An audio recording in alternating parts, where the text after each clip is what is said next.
for staff and for the CACT, kind of difficult for everybody involved.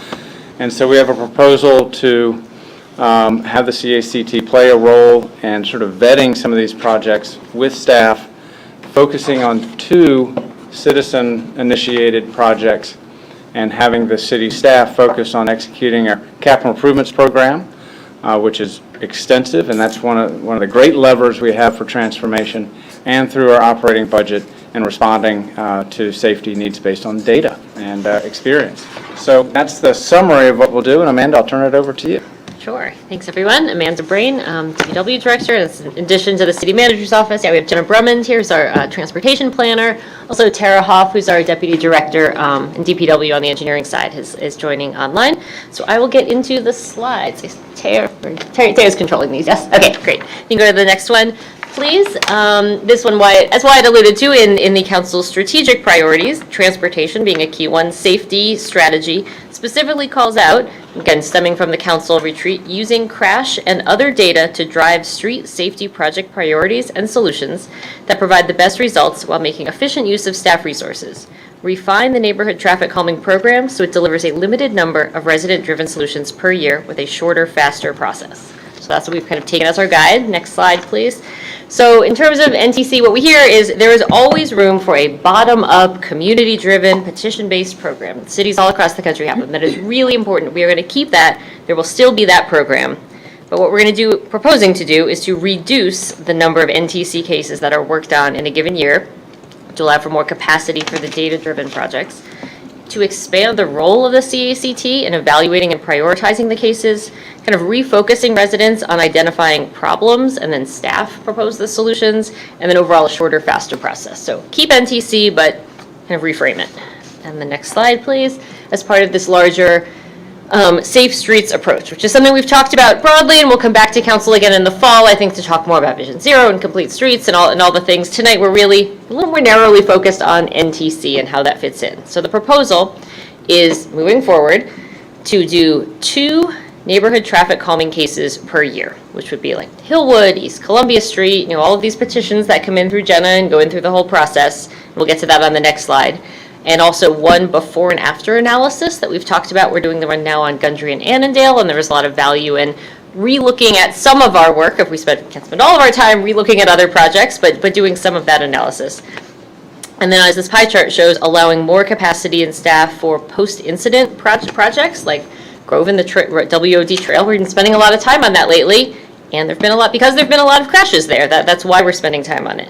As well as other proactive data-driven safety projects. So we keep talking about this, all of us, like we need to have more staff capacity to do these, whether it's looking at crash and near miss data from smart cities, doing these quick build projects before CIP projects, Broad Street, Washington Street, more capacity on the pie chart for that type of work. And then as a note on the side, we also have transportation safety is achieved through our transportation CIP projects as well.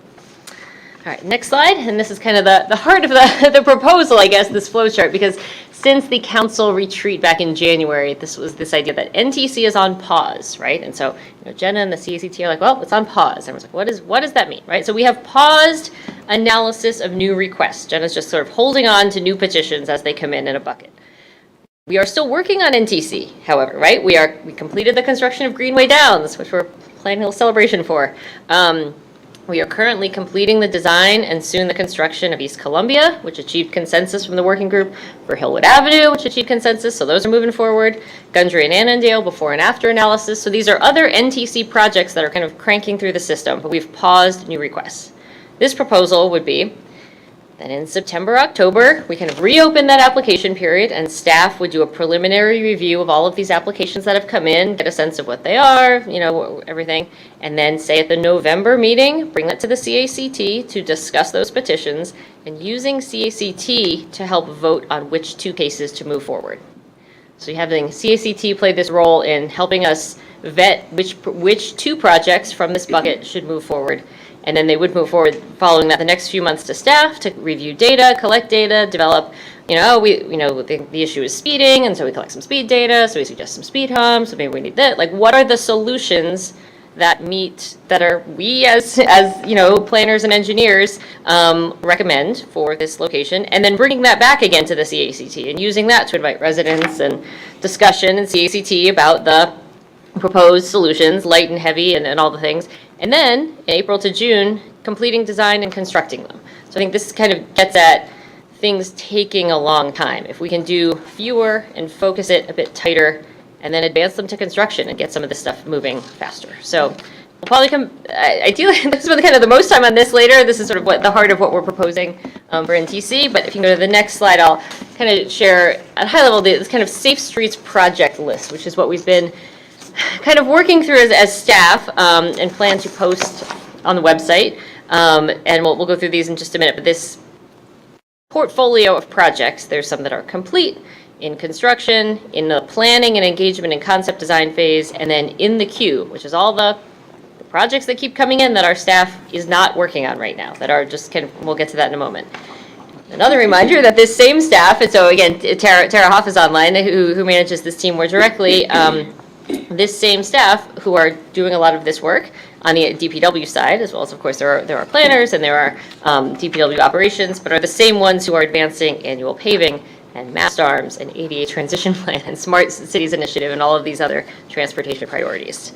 So we'll do the next slides and maybe a little quickly with the next one, please. So this is a list, and I know this is maybe small, I don't have to go through all of them, but these are some projects that have been completed over the past fiscal year, and we'll start a new list for next year. Some of them are NTC, some of them are just sort of similar scale of projects, South Roosevelt Bike Lane, Southwest Street Speed Cushions, Great Falls in Virginia, where we did a modified curb extensions, those sorts of things. The next, and we're trying to do a better job, as we've often talked about, of kind of celebrating some of these things. I want to make sure we're putting it on the website, letting council know about these items, so that we can better, celebrate and communicate them. This list is what is in construction or in the process of being scheduled. So for example, the Hillwood Avenue and the East Columbia Street NTC projects reached consensus, design's done, and we're just in the process of firming up whether our contractor can do it, the third week of August or the second week of September, trying to get those just kind of scheduled. And then we have a few others of these that we're in the process of getting on the ground, which we're really excited about.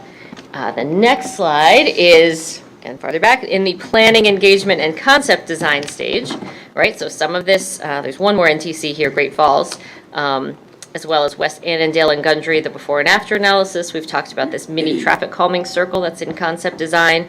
And then the other two on this list are Park Avenue and Maple, a quick build traffic calming before the capital project. And then Lincoln Avenue and Great Falls, again, kind of a quick build before capital project. So those are things that staff are working on in varying degrees, but aren't yet ready for construction quite yet. And then the last slide is what is in the queue, and we were kind of still building this out. There's probably more to add in but the four key sources across the top are the list of NTC projects. And again, Jenna can probably speak to this better. These are in a few different stages that have been kind of come in through petitions or been in various stages of conversation, kind of the bottom-up petition-based list. We have staff-initiated projects. Our staff are very, interested and passionate in moving these things forward. We have a, staff member who was looking at, we're doing annual paving. That was the Timber and Jackson traffic calming island that was done recently. A couple of our staff said, we're doing annual paving, we're doing concrete, we're doing paving. Why don't we tighten this up and do this at the same time? So the capacity for that sort of thing. Crash data and post-incident. Again, we've talked about this a lot. This is really the heart of both smart cities, but also we were talking this afternoon with Chief Fard at our kind of cross team meeting about some of the locations that he sees, which are very similar to the ones that smart cities and VDOT crash data and that sort of thing near misses. Some of these are going to be pretty tough, but we could focus more staff time on those, allowing capacity. And then requests, this is probably a much longer list, but a few things that come in from council, from residents, from CACT, from various sources saying, why don't you look at this? Why don't you look at this? Great. But they're all kind of on this list. So I think that's kind of the larger point we're trying to make with this these phases, is that there's a lot of stuff coming in. Staff is trying to manage our time, both on this portfolio of safe streets work, as well as our other, again, portfolios of annual paving and mast arms and all the other things that we do, many things. And I think maybe I'd suggest going back to slide 5. I think ideally the heart of the conversation tonight is the future of NTC. It's been on pause. it's been a priority since I've started here to reframe it, refocus it. And so that's what we'd like to propose tonight is how we keep it as a program with a role for CACT, and it's one piece of our larger staff portfolio. So I should probably pause there. We did share this at the June CACT meeting, had some discussion. I think you may have spoken again. And so I will leave it there for now. Thank you. Thank you, Amanda. Is there any other staff report, or should we jump into discussion? Discussion's fine. Great. I'll defer to CACT first, so if you guys are welcome to go around and see if you have comments or I'll do some questions. introductory overview, kind of, and try to stay focused on responding to what you just covered, as well as what is in the discussion agenda as well, right? First, the things that we've been doing these first 6 months have included interim meetings between our monthly meetings with Amanda. And we've teamed up on putting agendas together. And Jenna, too. Well, Jenna's there. I mean, I could say with all of us and say all of our names, but anyway, so I think that was a really good step forward. And we have heard this. There are a number of points in here that I don't think really address the safety for the city. And those can come from anyone in the committee. What we've been doing also in the first 6 months is we have 4 new members. So they're new to the issues that have come up. And so there's a lot of catch up, but there's also a lot of very great ideas that are coming out as well. I would like an opportunity at City Council to give a short report at another date of what we've done to date. Because it's pretty comprehensive and it's a lot more outreach to the community. So what I'd like to do is ask about some things that you covered. So one of them is 2 projects and 1 follow-up. I'd like to understand how you came up with those 2 data points, those 2 action plans. Are they based on budget, staffing, difficulty with the procedure to get a decision of how things are going to get done? Is it something about CACT, the way CACT used to operate as opposed to the way we are operating? So there are a number of things I'd like to understand why 2, because the end game is safety in the city.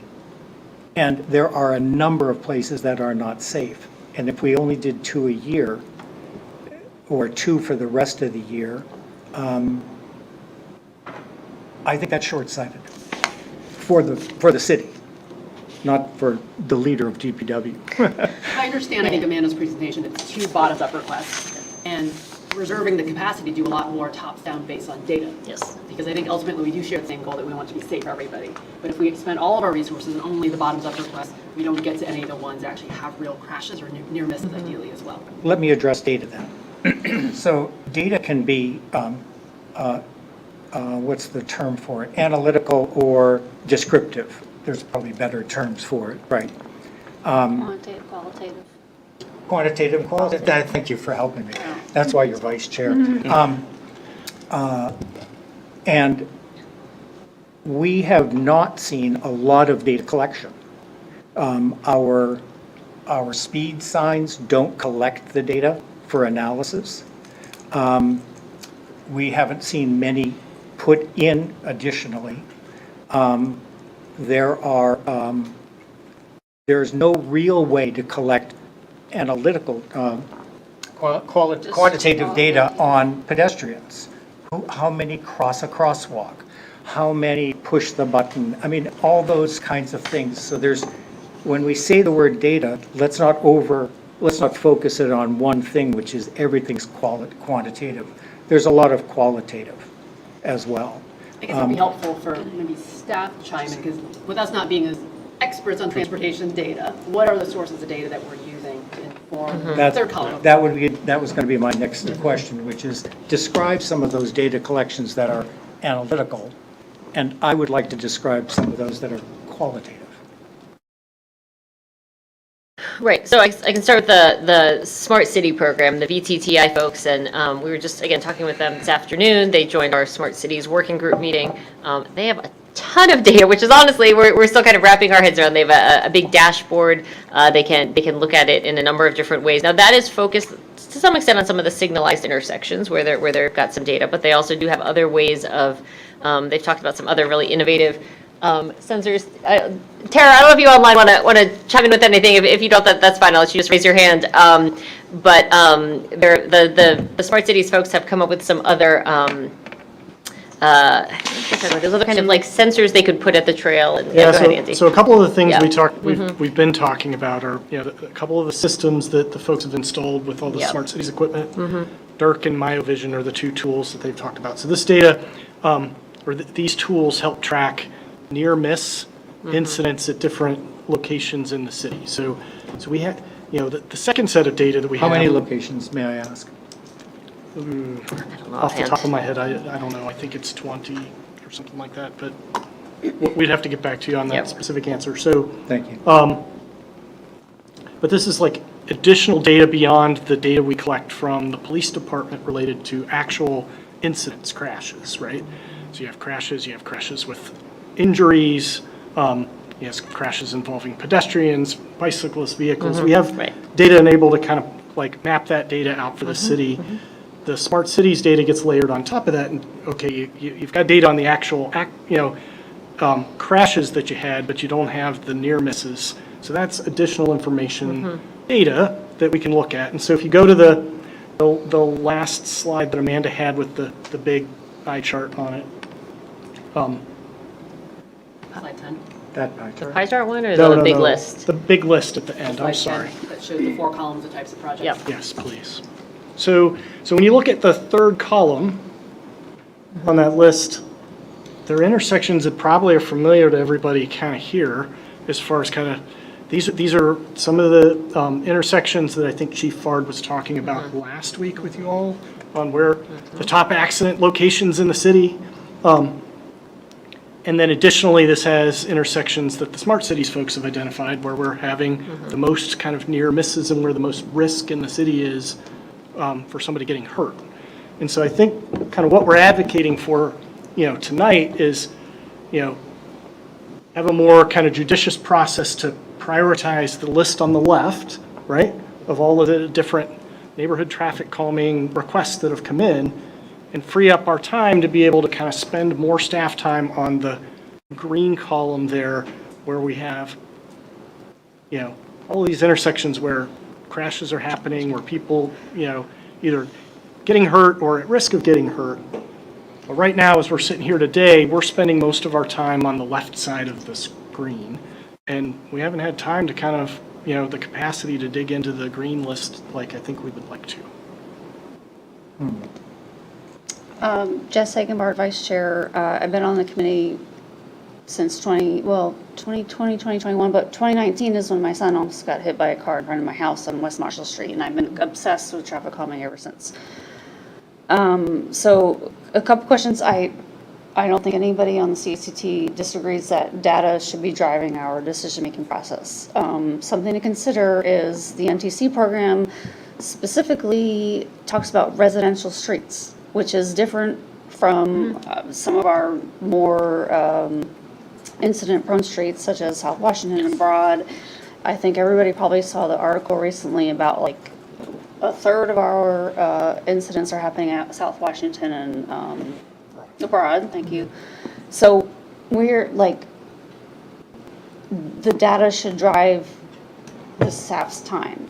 I will say I was personally horrified when, and not Justine, not to call you out, but when Justine was saying we need to focus on where the data is, and we're focusing most of our time on neighborhood streets. And so I looked back at the NTC handbook and it said residential streets, NTC, residential streets. And also, by the way, we should have been given like budgetary and other kinds of like reports, and I have never seen that since I've been on the CACT. Like I don't know. I'm just a citizen of a resident. I don't know how much we have spent on NTC. I don't know how much money and staff time. So when I heard that 6 months ago, I was horrified. I'm like, no, we should not be spending most of our time on residential streets if most of our problems are on bigger streets going through our city. So, but I don't know that. I'm gonna ask for the world, because I'm a mom. So, So I will just say, like,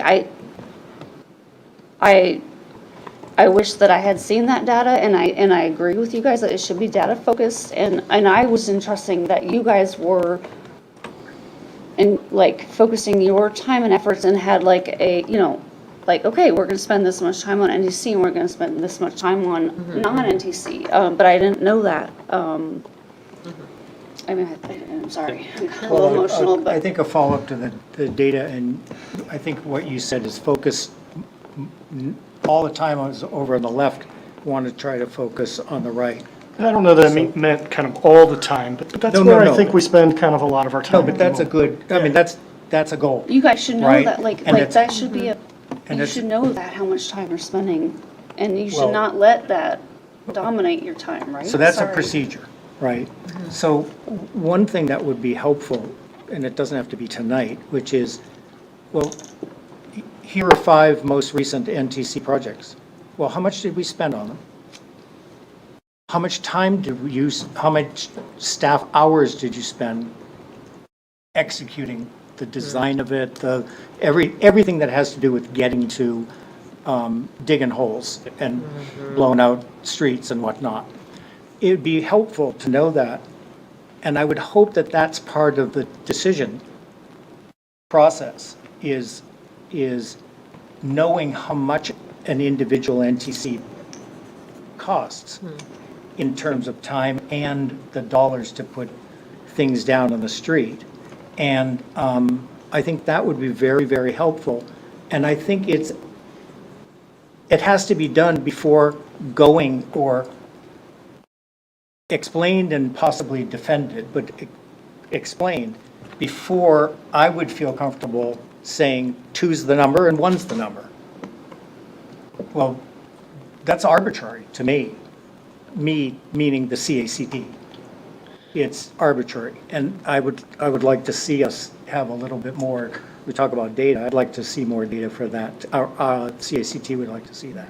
And while we're on the subject of data, there's an inherent bias in this because all of our sensors are on our main roads. Yep. So that's where we're going to find the most crashes and the most near misses. And I do like the idea of focusing on those areas of risk, but we also need to find a way to assess the risk on these residential areas, especially around our schools, which are not being captured by a lot of these smart city sensors yet. So, I'm going to agree with the chairman here, is I think the idea of saving the staff time for the stuff that is very important is very important and is a good use of the city's resources, but we also need to take a look at, again, the data that we're collecting, how it's being collected, because there are going to be gaps in this because of where our sensor network is. And so that's the sensor network, but then there's also contracted sensors come in. Jenna has put things into the neighborhoods where the neighborhood has spoken up and said, hey, we have all these things happening, we'd like it. So we put out a sensor. Yes, It's a- through the traffic tubes. So a Like traffic that. tube to do counts, well, that's going to be for vehicles only. It's not going to be for bicycles, walking, waiting at a bus stop, all those things. It's not going to cover those, but it's not a network. It's ad hoc. It's by project only.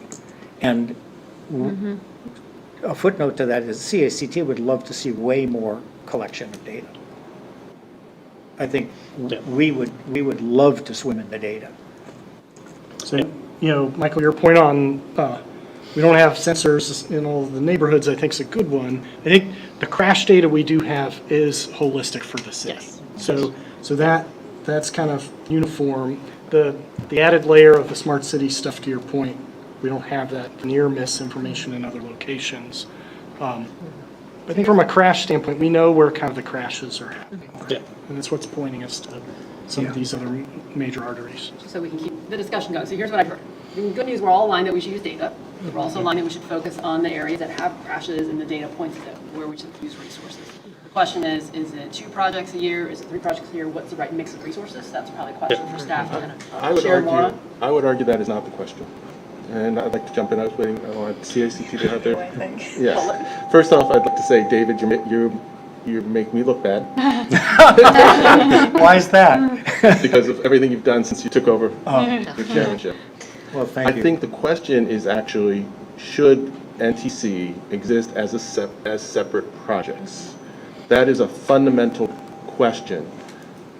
We need a bottom-up way to put things into the Smart Streets project list. I look at this, and one of the biggest things we have as a problem is multiple queues. We have multiple lists for sidewalks, we have multiple lists for this, for that. I see 4 lists. Why? We should have one list of Safe Streets projects. Now, NTC is a way of acquiring to that list. Safe Streets should be prioritized.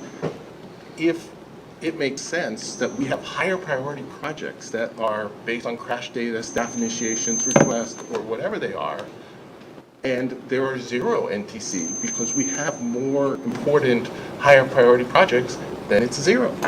If we look at the list of projects and it's 4, those are the highest priority ones, then it's 4. We don't need a set number. What we need to be looking at this with, I'm not sure why this is happening. Hear that with hearing aids. The challenge is we've always treated NTC separately. And once you get past that data collection point, it's a whole lot of tracking and it takes forever. And we're talking about projects that maybe don't deserve that level of effort over other projects. When the request comes in from the public, we should know if it's valid. Sometimes we get requests, and we've seen it. We're the 4 members of the CACT who have recently joined, just so you know, I joined CACT same time as Jess, so I have many years of living through this. We get the data, and sometimes that data, you just look at it and go, this is not actually that big a deal. And sometimes you look at it, and I think about Columbia. What is somebody doing going 70 miles an hour plus on Columbia? It scared everybody to find out that was happening. That all of a sudden got higher priority. I'm not clear why we're still treating NTC as separate projects versus as a way of bringing in projects into one Safe Streets queue. So Safe Yeah. Streets is the parent, and the other ones are just Just Yeah. how Yeah. you I guess this doesn't answer everything you said, but on this list, and I've been struggling frankly with how to best graphically show this, this is one list with different origins, I guess, like, we could have a list of 50 things, and then we could just like say how it. You Right. created this based on our conversations. So Right, this is so if we really could a have good one list start. with 50 things, and then another column could be like, how did this get to us? Council request, NTC, data, council, well, just a big field in a column. And then the question is, then for staff, is how we are prioritizing our limited staff in what they should be focusing their time and energies I would on. say that's a place where CACT comes in to help, where you prioritize, and then they can look at it and also give you that citizen perspective. Bring that in to say, hey, there's something you didn't notice that, at 9 a.m. on Saturdays, the data is going to be different in this one situation because we live there or we're there. Sometimes East Town, I bet most of the time it's going to be, is it 1.0? It's going to be a hard discussion. The NTC handbook says residential streets, so that's like another conversation / debate, right? What defines a residential street, right? Like Broad, Washington, probably not, but like Right. I don't know if Millwood, we even get it's an that. artillery, so I don't know. One point that I think is important to make sure that Amanda has a chance to talk about is I think the resources for all 4 of these origin projects are the same. So it is actually Yes. one list because it's Yes. tapping the same set of resources. Where I was going, Art, before you jumped in, is that I actually think it is one list. Whether it's artificially 2 projects here, 3 projects there, I think we're looking to staff based on, again, like risk and impact. And then I think the other question for council is $200,000 enough? Because I think the thing we've been continuing to struggle on is we want to get more things done. Right. And I think that diagnosis so far is that we tend to get bogged down by NTC originated projects. But we also may find that in this new approach, we actually just want to do $300,000 worth of projects based on community demand. And that is a useful conversation for us to have. And I think we want to be informed by staff on that budget point. Yes. Whether it's money, you know, for actual construction or people to actually run the process. And that's the thing I think we haven't gotten to, which maybe we can, Yes. time it for next budget season, right? Yep. Well, Letty, just saying, is 200,000 enough? The CACT can't help with that answer. I haven't because seen a we- budget. Because we don't know what any individual project cost. Yeah, we don't. We don't know I have never in seen a terms budget of, in terms of, what we're in spending terms on of continuous records, meaning, you know, pieces of pavement and curbs, and then also staff time. I mean, I'm not saying that these are easy projects or that they're, you know, whatever. And we're also not questioning anybody who's doing the work, right? But I want to follow up on one thing that Art and you just said about data, and it's the qualitative side. When a group gathers together and form a group for a neighborhood, like we have some people here today just listening, right?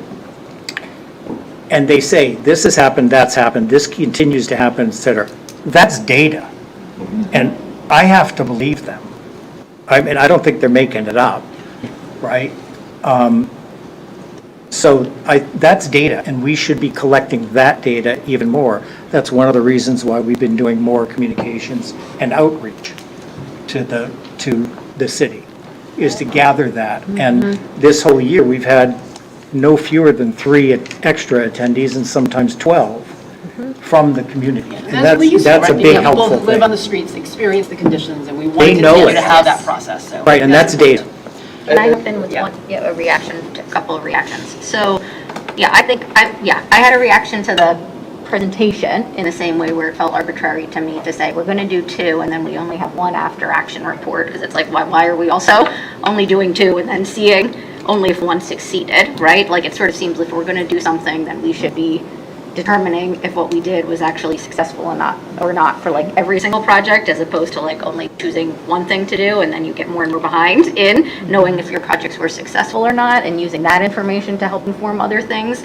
But then also I took our council strategic discussion or retreat discussion to go to not only like, what are we doing about NTC, because it is, taking up staff time, because we're not talking about it in a way that is a data input where we're missing data in the overall conversation of what our safe street priorities should be. And we're getting a lot of data from the places where the sensors are, but we're also getting a lot of data there because, pedestrians and bicycles and cars are forced to interact in those places because people have to navigate through them in a way that they're not forced to interact on a residential street as much, because people are changing their behavior, living there, recognizing that they're in danger of like walking on their street or they're in danger of bicycling on their street. And like, those are the things that we need to be getting at in terms of like the anecdotal information that should be informing how we're thinking about how all residents are using their streets. And it seems like CACT, and I took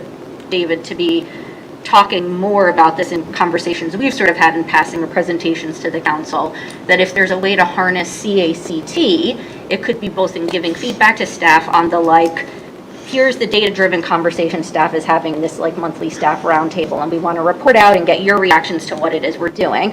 But beyond that, could CACT, instead of through the like long drawn-out petition-based, like everyone needs to get an X percentage for something to happen program, instead be a program that's neighborhood input comes in, like CACT helps to assess it, they have a conversation with the neighborhood, they have a sense of like, what other data does the city need? Can you be, individual citizen observers out there to try to like, verify what it is that you're hearing from the neighborhood, and then use that as like a verified data input, understanding the other stuff that's in the list to say like, yes, we should do this because X, Y, and Z reasons relative to this other list is important to do. But then try to like streamline the process so that we're not doing the hey, you all came to us recognizing a problem, but now having come to us with a problem, like, we're giving you a solution and we're not going to spend 6 months deciding on if you like the solution or not. Like, this is the solution you get based on the problem you identified and the expertise we bring to the problem that you were like repeatedly agreeing was an issue for your street. So that like we're kind of addressing where the bottleneck is, you're addressing where sort of the lag time is, you're addressing where like the staff energy is, you are using CHCT in sort of a like amplifying effort, right?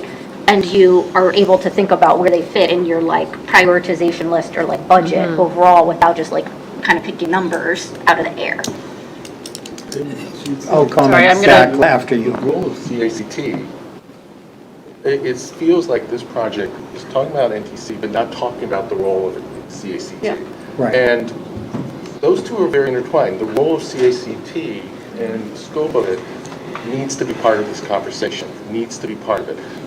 When something comes in, if you're not sure whether to go do basic data collection because you're not even sure that this is a nuisance one, which will happen, CACT is your place to go. That, you know, the residents want a place to say what's going on, how are things, where are they going to go? They're either going to bug staff and you're going to spend a whole bunch of time responding, or CACT becomes that forum and we listen to them. How do we incorporate CACT into the overall process of safe streets? And if we have to change the scope of CACT, we change the scope of CACT. It's not that, it's some paperwork. There's already things that I know need to be added, such as parking. But it's, I think we need to take a bigger look at this. Yeah, and you're, you know, and it's citizens talking to citizens, so that when, you know, like residents come in, they're like, well, we need this, and then you also have the insight, right, into like, well, here's what staff is balancing, or here's the like the budget that we're dealing with, and so we can all go advocate together for more transportation dollars or for X, Y, and Z, but like where we are now, we understand the frustration, we understand, you know, the behavior you're dealing with, we understand, you know, a traffic enforcement issue versus a like quick build issue, but like as people who totally get why you have your concern, we can still tell you like with a straight face, yeah, you're number 12 on a list because there are 11 things in front of you that we generally agree with staff on, like should take priority over what you're coming and talking to us about. So clearly, we're all very passionate. Laura has her hand up, she's very patient, so I'm going to call on her Very next. good. Hi, Laura. Sorry, Laura. Hi, that's okay. Can you all hear me? Talk loud. Okay, can you hear me? That's better. Okay. So one of the things I just wanted to bring up, and I know I've brought this up before, but you know, it's an interesting conversation when you talk about more subjective, qualitative data. One of the things that's really, I think, important to me, and I know it's important to all of us, is but when I think about neighborhood traffic calming and projects that are close to elementary bus stops. So the one I have in mind right by my house was Nolan Street. So Nolan did not have sidewalks, and it had a huge elementary bus stop. And it took almost 5 years to get speed humps on that road. And I know Annandale and Gundry, we hear a lot from that community, and they also have a big elementary bus stop. So that's just one thing I would like to throw in there, that maybe that's CACT helps with those conversations and looks at extenuating circumstances. Again, using Nolan isn't a huge, you know, if you look at crash data, there's not a lot, but when you think about the fact that they had no sidewalks and a huge elementary bus stop, to me, that should shoot it towards the top. So that might be a role that CACT could play in just looking at those sort of extenuating circumstances for some of these areas. Thanks. So that relates to a question I had, which is in general, whether you're prioritizing the NTC list or the crash list, like what is the rubric on how we're prioritizing? Is it volume of pedestrians? Is it injuries? Is it bus stops? Is it vulnerable populations? Is it commercial areas? Is it all the above? And then you give some sort of weighting. I think CACT probably 3 generations ago did come up with a really good rubric on that. I don't know whether we still have a copy of it. But, We do. but that could be a starting point, because I think that's where, if we do believe this is one master list, and if we do think that there are going to be some projects that may trump, sorry to use that term, NTC projects, I think having that transparency would be helpful, because it's much easier conversation with the LTL neighborhood. Here's the budget we've got for the entire year. Here are the the top 5 projects we really have to get to because they're in vulnerable populations. Yeah. There's high head volume, there's actual crashes, or here's the number of near misses. We'd love to get to you, but you're number 6. We either need to up the budget or you need to wait till the next budget year, right? Like, that's a much easier conversation than say, well, artificially we've declared this many projects and this many room we have and everything else just has to wait. So whether we discuss now or future, I think having some insight into how we're prioritizing and some sort of rubric at the CACT, again, because you are our citizen representation for transportation needs across the city, can help apply a lens on. Justine? One of the things that we were talking about is what the role of CACT is and what council expects from CACT, which is a much bigger conversation. This is what I was talking to David That's about. why I was This is a thinking something huge like that. conversation, and so we're not going to be able to solve that tonight. No. But that might actually be something that we do as a council want to discuss at some later point, and I'll work with David to come up with what we think CACT should do. And the team. And the team, yeah, and so, and make sure that everybody gets brought in, but come to the table with at least some starting ideas. But to that point, one of the key things for this is that we're going to need to have some sort of the rubric, and to have the rubric, we need the data, and then we need to decide what data we want to use and what we don't want to use. And so one of the questions that I have is, would that be something that CACT would come up with? Would that be something maybe DPW would have as a starting point? I know that Andrew had sent out some things from other counties, and so I guess a huge question mark that I don't think we can decide tonight is what data we're going to use to prioritize projects. Is that something that council is going to have input on? Is that something where that's going to be wholly within CACT? And how do we even go forward with that process such that you guys have a clear standard? I think it's shuffling 2 decks together. Okay. The staff comes up with that, and CACT has already begun working on And- what we want to do for priorities, so we're consistent in neighborhoods and on the main highways through the city. But then it's also, Lead time on the data, understanding what data we need to collect could also drive the need for us to get data collection equipment. That rubric you mentioned, one big gap on it, and why it really kind of failed, is it did not include pedestrian and bicycle because we couldn't get the data. right, and so that's also And we expensive can't to collect. So it's like, really count is. some of this thing is like, oh, it'd be nice to have more data, but then it's like, oh, suddenly we're now spending $100,000 in collecting data. And it's like, it'd be better to like put that money into actually like doing something rather than collecting. And so this is where we have, things to weigh. Just wanted to make a few other quick points. Part of where this gets bogged down is that, you then go to the neighborhood and then the neighborhood says, we want this and this. And then people say, no, I don't want this here. No, I don't want that here. And I don't want to sign here. And so I guess at least how I envision this is like bold. Oh, and then we come back 3 years later and they say this wasn't enough.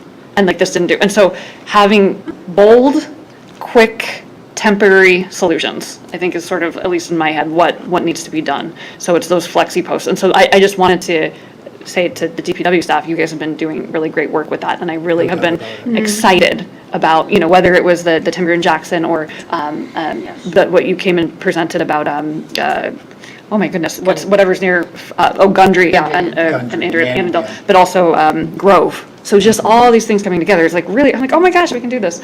But making sure that we're, I guess, pushing it far enough such that we don't have to waste more staff time coming back saying this wasn't enough. And then if it is too much, then we can pull it back. Before we lose that point, because that was one thing I was hoping or expecting that you guys would come with a recommendation. So I was expecting in this NTC 5.0, you would tell us if you enter the NTC project, and I think Aaron alluded to this, and you tell us there's an issue and the data concurs that there's an issue, we're just going to recommend solutions. There's like the NTC process is not going to do this neighborhood voting thing anymore.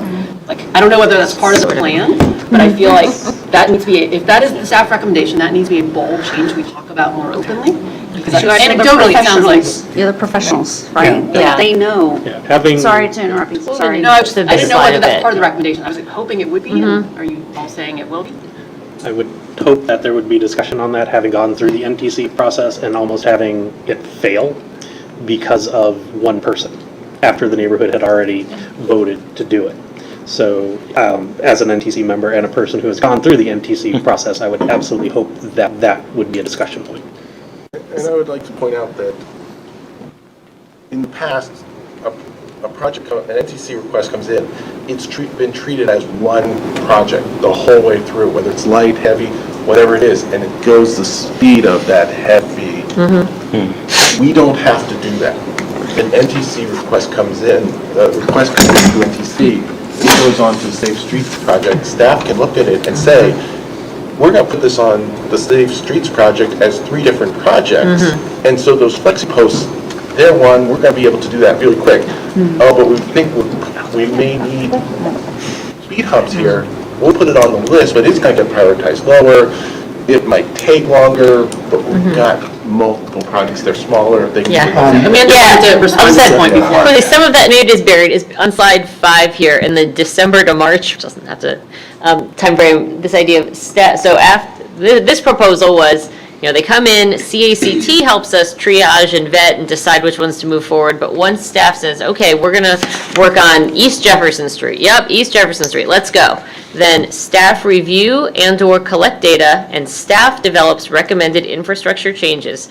Whatever mix of light, heavy solutions staff feel is appropriate for the issue, and then bringing that to a CACT meeting to workshop and discuss, and then move forward and implement it. So I think that is sort of implicit in there, that rather than, because I'm trying to get away from some of this whole back and forth stuff is, and so somewhere else we do. Residents help recommend, and with CACT, recommend the problem, identify the problem, speeding, cyclist crashes, whatever it is, and then staff developing solutions. You guys have been doing a lot of that, and I so respect and appreciate that the past year or two. You guys have been taking initiative and not Yeah. letting naysayers be naysayers, and just the data scientifically approved, so thank you. And, and maybe that needs to be made more specific point, as you said, sort of like bold, quick, temporary solutions, getting stuff on the street.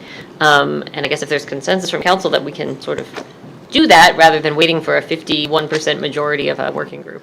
I think it's worth trying, but I want to get back to Justine because she wasn't done. Oh, I just want to. Sorry. No, that was good. I think the only other thing is, I guess, there's so much data that we need, so this is a little bit back on the other topic, there's so much data that we need, and it's it feels a little loosey-goosey not to have a lot of data, but then it's also, we need to weigh how much the data collection costs, and so. And where to do it. And where to do, and so there's not gonna be a perfect solution to any of this, and it's gonna feel like Swiss cheese in some ways, but I think what we need to do is do the best that we can with what resources we can, and so part of that is the near miss data is, I think, really useful, but it's also frustrating because there's 2 different collection places, Families for Safe Streets, 2 places have them, I think WABA has one, and so I guess if we could have one designated place for people to put in near misses in the city, that the city would then use as a resource, and this could be part of the communication that CACT does, which is did you have a near miss? I've not to promote vandalism, but I've seen in other places in Portland and other places, they put up stickers at crosswalk poles and stuff like that saying did near miss? No. Here's a QR code. We should be able to report that. Yeah, so it should be so that could be a communication thing that CACT could do. But anyway, I genuinely believe that the near miss data is maybe some of that will tell you, hey, there's a pedestrian. That will tell you hey, there's an issue with anyway, I think that gives us a lot of the core of what we need. And finding a good central place to report it would be really important. May I follow up Sure. on one of your points? Is it okay? And it's one you too. Is the follow-up on an implementation of Safe Streets? Because I'm now thinking Safe Streets is one list, it's NTZ's in there, NTC, whatever, short, whatever. Every single project needs to be followed up. Was it effective? Now, is that analytical data collection, or is that standing out there and doing some observation for 50? We're talking Or to talking residents. back to the residents about it?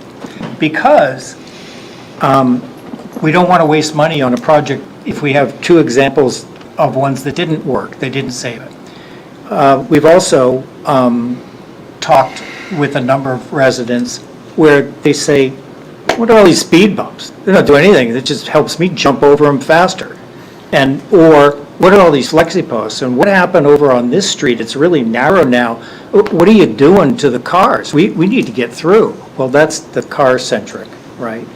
And the feedback to them is, well, why don't you observe it and see if it actually is slowing things down, right? And other data collection pieces, because there are some implementation that probably didn't effectively save anything. Or one's been delayed so long that there'll be yet another incident. That's something we really don't want to do, or we'll be getting our lawyer in on it, wherever she went. Hi, Sal.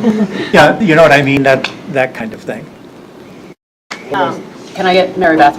I know our former CAC teacher has a lot of passion on this topic. I just wanted to go back to the list and the rubric and the fact that as Laura said, you learn that you're project number 6, but then something else gets ahead of you and you're still number 6 the next year, or maybe you drop down to 7 or 8. So I feel like the list and the rubric and the ranking of each project should be really clear and transparent so that you know that this is a high volume street, it has many pedestrians, all the things. And then, okay, here's your Grove and West, and here are the reasons why this is a 12. And here's East Broad and Cherry, and that's only a 4. And people will easily be able to see why. I think that is important. Okay. And then as far as collecting data, I also feel like we do have to be careful of not, I just have this overarching fear of cameras everywhere watching what people are doing, right? We're having huge backlash to flock cameras and that kind of thing. So as we're collecting data, we also want to make sure we're protecting privacy. Good point. Follow up on that? Regarding the case prioritization, there's this kind of question about is this one list or is this 2 lists or multiple lists, right? One of my concerns is if it is really one big list, then you kind of need the same rubric for every project. And so one of the things that I like, even if it maybe is arbitrary, that the staff has recommended like 2 NTC projects a year, is that I could envision a scenario, and maybe I'm just imagining things, that if you have everything in one queue, your commercial spaces are always going to get priority over your residential spaces because there's always going to be more traffic volume. There's always going to be higher speeds.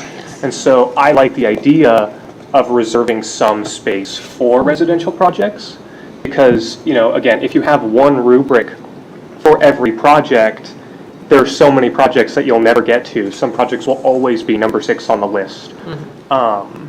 There was more I was going to say, and then I forgot. That's a good point. Good point. But I also, just to that point, it then also empowers the name, I think it's just a good community exercise for people to say, hey, there's a problem on my street and be able to bring it up. Whether or not their street gets handled, that action I think is rather good for democracy and rather good for the city. And so for people to feel like they can take their own street into their own hands and maybe come up with a solution and bring neighbors together is, I believe, a very good process.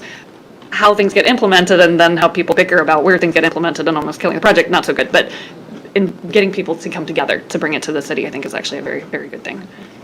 And I'd just like to say one thing about DPW. The DPW of 2026 and second half of 2025 is a lot different DPW than it was before. So I'm not just saying that. It's been much more efficient working. Great. Thank you. I would agree with that.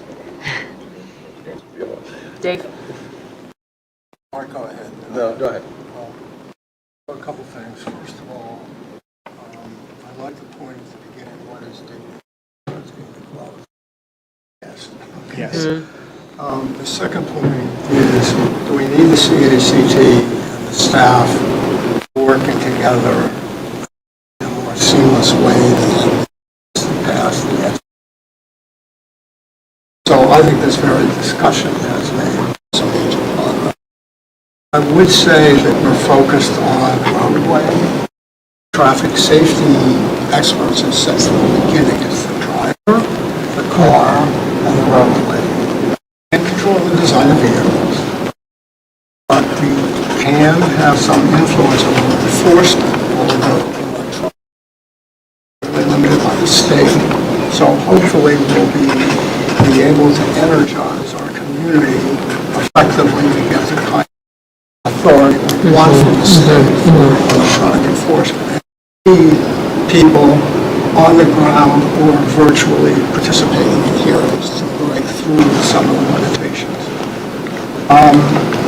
In terms of priorities, we say that we're making our goal is to make our streets safer for all users. And so our rubric needs to be effective for all users. So those would be the points I would make. I would finally conclude by, as I said when I was liaison, no committee works harder than CACT. Nor does any community, does any board or commission have a more fundamental and important role than CACT. So we're extremely grateful for the hours that you put in, that you will put in, and getting a better linkage between staff and CACT a smooth process, and I'd like that we set some fairly agenda timeframes about how, and then do a better job of collecting data, and also a better job of a holistic approach as to what we're going to do. It's not just the design of the roadway. It's creating the impression that people who drive in the city of Falls Church look, abide by the law, or we'll get you. Okay? And that works for some people. And then the education enforcement as well as the roadway. So those are the points that I would make. Thank you. Just thoughts from the CACT. I just want to say Spoken. Sarah? one thing, just to echo what Andrew has said about maybe it's not necessarily arbitrarily picking 2 NTC cases a year, but maybe it's instead setting aside a budget allocation. My overarching fear is, first of all, everything should be data-driven. However, with that said, I fear that the data is never going to support a residential street when we're talking about intersections such as Broad and West. The data is always going to be in the favor of Broad and West, which is a problem. But this program was meant for residential streets. And I think whether or not it's 2 cases, I would argue that shouldn't necessarily be the case, but a budget allocation. And then maybe it's if you qualify for this amount in terms of like how many speeders you have, how many bus stops are on your street, for what Laura said, whatever the rubric that you create for the residential component of it, then maybe it's, okay, you qualify for light solutions. And if not, now you qualify for heavy solutions. But I just am very fearful that what became a residential program is going to be phased out, because the data is always going to speak to the higher volume areas. So I think that's worth considering, because it could be that you have budget to do 3 light solutions and 1 heavy solution. And if staff recommendation is this really merits a heavy solution, then that takes up all the resources for that year. And the next year you could have the same budget applied to different things, but that way it's a little more fair instead of just naming the number of projects. 2 last comments. One is, when we talk about staff time, I think people don't realize how much time Jenna spends on meetings with the NTC groups and trying to arrange them and putting together this long list of projects every month. I think what we have here on page 5, where we're just saying we're moving forward, we're going to go with the experts, is going to have a huge impact on Jenna's time especially. The other thing I'd like to point out is that when we talk to people and they're like, what's happening with my project? Why isn't it getting done? And you say they're prioritizing things, and then you tell them what they've been prioritizing. Very often, people who've requested go, oh, and they don't get really as upset because they recognize what's being prioritized is an ugly situation. It's not some would-be thing. So I think with this list of safe streets, I think transparency is extremely important so that people understand, well, maybe I'm number 6, but what are those other 5? And a lot of times they'll look at the other 5 and they'll go, I guess I'm number 6. I get it.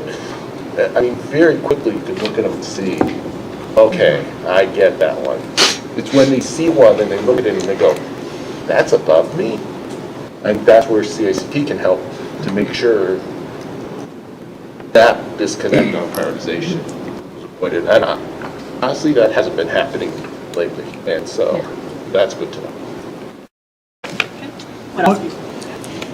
Kind of having taken all of this in, right? I almost kind of want to come back to pitching where we started, right? Because I think as the conversation's gone on, everybody's made some really good points about the role of the CACT to help kind of prioritize the work. And, and I think Andrew's point is kind of where I think some of staff was at on, like, if you put this all in one bucket and threw all the data in it, we would never get to, or it would be, I think we would miss expectations from some of the community members that have brought up important issues, right? And so, so I want to come back and kind of maybe advocate like that we give what Amanda's laid out a try for this fall. And it doesn't mean we can't kind of revisit doing some more NTC projects. I know there's some kind of hesitation about is 2 the right number, right? From a budget tracking standpoint, like we can work on providing more information on like concrete construction costs.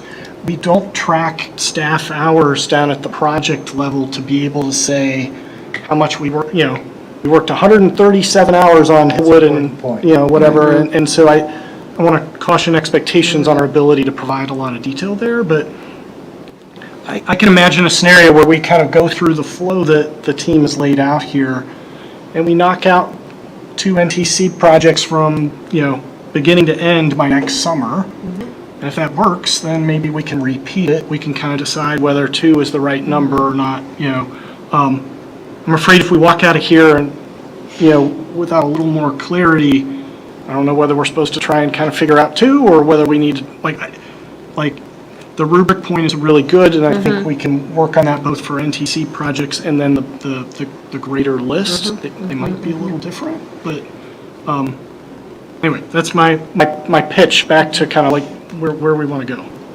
I appreciate that. I just want to reiterate, the handbook, the NTC handbook says that we're supposed to be getting like a budget every year, and I have never seen that. As far as like, what are we spending? And again, if we're spending way too much money compared to the rest of the city, I'm horrified by that. Like, I don't know. I'm going to ask for everything, because I'm going to ask for the safety of everybody in our community. So I would appreciate seeing just what we're spending, if it's staff hours or which is budget or, whatever.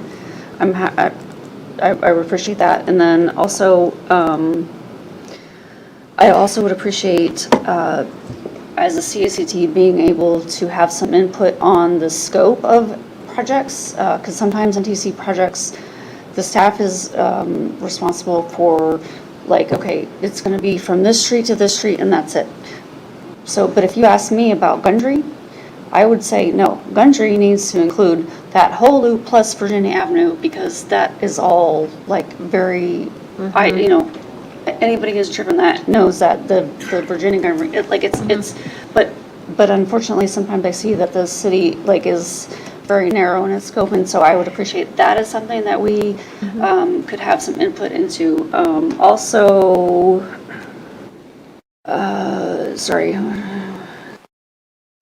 I would also appreciate being able to be invited when the staff has meetings with the neighborhood and like on-site, like walking in the streets. That we are there. And I would appreciate being invited to that as well, which we haven't been before. So, a big fan of the leadership with Amanda and Matt in the past year. Things have been looking amazing the past year compared to the past several years before that, and so I don't mean to be disparaging. I'm a big fan of you guys. Things are looking great. Just a couple points that I respect. I have a comment. One comment on what Andy said, I want to point out. What I've heard, and I think there's a lot of agreement on this, is the idea of an NTC project all the way through. We're not talking about, we're saying there's NTC originated projects. Once they're a project, once they're in the queue, that's just a source. These are residential projects. I understand there's concern that we don't lose track of residential projects, and we should be referring to them that way. I look at Timber and Parker, the mini rail. That's a residential project. It was not initiated through this NTC, but the fact that it was a residential, we are seeing those benefits. So I think the terminology we use, we need to start there. Say NTC is a source. Once they're a project, it's not an NTC project. It is a residential, it's a crash project, it's different terminology. Light solutions, heavy solutions. David and then Justine. I appreciate saying, there's been lots of good discussion and we should move forward with this idea. I'd like to go back. So I'm going to stay directly on that point. A year ago or so, it came out that NTC is on hold. I think that we, as two teams, the City Council and the CACT, and maybe DPW, but definitely us two, we botched the communication. There's a lot of residents that said, what do you mean, NTC? Why is it on hold? We want safety, right? Why? They got the flexi posts and the blah, blah, blah, but we're not getting it. Grove and the 7 accidents at the WNOD, that should get done in 3 days. I mean, that's a no-brainer. And we can't say, you know, Parks Department, they did some things. Anyway, so I would say that based on the conversation, it would be premature to say 2 and 1, because I think the CACT would agree with me that the 1 is totally unacceptable. We need to follow up on every single project that we do, right? And then the second is 2, I think we could only make that determination with some of the information we've been talking about that need to be collected. Unless we say, we came up with the 2 because these are the only resources we have this year. So let's apply them to 2. Then I'd say, let's go forward. But I don't have that. We don't have that. This table doesn't have that information. I guess, yeah, just to get more clarity on like a good path forward so that staff has like a clear. Yes. So then maybe what the solution here is, I don't know if it'd be possible at the next CACT meeting just to present like, here's how much an NTC project approximately costs generally.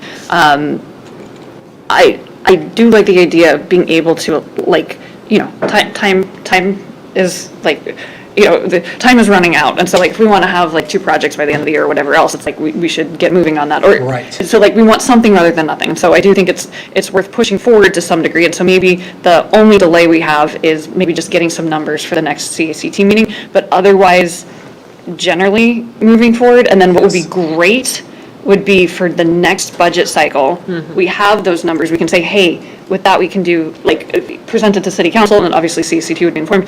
We could, with this budget, we can do 3 light solutions and 1 heavy solution, or, you know, whatever combination. And then that can move forward to CACT so that things can, you guys can pick and choose. But I would say almost that's a next year solution. And right now, let's get some of that information at the next meeting and then try to move forward with at least 2, given our budget. So I think, you know, so I think we can work on some better budget information.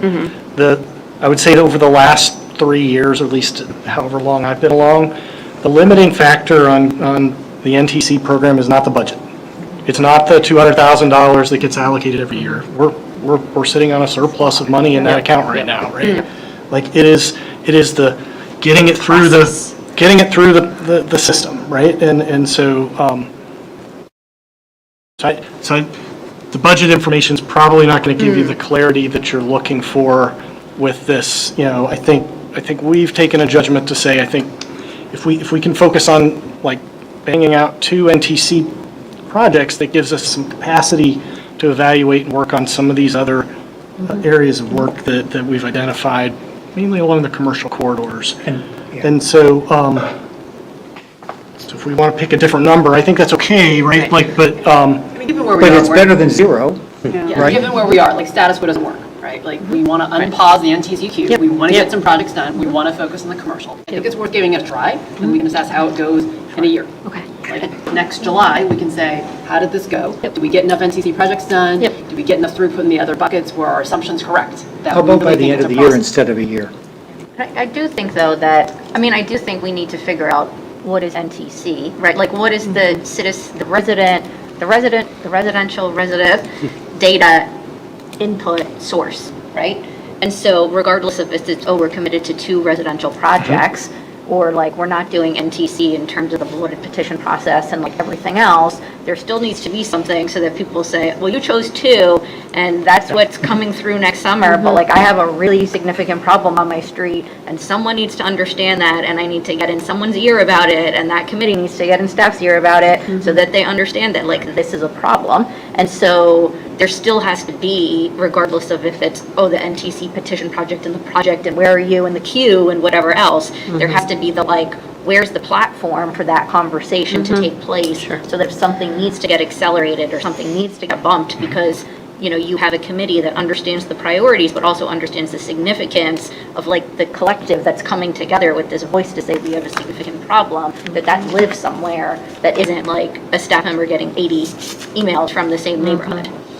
And DPW gave us time in between meetings to start addressing those things, and we've had 3 very good each CACT meeting's been better because of that. Glad to hear it. Dave? So I think that's reasonable for what we're calling NTC now. What I would like staff, CACT, get together to do is give us a more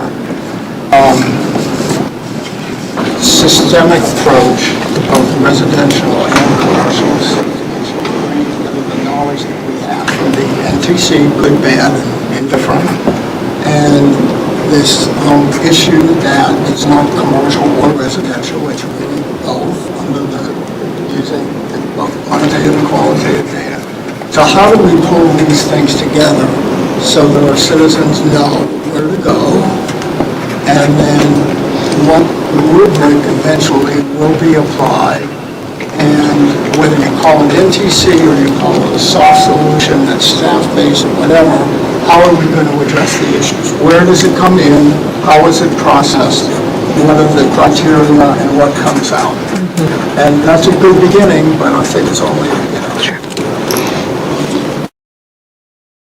Any final thoughts before I attempt to sum up? Okay, so here in the end, we share the goal of getting our streets safer. We share the goal on using data.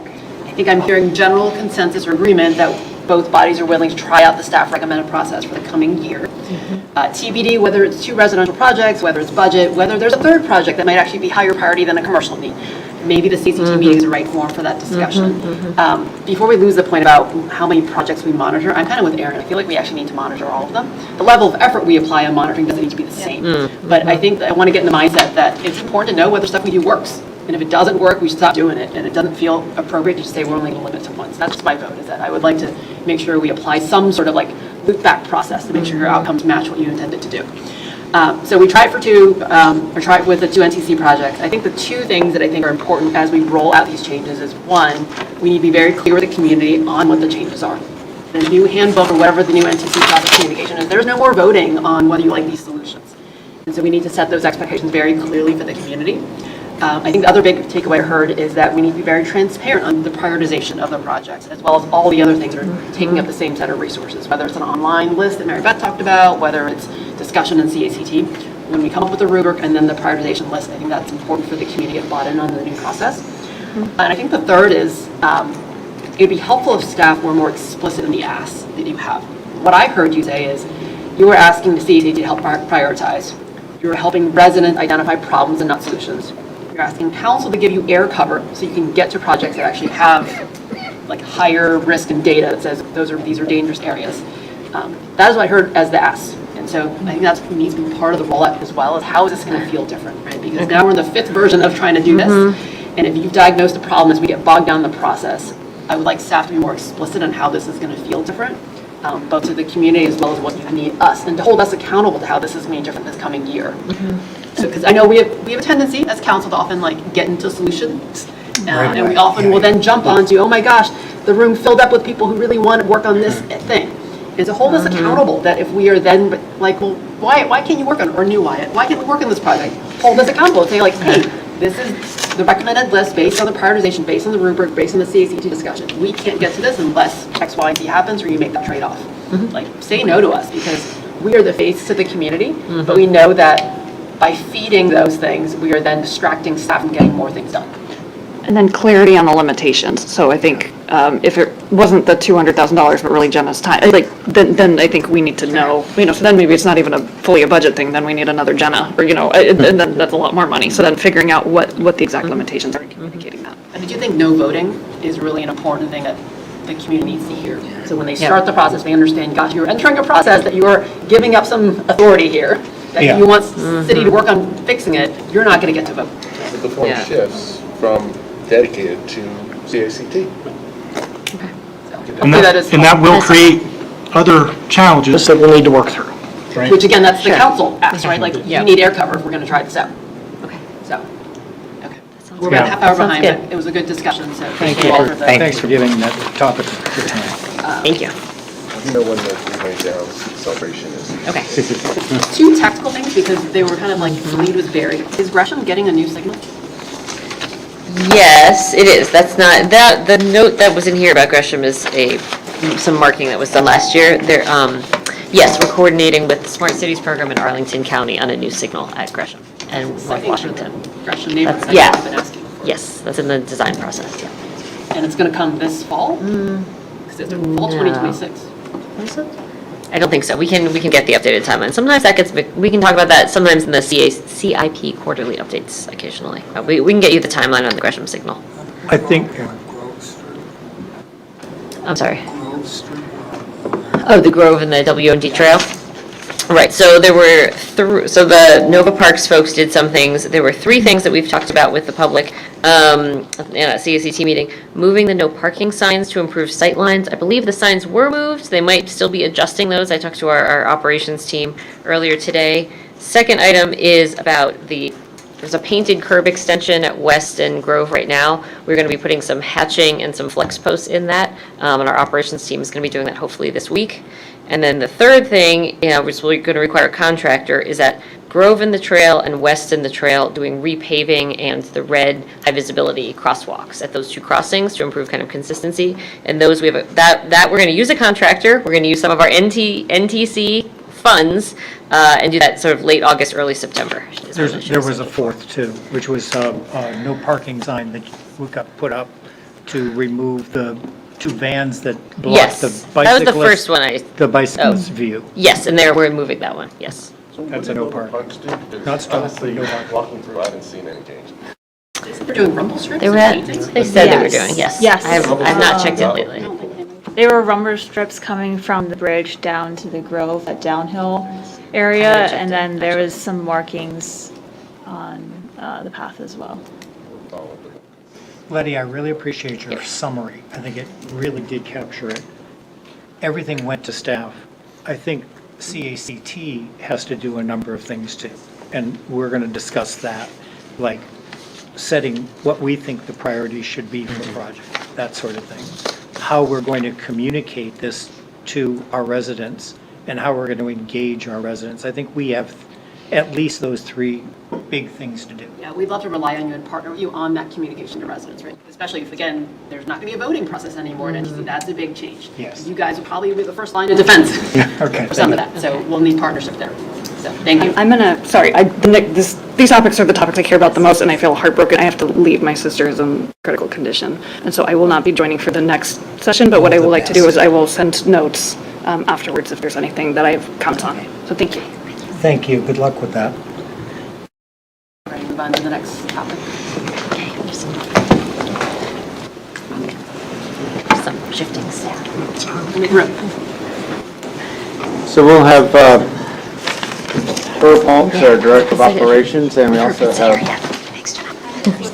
Scarlett is listening, but she's very active in our storm snow response. And we've got a presentation. I think Andy's going to make the introduction on this one, but I might, or we'll go straight to Amanda on presentation. I mean, I can kick us off. So I think kind of following up on this winter's snow adventures, I think council has asked us to kind of take a look at kind of our operations and the city code specific about, snow removal on sidewalks. And so we're here tonight to kind of present, some of staff's recommendations on kind of a path forward on those things. We know that the snow topic can be broad, and there may be some other elements that you all want to bring up and discuss, and we're game to take that feedback and if the direction from council, if there's some other things you want us to look into. I think for tonight, we've got a couple more narrowly focused kind of recommendations that we want to kind of share with you all and get your feedback on the direction, and then we can kind of, take that additional input if there's some additional work that you'd like us to consider. Sound good? So then I'll let Amanda kind of kick us off. Great, thank you. And I will start, and then I'll turn it over to Andy, and then, we're joined by Herb Holmes, our other Deputy Director for Operations, who can help as well answer questions.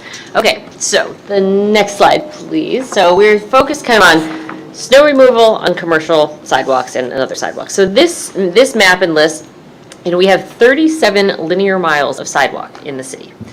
23 miles are residential, 10 miles are commercial, about 2 miles are government or public institution, and 2 miles religious or private institution. So this map is really just intended to illustrate kind of the scale of sidewalks. This is not about responsibility or anything. This is just sort of the scale of how many sidewalks, 37 miles in the little city. So next slide. So one of the things we've been talking a lot about is proactive communication as an important part of our snow policy. So one thing that we think, as staff anyway, worked really well this past winter was a few things. Before the snow, we did some targeted outreach by staff to repeat offenders. So some of our DPW staff, reached out directly to some of those folks who've been at issue in the past. Educating property owners on their responsibilities and timelines, expectations. Also, I'll give credit to our Office of Communications as well as DPW, so we're joined by some of our customer service and support team, this snow removal phases diagram, which was used repeatedly on social media and on that, fallschurchva.gov/winter website in various places to help folks know which phase of work we were in. And I think that was a really effective tool and something that we can kind of keep building on so everybody knows really where we are in the process. And we'll get back to that next slide. And then one thing we're going to kind of build on this coming winter in terms of communication is expanding that snow removal phase graphic. So this is something, I was at a NACTO conference and they were talking about winter weather in winter cities like Minneapolis. And these were just two examples of another way of graphically showing who is responsible for what areas, who does the sidewalks, who does the bus shelters, that sort of thing. Staff have also talked about adding a telephone hotline with a pre-recorded message for residents who are not on social media. Again, we have really great like Instagram and Facebook stuff, but another way to say, oh, we are currently in phase 2, so that's where we are. So that communication we think is really important. Next slide. I want to talk just a minute about our snow team. We have approximately 30 DPW operations staff who are driving plows and are also clearing with the skid steers and the loaders and the other equipment, working alternating 12-hour shifts. Of course, all of this depends on the scope and scale of the storm, right? Whether it's a smaller storm or a bigger storm. We also have our 2 DPW customer support and service managers working alternating 12-hour shifts that are really integral to that. Rec and park maintenance staff are focused on clearing sidewalks at general government buildings. And we use, came up various times, 100% city staff, no contractors, to do snow clearing. Next slide. So just to talk a little bit about, so in terms of DPW operations first, so again, looking at this snow removal prioritization. So phase 1 is alerting folks it's coming, also the pre-treatment and the brining and that sort of work. In phase 2, and the lengths of these phases can vary and will vary based on the storm. And that's where, he's Herb's expertise to know when we're in each phase, right? When and how the operational details of how this works. This is kind of the communications part. Primary and emergency routes prioritized for public safety and access. That's where they're starting. And then in phase 3, the DPW staff is going to be first doing residential streets, including cul-de-sacs. Next, doing coordination with Falls Church City Public Schools. Next, doing curb ramps and bus shelters on the commercial sections of Broad and Washington. And this is something we've done in the past, and this most recent winter, frankly, did more of, right? I know you were doing a lot of focus on that, particularly night work, because those same crews were doing other things. And so, having those crews focus on that as a focus of pedestrian-friendly commercial districts and recognizing that that's important. And then they'll be taking additional passes at roads as needed. So the next slide is sidewalks. So during that phase 3, right, while DPW crews are doing our thing, rec and park staff are clearing sidewalks at general government facilities. Business owners are responsible for clearing the sidewalks in front of their commercial properties. And residents are responsible for clearing the sidewalks in front of their homes. That's what's happening during phase 3. So the next slide, I'll just talk briefly about residential sidewalk snow clearing. So as we said earlier, there are 23 miles of residential sidewalks. Approximately, it's an estimate, 1,200 residential properties with sidewalks. Again, this proactive communication from the city, letting folks know well in advance of winter, during the storms, all of the things, what you should be doing. Residents are encouraged to clear sidewalks 24 hours after snowfall ends. And we are really encouraging neighborliness and goodwill. So this is an image from last winter on Instagram. Being a good neighbor, there's been a lot of discussion about, volunteer groups and, 13-year-old kids in the neighborhood and all of that sort of thing. But using kind of that's where the focus is on the residential side of sidewalk snow clearing, is that it's important as being good neighbors. Now, when we get to commercial properties, as I said, they are responsible. And if they don't shovel their sidewalks, and this is where I'm going to turn it over to Andy now. This is where the bulk of the staff report focuses tonight, is on some options for code changes, and so we're going to focus here on the staff's recommendation. Okay, so So I think based on kind of a review this past year, Sally and I took some time here over the last several months to research the state authorities available to the city to enforce, clearing of sidewalks. Each one of these we found would require either changes to the city code, process implementation changes, or both. And each of those kind of brought, I think what we found were different challenges for actual implementation. And so what we're proposing instead is a request of the General Assembly to, as part of its upcoming session, to modify part of the state code that currently only applies to counties in Northern Virginia. It's written for counties and not cities, to give us some similar authority to what they have to be able to issue $100,000 or $100 civil penalties for not removing their snow. So for us to do this, we would kind of work with you all this fall on what that General Assembly request would look like, as well as several changes to the current city code for us to use this upcoming winter. And so two of those things would be shifting to a uniform time frame for clearing sidewalks of 24 hours. So this is the best practice as we've looked across all the other cities in Virginia. And for now, remove the section about fines. I think one of the things we've kind of, dealt with this past winter is a lot of phone calls to our staff saying, hey, there's something in your code that says you should be issuing penalties. Why are you not doing that? And so, so our ask would be, let's take that out as part of this kind of fall code update. Operationally, what we would do this winter is deploy inspectors to actively inspect the commercial properties in the city 24 hours after the snow stops to see how well everybody's doing, and then issue kind of warnings, reminders for folks to do this. This is a change from kind of how we've done things in the past, which has strictly been complaint-based. So then we would come back, I think if we can go to the next slide, in the summer of 2027, following the successful adoption of those changes from the General Assembly, we would come back and make a second set of changes to the city code. Add the $100 civil penalty. One of the things we're also proposing kind of in our request to the General Assembly is to clarify that $100 is applicable each day the snow is not cleared, so it accumulates if the work isn't done. So then the next following winter, what that would look like operationally is we would have that inspection process in place like we would set up this upcoming winter, and then we would add on kind of issuing those civil penalties to help drive kind of better participation from our commercial businesses on this sidewalk clearing. So the next steps on the final slide would be to come back to you all in August and get moving on those changes, both for the General Assembly request and then the city council code or the city code changes. So we elected kind of in the presentation not to dive into all of the options in the staff report. Happy to walk through any of those, answer any questions you all might have. Talk about any other kind of feedback or suggestions you all have. I think one of the points I neglected in my kind of opening remarks to make is when you think about kind of the city operations and kind of staff kind of workload intensity, there isn't anything that happens in the city, I think, more intense than the city government responding to a snow emergency. I think of kind of day two, showing up at the property yard and talking to Herb and some of his team. I mean, these guys are working 12, 16-hour days. They're bleary-eyed kind of folks and working really hard. And so I think as we've kind of evaluated how to handle some of these kind of challenges and some of the feedback we've gotten this past winter, there's a capacity limitation for our staff to be able to kind of do additional work, and we're a little hesitant about kind of committing to taking on additional tasks. I'm sure we'll talk about a few of those, but I wanted to make that point. I just, that is one of our constraints that we're very conscious of.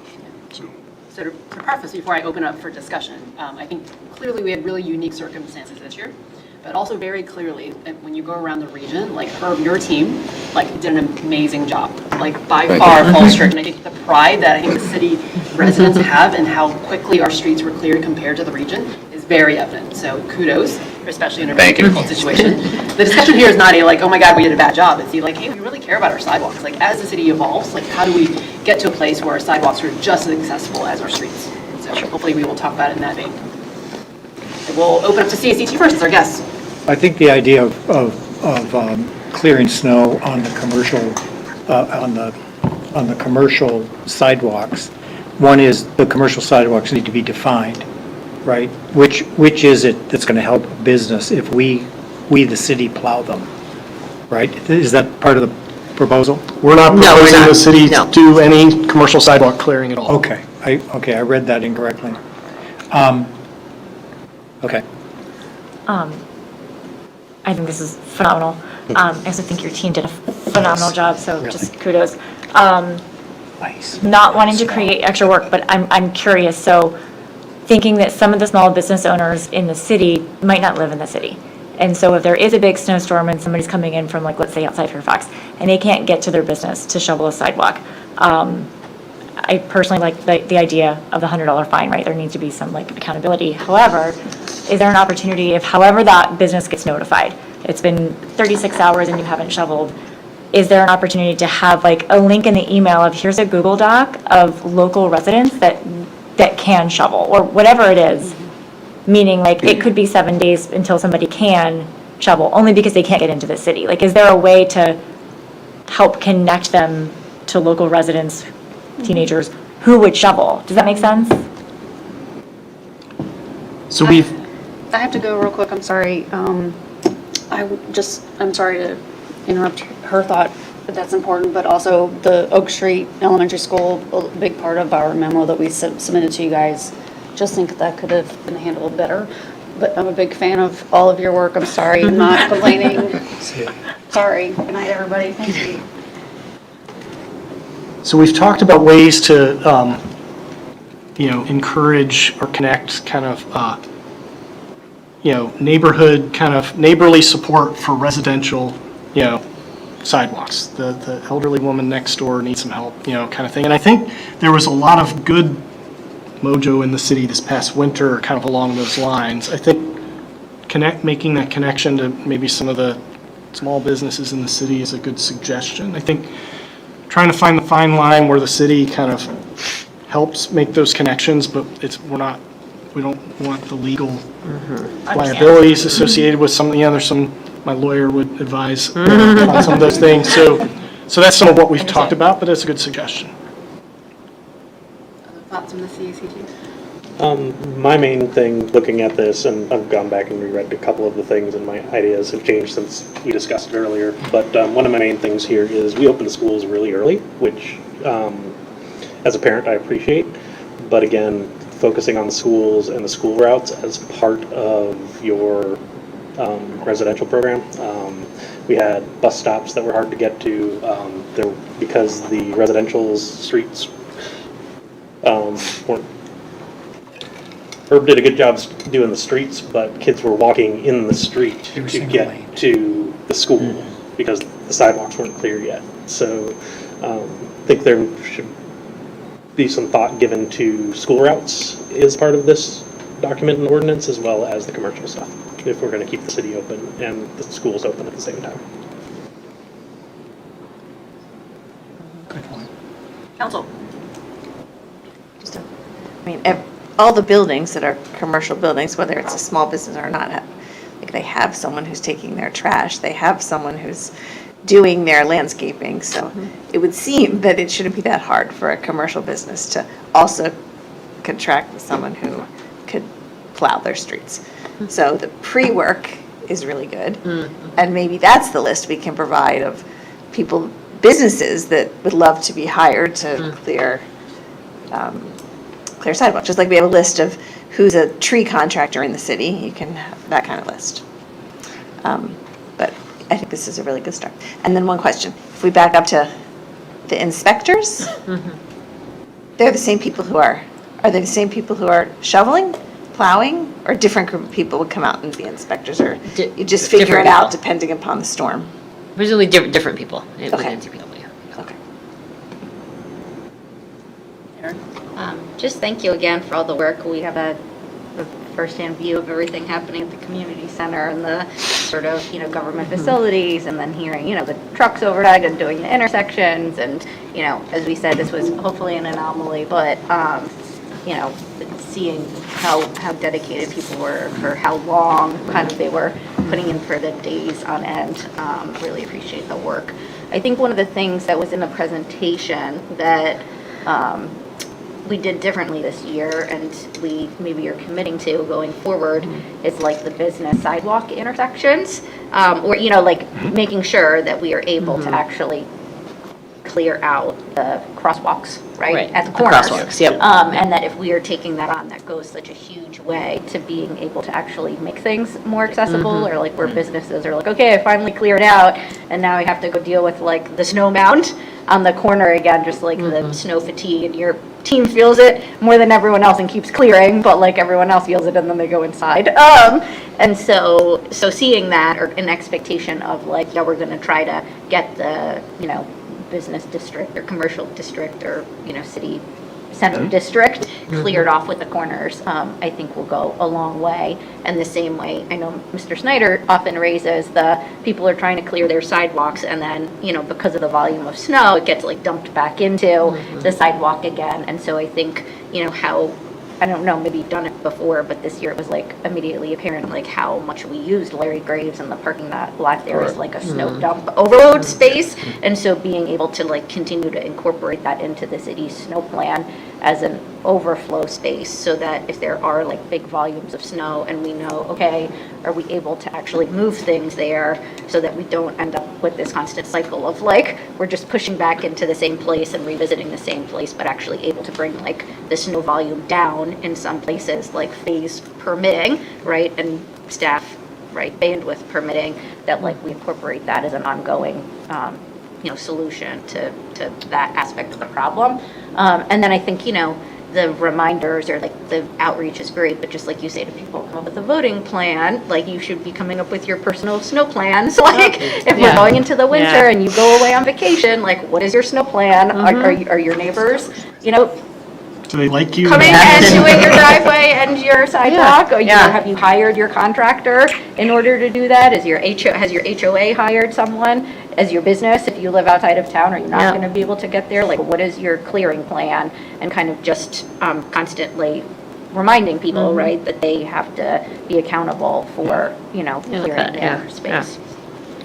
I've got just a question. Is anything taken into, is there enough off-street parking to have cars also be, or commercial organizations to have to get their cars off the street? Herb, you want That to talk sort of about thing. snow emergency routes? Yeah. Yeah, I mean, just Well, on, no, that's a subgroup of it, but I just mean for, just regular? yeah. Not particularly. We didn't have that, we didn't have that many issues with cars on the commercial routes, just because of what we were clearing at the, at that point from Washington and in Broad. There's really no street parking, so we didn't encounter that. I don't think it's necessarily necessary that we sort of focus on that more so than we focus on the actual clearing of the sidewalks from the commercial properties, because that starts Yes. the commerce, right? We want to get businesses open so we can get back to as normal as possible. So I think that's going to be our biggest focus. And I think this winter was sort of, like you said, it was an anomaly, right? But now we have a baseline for an anomaly. Now, when we go back to our regular, snow, we should be much better, right? Because we faced what we did this year, which hasn't happened before. I mean, I've been snow commander for almost 20 years, and having that type of snowstorm that we had, you just don't have that. And I do. Great title, by the way. Snow Commander. I think it's excellent. So yeah, we did some things differently this year. We ad-libbed a lot of this stuff, right? A lot of the things that we did may seem like it was choreographed, but it really was not. It was spur of the moment, and we just decided to do it that way. Actually gets there. Bus stops and access to bus stops do they count as commercial? So we partnered with the schools this year. Me and Alicia Prince were in. I didn't Saying mean school bus WMATA? stops. WMATA I bus meant Oh, WMATA In bus other words, stop. all the way down Broad and whatnot. And Right. also, does it incorporate snow routes? So WMATA. So Emergency routes. we are in charge. The city or municipalities are in charge of the bus stops. Okay. So WMATA will have nothing to do with the actual clearing of bus stops. So that becomes incumbent upon the city to clear. One of the things that we focused on this year was it was such a hard thing because it wasn't just the bus stops, it was getting to the bus stops. That's So what I once was saying, the once we access did to the them. actual stop itself, we had to clear either a path from the road or a path from the sidewalk, right? Just so people could stand there, or when the bus came, they didn't have to crawl over a snow mound, right? Which, and that was a challenge for us, right? But we're in touch with WMATA, with their bus people. If we have to change a route or if there's something going on, we call and we are in communication with them pretty much every storm, or not even just snow, just any type of weather incident or traffic incident. Thank you. That's really helpful. So, you guys did a great job.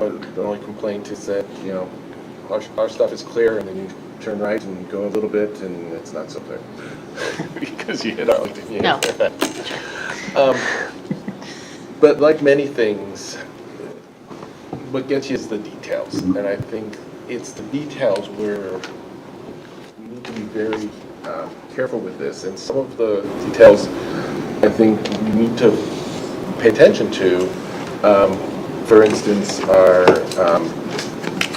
we're talking about sending a fine to the commercial businesses, but we need to make sure they're going to the right people, because the businesses that are in those buildings, they're not really the ones. Are they really the ones responsible for clearing the sidewalk, or is it the landlord? Is it the building owner? And I think we need to be proactive. I like the idea of being proactive, of let them know you need to have a plan. You need to be ready for this, whoever it is, because the business, look at Rare Bird, they don't own that building. Are they responsible for the sidewalk there in the corner? But they're the ones who get exposed. And I think it's important with the communication and to be very clear of what it looks like when you've cleared it. We all saw stuff where it was a foot wide, a foot of a 7-foot sidewalk, and there was a foot cleared. And they're like, we cleared it, but I think our communication will need to be very clear. You need to clear at least half the sidewalk. Yeah. I think half is probably reasonable, or something like that. And you need to connect to your neighbor. You need to take that extra step. If there's 3 feet, it's ridiculous that the 3 feet isn't cleared. You are responsible for connecting to the next clear area. Communication to the residents, I think we've got more than enough time to get something into the December tax bill and insert. So I think we've got The car tax bill? real estate tax, There's also a car tax bill. whichever one we're sending out. Both. But we have the opportunity, we're sending something in December. We've got an opportunity there. I think December's a great time to put something right in front of people, saying this is your responsibility. You hire somebody to clear your driveway, you have to tell that person, clear the sidewalk also. I can't tell you, there's been many of them where, nice driveway, sidewalk's closed. And then the last one I want to talk about is the WNOD. I know plowing along the WNOD, we need to discuss that in a budget. The other piece of that is the crosswalk, is the sidewalks across it. And it's kind of a symptomatic of many other little spots within the city where there really some sort of government. And WNOD is unique because it's not ours either. We just need to step up and shovel the sidewalks on the WNOD. We just have to say, connecting those two, we just need to get them done. And that way, all north of the WNOD can connect in. It's those little connections between the sidewalks that really drive people up the wall. Connecting from a sidewalk to a crosswalk it's those little details. So we just need to in our communication, make it very clear, we're responsible to connect to the next person. That's a, oh, sorry. No, go ahead. No, I was just going to say, I just wanted to reinforce that point, because on a couple of occasions, I was almost hit by a car in one of them, where the sidewalk was blocked where the WOD met Great Falls. So I had to walk out onto the street, and we all know that it was an exceptional year. It was very thin on the street, so I literally had to walk in the middle of the street with cars behind me, you know, literally right behind me, and it was a little frightening. So I think I just wanted to reinforce that point. Actually, it would be better if, I know we probably can't, but if we could clear the WOD as well. But That's a separate. A separate issue, I'm putting I know. that separately because Yeah. that's a really different discussion. yeah, but your point is well taken. Yeah, I do want to build on the trail thing. Not only the WNOD, but also the trails on the south side of Broad, because the kids use those a lot to get to school. And again, if we're going to have the schools open, which is a wonderful thing, we do need to make sure that the kids can get to the school without having to walk in the streets. You're talking about like the Howard Herman Trail and The others. Howard Herman Trail, and the one that Cavalier goes through Park. behind Berman. And Cavalier, yep. Have thoughts on the resources needed to tackle all those trails? We We don't. don't have the capacity to do that. So Rec and Parks, like their order of business is City Hall, Library, Roar House.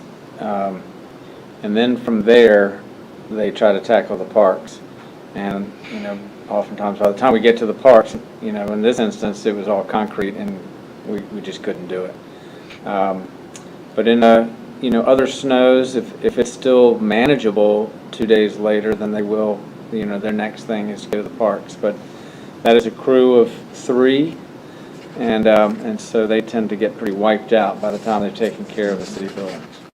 I think some of the areas that I think we've been trying to do a better job, and I think the team overall, even under this past year's conditions, have done a better job, is all these random properties that the city owns, where we're the owner that needs to clear the sidewalk.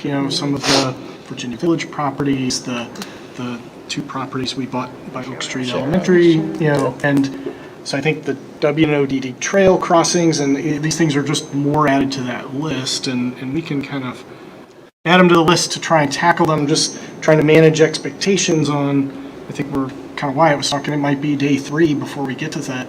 Most of the snows we have around here, by day 3, it melts. So, I think, understand where everybody's coming with those comments, I think. It also gets to, when they clear the city hall and they clear the community center, they do a really good job and they clear it 100%. Do they need to clear, does it make sense to have those 100% cleared and other properties not cleared at all versus have city hall and community center pretty good and then move on and then fully clear it? So if they get completely wiped out, we've got everything good enough versus something's fantastic and something's not at all. So it's one of those prioritization, making sure we don't let perfect get in the way of good enough. Laura, you've been very patient.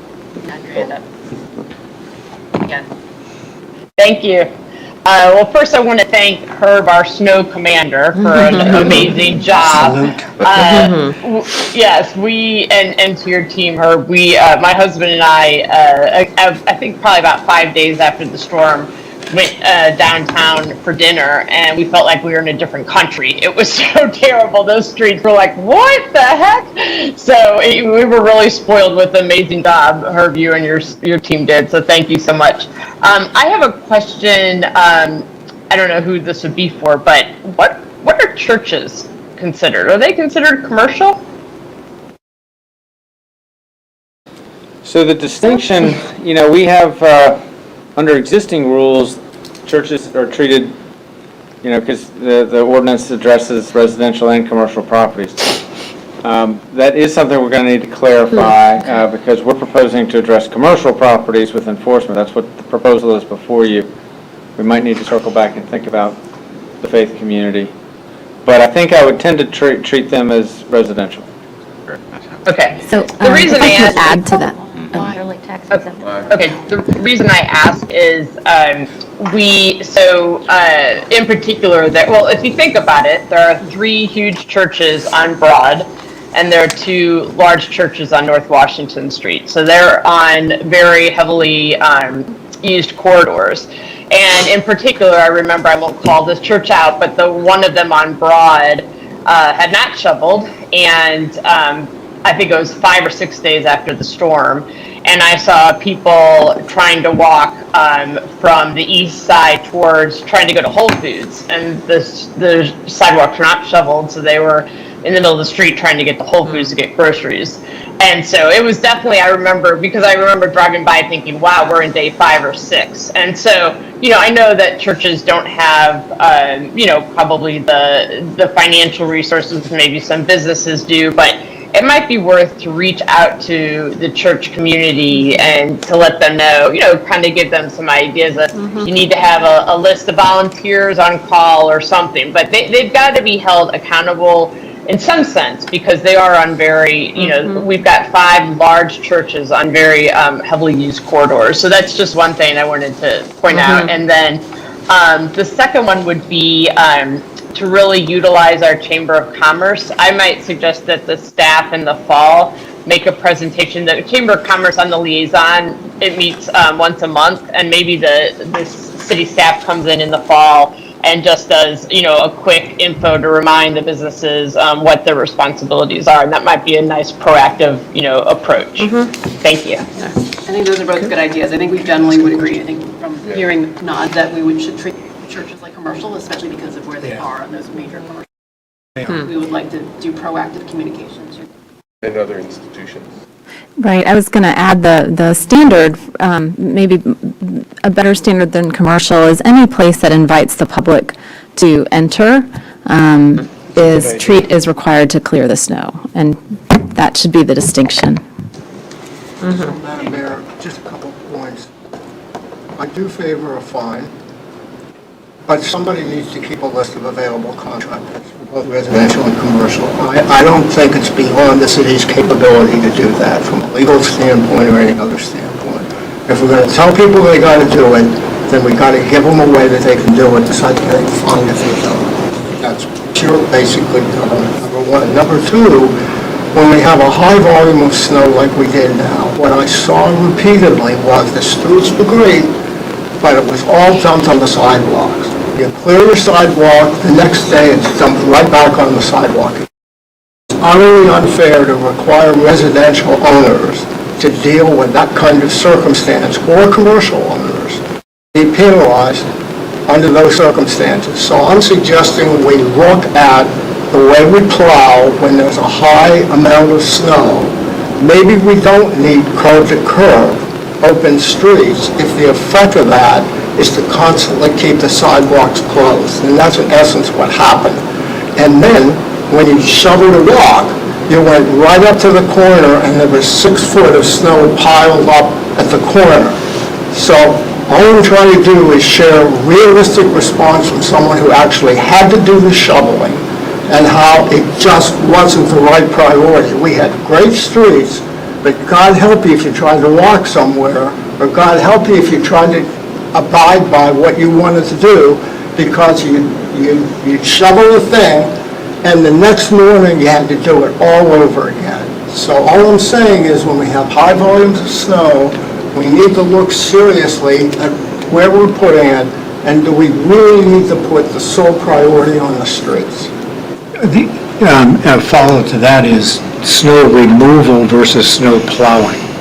There's a different set of equipment, right? Correct. So it comes up, it goes into a truck, the truck leaves and goes, I don't know, to the Potomac River and dumps it, or wherever they're doing, into the parks, they're, because they froze over. So that's one, is snow removal versus snow plowing, and that might be taken into consideration. I think the challenge sometimes with that, well, it's not that, there is a cost. So I think the challenge becomes all of our trucks at that time are used for plowing. And so we literally have Even though there's a dump back there that's still. Correct. So we may have with the trucks that we used them at night. We took the equipment off during after we plowed during the day, and then we came in at night, and we loaded them up and dumped them, and then we reloaded them back with the plows and the spreaders for the next day. So it becomes a equipment issue sometimes, where it's not feasible. There's no snow blower No, well, in this snow. add-ons to trucks. Well, they do have them, and this. they do? They do. Oh, good. They do have them, extremely expensive. Oh, yeah, Extremely And expensive. maintenance.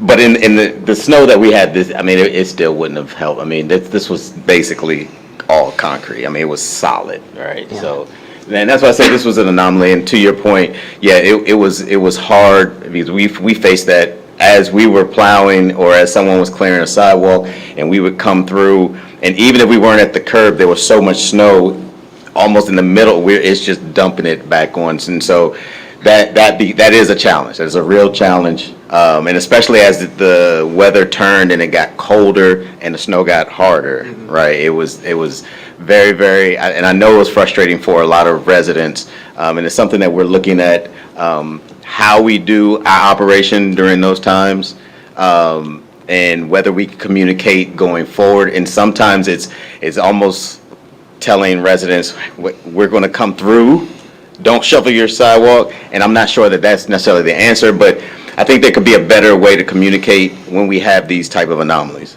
Does the city have any technology, or I should say, for this anomaly, did the city get blindsided by the fact that the city didn't get good enough forecasts? No, actually, the reason that we fared better than a lot of municipalities is because we actually stopped our plowing efforts earlier and went to machines to move the snow more or faster than other municipalities. There were some municipalities that were trying to plow this for 2 and 3 days, and we on Sunday, the snow came in on Saturday. On Sunday, we started with our machines, right? So But we do the forecast. Yes, I know Okay. the forecast. I do know the forecast. So Yes. you keep saying an anomaly, and I really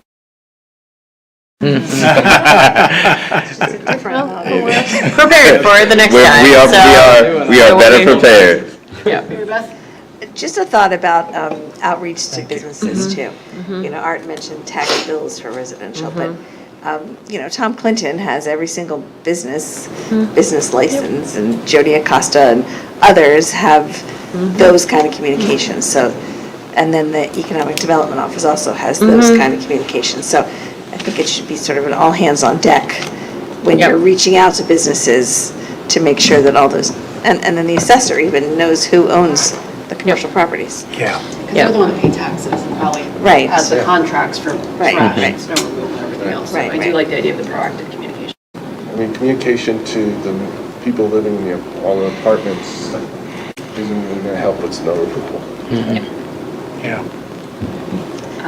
So we spent a lot of time talking about proactive communication. I guess I want to go back to the enforcement. So what I'm hearing from staff is that, at least Sally's done a thorough scrub, we do not actually have legal authority to levy any fines. Staff's recommendation is to take it out of the code this fall and hope that the General Assembly will let us get that authority added to include cities. And then hopefully next summer, when we actually becomes effective July 1st, 2027, we'll add it back into our books. Is that kind of the takeaway on the enforcement side? I guess one thing I want to bring up, and maybe it's just me, is so our current rule is 6 hours for commercial and 12 hours for residential is when people have to start shoveling sidewalks. And I think the staff recommendation is moving to 24 hours.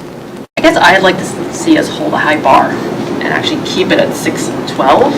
I know 24 gives more time, and maybe you have unique circumstances that if it's another snowcrete event that you are more flexible. But if we are aspiring to be that walkable place, like I guess I would like to hold a high bar from when we'd like to see snow removed on people's sidewalks. I know that that is an outlier from where the region is, but I wanted to at least put it out there for discussion, especially in the next year, we don't actually have authority to enforce it. I feel like it's a little weird to kind of walk back from kind of our values of being a walkable community and lower our standards here. I agree with the mayor about maintain our standards. However, operationally, maybe we just don't start issuing warnings or fines for 24 hours. Because if somebody, our standard is 6 hours and somebody clears it in 7, Well, we don't have authority to issue. So even a voting or whatever, but I'd like to keep that high bar out there. It's just not, So two thoughts. So, one, I think when you read the code, it's like 6 hours, except when it's at this time of day, and then it, so it's a little clunky. And then when you think about some of our streets, like the 6 hours will apply to some properties on that street, and 12 hours will apply to other properties. And so maybe one other thought or suggestion was if dialing it to 24 hours for the reasons you all have talked about, we want to aspire for better. Maybe it's making it more uniform at 12 hours for everybody. Like, that's just a suggestion. I think the trick with saying the requirement is 6 or 12, but we're really not going to enforce it until 24 is, I feel like, this past winter and other winters, we get calls from the community wanting us to, why haven't we done something at hour 7? And so I think we want what's on the books to be what we're going to do. And or at least that's the feedback I feel like our team has heard, this past winter. And so I don't really want to say, well, we're going to put out the standards this, but we're only going to enforce that. I think we ought to settle on what that ought to be. So just a couple points of feedback on that.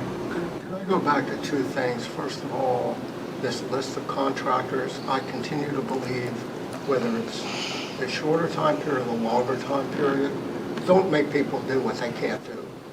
In other words, help them solve the problem, okay? And I think the city ought to be able to play a role there. And secondly, I think city operations, we started to do it, the crosswalks at the intersections. I think that needs to move up as a priority.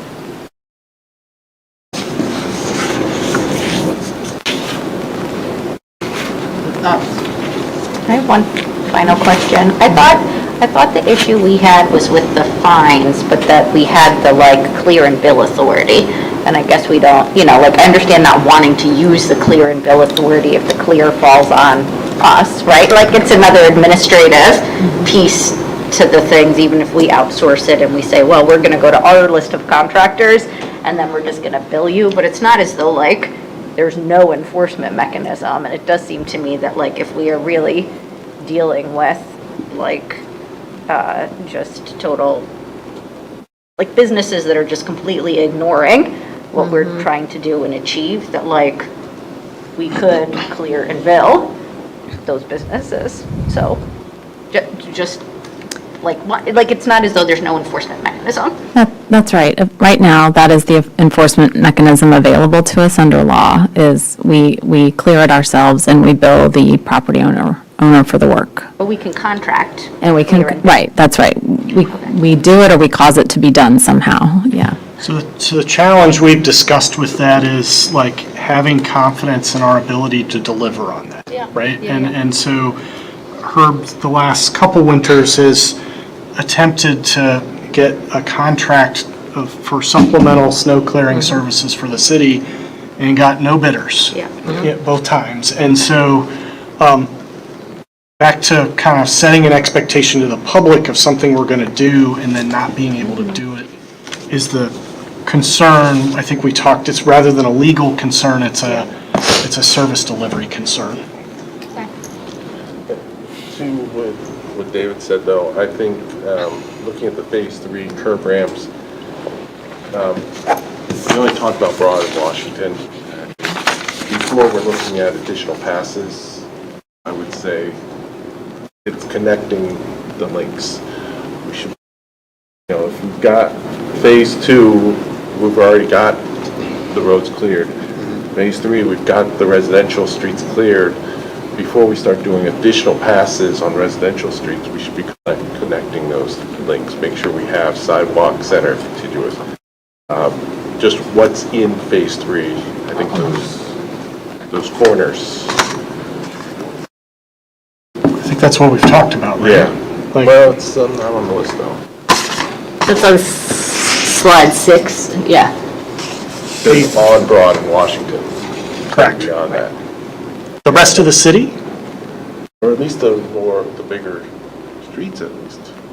I don't know. That's what we have to figure out is how do we do the connect? So if you look at, for instance, Park and Maple, it's not exactly deep in the depths of the residential area, but those corners are ugly when we start getting into things like that.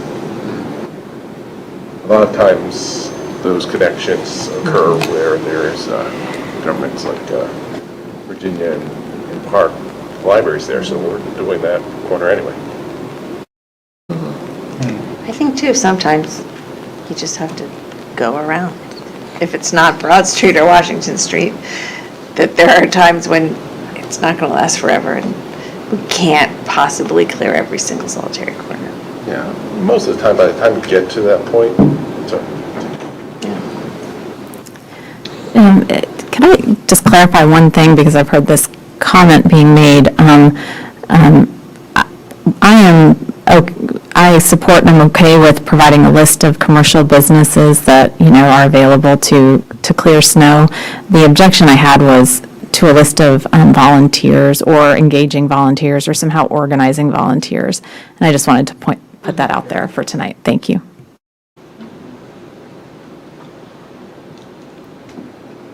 Okay. Any final thoughts? It sounds like more proactive communication this fall and December, kind of the last, before the snowstorm comes. Hopefully no snowstorms. With all the discussion tonight, we will have no snow. Sounds like we will add this to our legislative agenda, to request the ability to have fine enforcement. I guess still up for discussion whether we want to keep the same 6 and 12-hour standard or move to some still higher bar. Does council have an opinion on moving to 24 hours or 6 and 12 or 12 for everything? Or? I like the consistency, but I don't think we want to go more. So. I think consistency of 12 is good. 12? Okay. Any other takeaways on this one?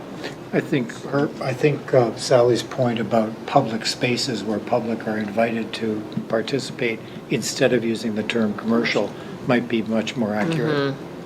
So churches would I agree with that. That's really proactive good. communication where there's public activity, public invitation. And then Dave's suggestion about list of contractors that we can make available for people. And then I guess finally, I would just say, and this is kind of a technical point, but for language purposes, we do have the authority to prosecute snow removal, the failure to remove snow as a misdemeanor. And misdemeanors have to be adjudicated by a court unless you can get them on the prepaid penalty list for Arlington County, which we could look into if you want.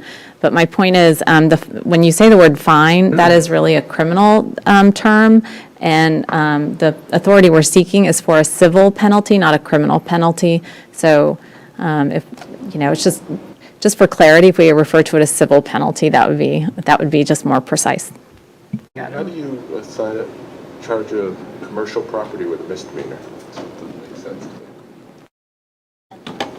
Yeah, it's on the order of a parking ticket, that, it's similar to a parking ticket that you can, or, you got a ticket because your dog wasn't on a leash. It's a minor misdemeanor and you can prepay. But it gets to, I think, I don't like the idea anyway. I think maybe the point, or you brought up earlier of like who exactly gets the civil penalty, that is something we've kind of turned over a little bit. It's that isn't a simple answer in some cases, and so we'll work on that some more. Yeah, it'll be this. I think that's it for our transportation topic. Thank you so much. Thank you, CACT, for Thank joining you us. for engaging us. We look forward to other opportunities like this. I think this is very productive. Thank you. All right, thank you. We'll need a break before we get to tenant relocation. Thanks, Commander. Okay. I feel like Yeah, now when thanks, you Commander. see the 24-hour, like the 0700. He's not my best buddy. He's not my best buddy. Is that, I'm everybody's. Like with the police, I'd like to do a ride-along. You can come do a ride along. Thank you very much. Dana, we're going to break till 10. If you do it during the Sarah.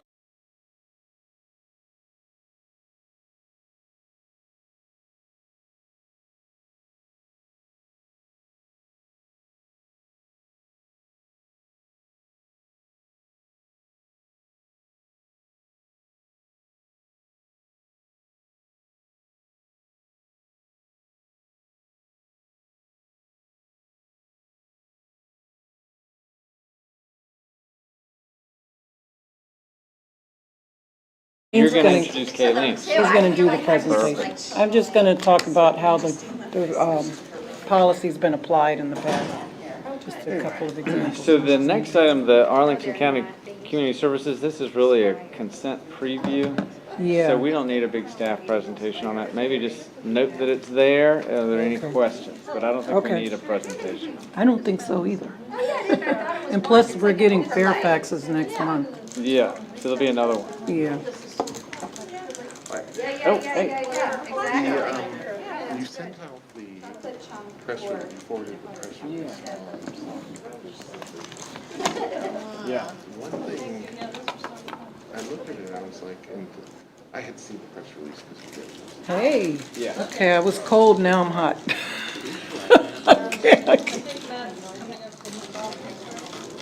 I don't think so, is Matt?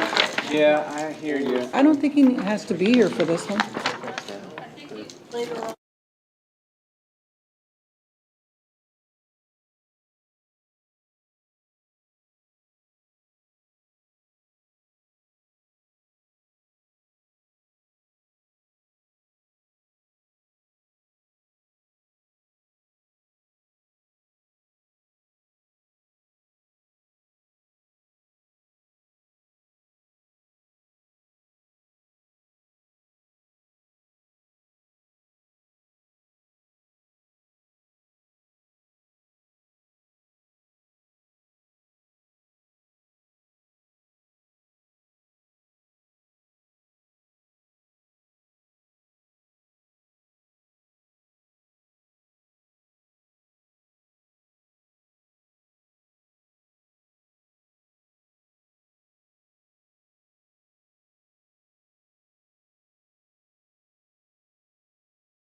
I'm glad it wasn't us.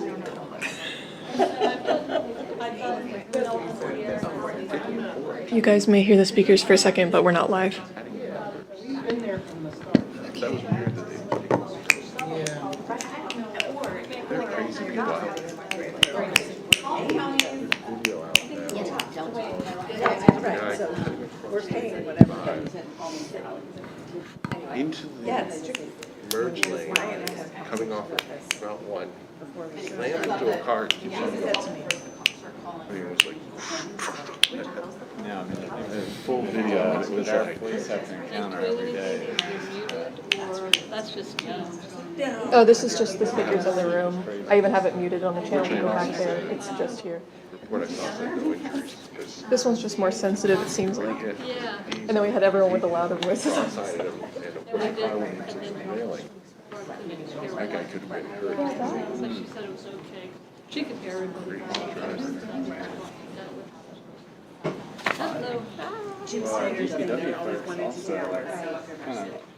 Constantly walking in the street with all the reflective view and everything like that. And people are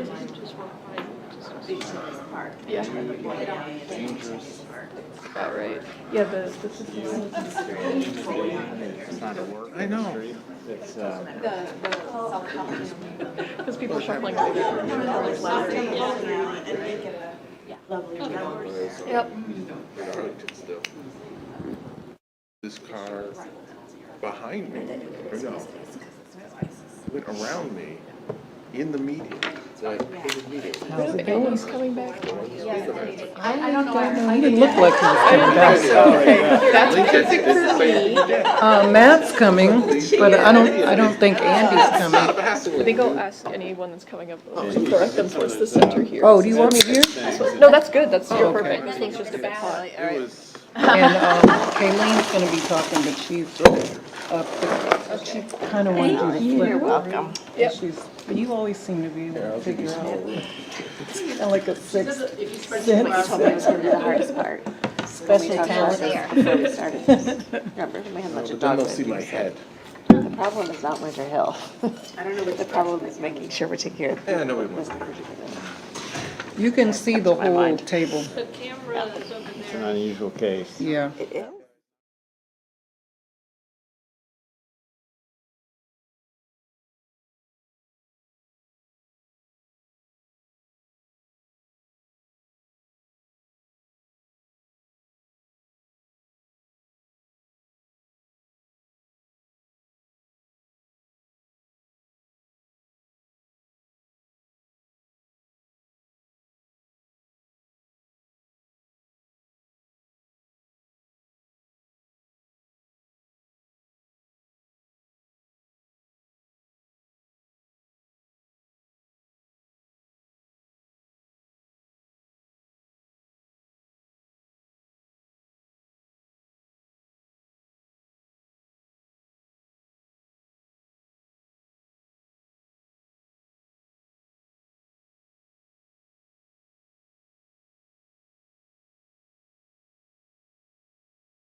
legislative land use approval, projects where the owner has committed to comply with this policy by contract, voluntary concession, or proffer. It does not apply to every landlord or rental property in the city. Some of the major components of the policy include, as referenced on page 3, planning. Before displacement occurs, owners must submit a relocation assistance plan that describes the project schedule, the relocation timeline, the affected households, replacement housing, financial assistance, staffing for the relocation, and reporting to HHS. Communication, which is referenced on page 4, the owners must provide advance written notice, identify relocation contacts, conduct tenant service, which is referenced on page 4 of the policy, and keep residents informed throughout the process. The policy also requires a minimum 120-day notice before tenants must vacate their units. Assistance, which is referenced on page 6, owners must describe how displaced tenants will receive assistance, including moving expenses, storage, utility hookups, security deposits, rent differential assistance, and relocation services. The policy references the Federal Uniform Relocation Assistance, or URA, payment schedule for eligible payments, and that is also attached in your packet. Oversight, which is referenced on page 11, the policy establishes city oversight, where HHS will review the relocation assistance plans, monitor compliance, and coordinate with developers. The Housing Commission will also review the plans in a public meeting before approval by the director of HHS. It also includes tenant protections, including tenant retention, which is referenced on page 5. The policy encourages owners to retain existing residents through phased rent increases, rent discounts, minimizing tenant fees, longer leases, and maintaining affordable rents whenever feasible. We also included a right to return, which is referenced on page 10. Residents temporarily displaced receive priority to return to the redeveloped property, provided that they continue to meet the program eligibility requirements. We also included provision for school-aged children, which is referenced on page 7, where households with children attending Falls Church City Public School, they will receive priority consideration for available housing within the city limits to minimize disruption to education. The policy also addresses additional support for households that have elderly, persons with disabilities, households with limited English proficiency, transportation assistance, bilingual assistance, and home ownership referrals. The policy also establishes timeline requirements. The relocation assistance plan must be submitted before permits or vacate notices. It requires a 120-day tenant notice, required relocation schedule, ongoing reporting to HHS, and that the city will review completed within a 60-day period. The policy itself does not appropriate funding. Relocation costs are generally expected to be the responsibility of the property owner or developer. The city may identify additional funding sources when appropriate, but adoption of the policy does not create an automatic financial obligation. In closing, the proposed residential tenant relocation policy establishes a consistent and transparent framework for tenant relocation. It strengthens protections for displaced residents, clarifies expectations for property owners and developers, and formalizes a process that will support future redevelopment while advancing the city's affordable housing goals. Staff recommends that council to approve the resolution adopting this policy. Thank you. Thank you, Kaylee. Is there any more staff presentation? Or we can jump No, in? that's pretty much it. And we just wanted to, if you had any comments or feedback, that type of thing. And then Sally's here also, that we worked really closely with her.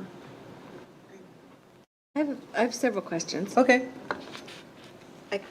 Some of this had blue headings and some had red headings. Does that matter? Was that a? I'm not sure. It was a hierarchy thing. Was it a hierarchy Blue is thing? higher up than red. Okay. I thought it might be, but then I couldn't tell, so, okay. And this applies to all residential units, not just affordable housing, right? It's voluntary. I mean, it applies to the three things that Kayleen said. So projects receiving city or EDA funding, projects where the owner has committed affordable dwelling units as part of the legislative land use approval, or projects where the owner has committed to comply with this policy by contract, voluntary concession, or proffer. So anyone else, they don't have to follow it, but kind of, as I said in the beginning, generally, if there's a displacement of tenants, they'll call the city and ask us for guidance on what to do. Okay. you know. So I don't remember seeing this in any of our voluntary concessions over the years, that if there would be a need to relocate, they would follow a policy, right? We haven't really put that into any voluntary concessions. I don't have we? think so. That was Okay. more of a looking forward, Okay. kind of a wording. And historically, they've volunteered affordable dwelling units, Right. but not necessarily conformance with the policy. Okay, so in those situations, if it's a brand-new mixed-use building, they have proffered an affordable dwelling unit, that would then be part of the policy, but maybe the Yes. one right next door would not. No. Okay. If they offer, right, to sign the policy as part of their offering the ADUs. Yeah, Right, but they haven't, right? I mean, we have, up till now, we haven't done that. Yeah, you haven't done that. The thought would be moving forward to add that to the language of the voluntary concession. Okay.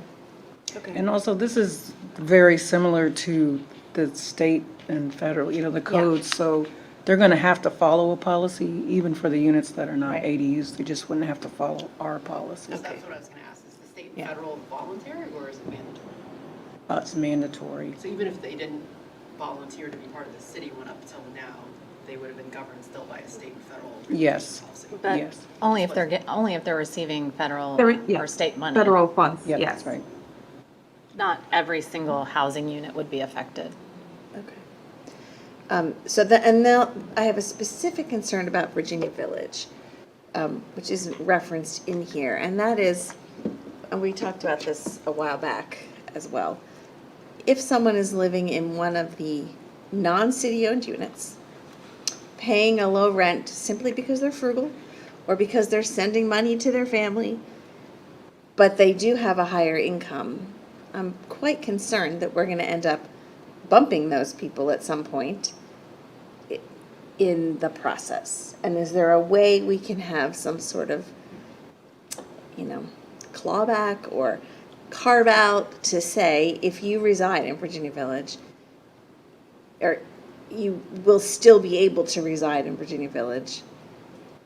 Well, the rent is gonna be calculated on income. So Right. right now, we have an obligation to keep folks that are there because we purchased the building, so we're not Yes. displacing anyone. Right. But if, there was any redevelopment, or if they had to be displaced for any reason, when they come back, their rent is gonna be based on their income. So, in the situation that you described, then they can afford a higher rent because their income is higher. You know what I'm saying? Like, that's a choice. Well, again, yeah, but that's a choice that they've made, and they've lived in this neighborhood for, I'm gonna make something up, 15 years. And this is what they want to afford because they're frugal. And then I just wish there was a way we could protect them somehow with some sort of, I don't know. Because I see the sentiment, because it feels unfair for that individual. You know, Yes. you're trying to apply your policy fairly, because Yes. that unit is very precious, and there are probably people that are more in need. All the Right. people on the wait list. Right. Hundreds. Like, I get the conundrum, which is like, Right. you want to be Yes. fair to that person, but you also want to be fair to all the Their people that home. are in need of the home. Yeah. Right. So I just, and I don't know, maybe there is no one like that in that situation, and No, everyone. there are people. There will like be, that, yeah. Yes. Yeah. Because like you said, if you may just want to pay a lower rent so you can buy other things. Right, It's your right. choice. But you can afford a higher rent. I don't know how much higher, but your income is going to allow you to have a rent based on your income. Yes. So, Which made me, your comment earlier maybe think of something else, which is, do we look at residents' assets at all? Because somebody could have a very low income, but have other assets We have a somewhere. cap on assets. I think it's 40,000, right? 40,000. 40,000. So there is They can't an have more asset than cap as well. 40,000. Okay.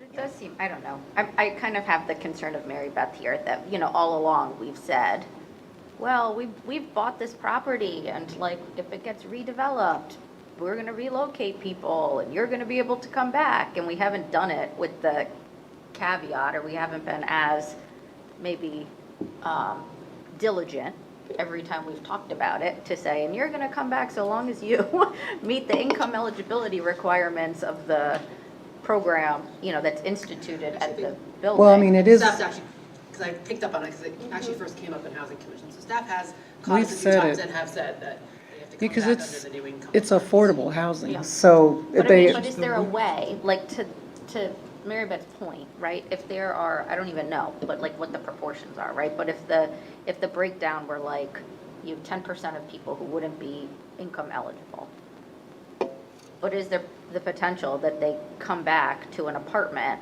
but they pay like market rate for that apartment?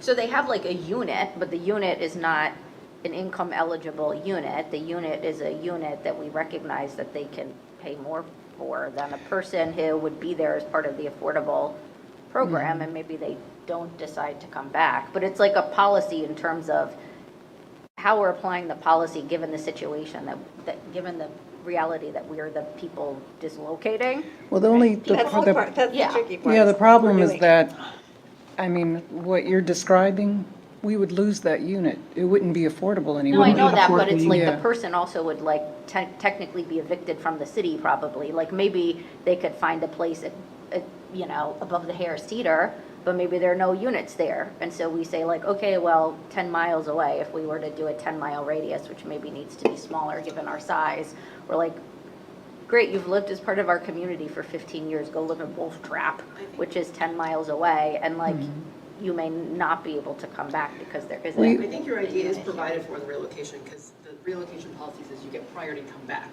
At what rent is based on your income. So in that Yes. situation, they could come back into a market rate unit Yeah. based on the affordability rules. They just won't And come we back go into up an to 110%. I mean, we have units that go up to 110%, so they could go up to that high. I don't know what the range of units is going to be at Virginia Village, but we have ADUs that go up to 110, so they could potentially go into one of those higher. I'm just saying, I don't think that Yeah. like, we should be so strict in this circumstance. And I understand the policy. I get that we're doing this in order to expand affordable housing. And preserve.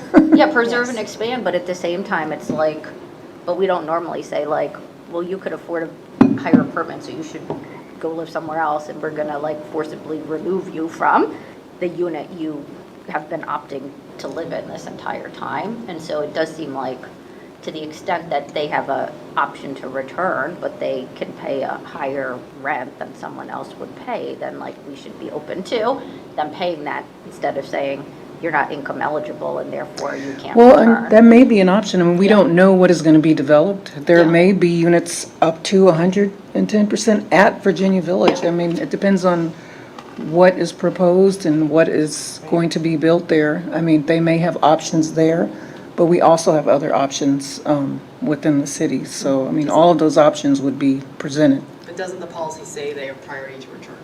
There's- Yes. Sort of units they return If to, the TBD income- based on their income. but Yes. They do have priority to return to Virginia Village. Based on their. Yeah, and page 10 also referenced someone who cannot move back if they don't qualify, that there is also the possibility that they can get compensated for another move.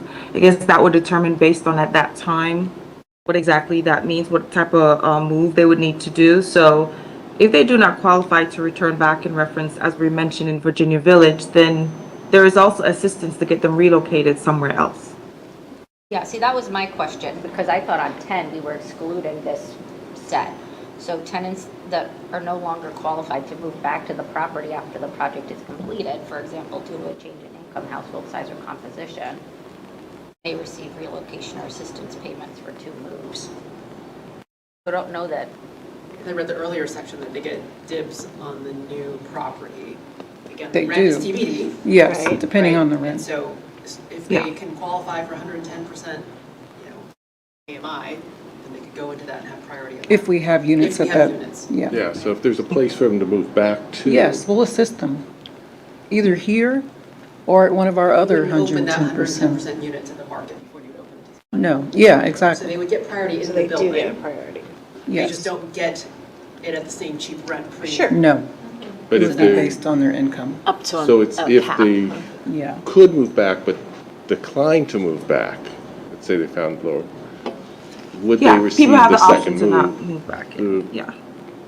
The relocation and assistance for the second move, if there was a unit for them to move back to, but they are like, no, you're not going to, you're gonna make me pay more, so no, I'm gonna move somewhere else. Then we would assist them with that move. Even if it was that they declined to move back to the property. I think only if they're not qualified. Yeah. Do we assist? Yeah, if They're they qualified decline for a because they're different not unit qualified. within the property. I see. Yeah, I see. I didn't But they understand that decide. when we wrote this, that like there's different We have levels different of, AMIs. yeah, But I okay. don't know what the AMIs are going to be. We don't know what It's it will not be as yet. built yet. So this means you're no longer qualified for any of them.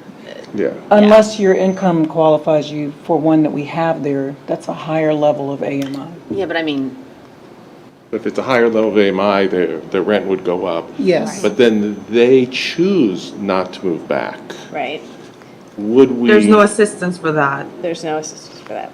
No. Then we would not So that's provide also written assistance. on page I think 6. that might need to be What clarified. did you say, Kayleen? She's saying something. It's on page 6 of the policy. If someone elects to not move back, then they would not be entitled to relocation assistance. So let's just say someone is relocated and they like where they are and they're fine there and they do not want to move back, then they do not receive any sort of relocation assistance.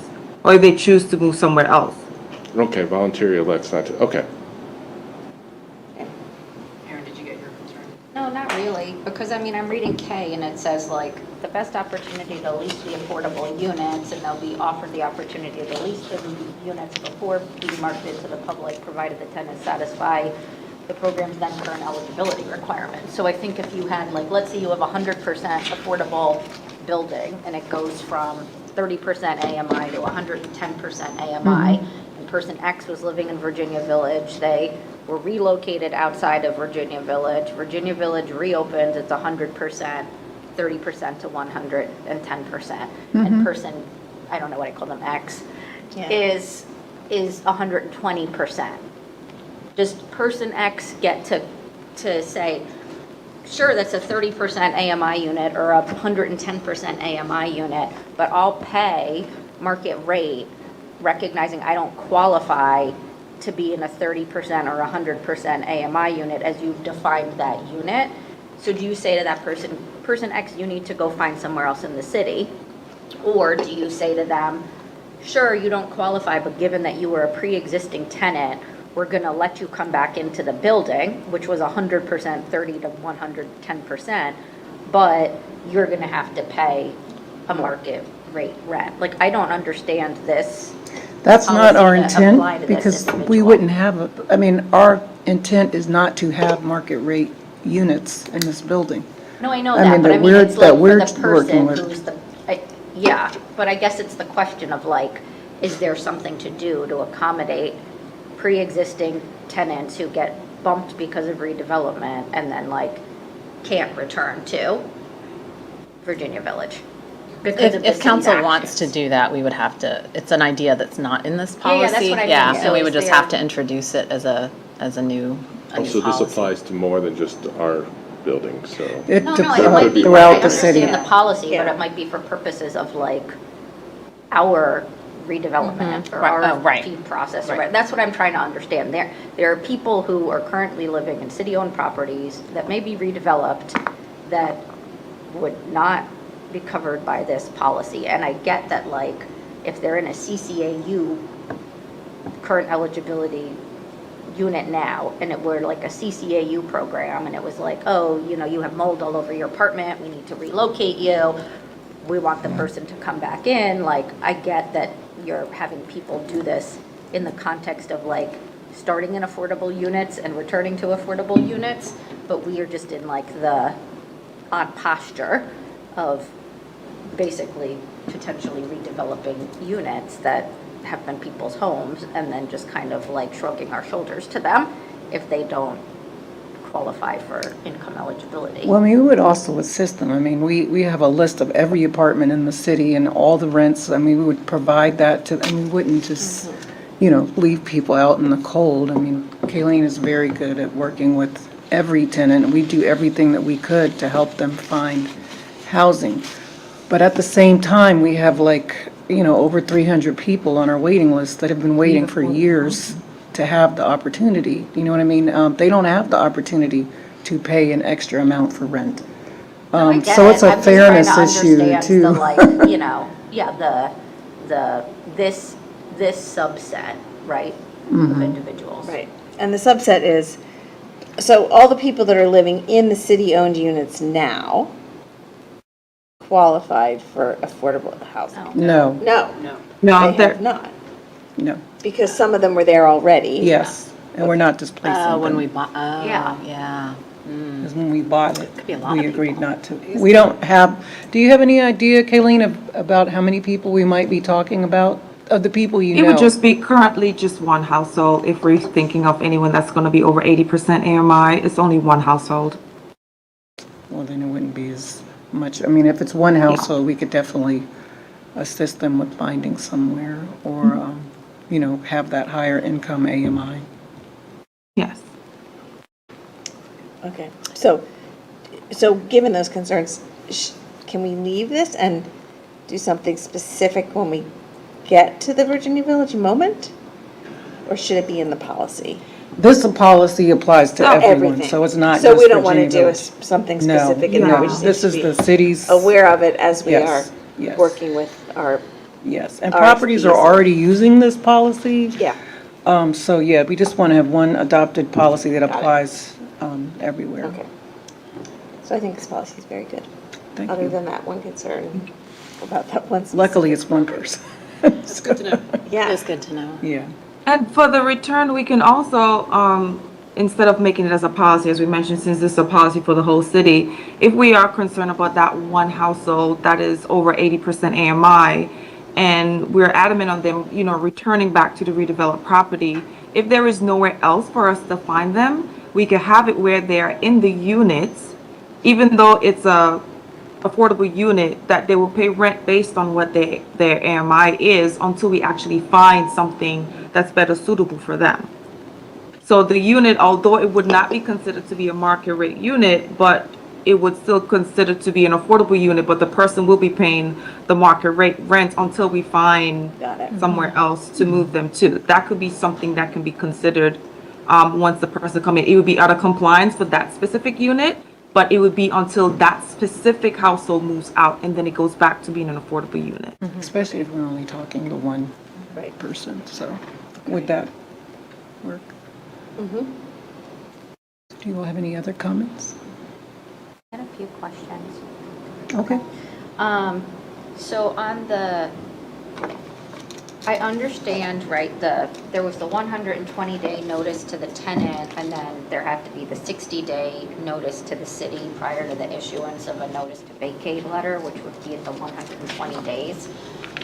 So like technically, you're talking about the submission of the plan to the city has to take place basically 180 days before a person would be the vacate date of the Yes. unit. But in places, the plan talks about the tenant notification letter, so that, like the relocation assistance plan, so for example, in 4A, B, C, tenant notification.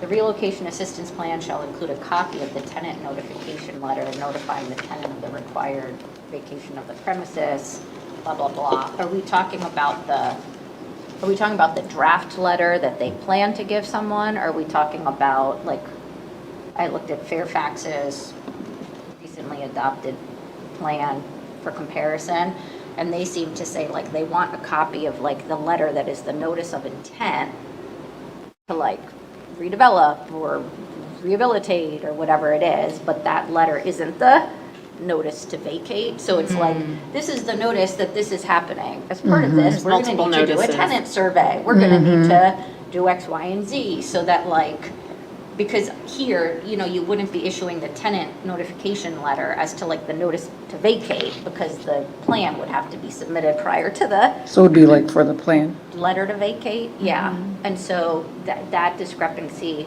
just stood out to me in terms of the, like, what are they actually including in their 180-day packet?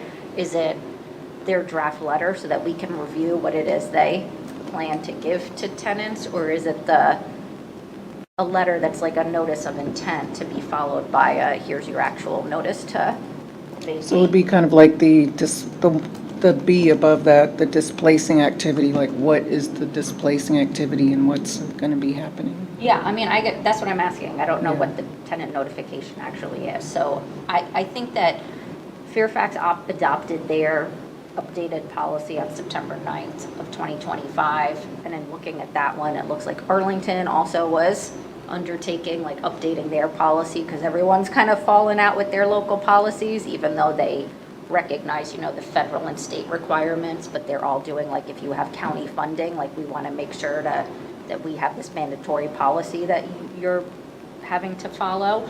And so it would probably make sense just to, I know the Fairfax one passed, but to see the status of the Arlington one, and then just try to bring ours into alignment in terms of how we're talking about some of these things at different points in time.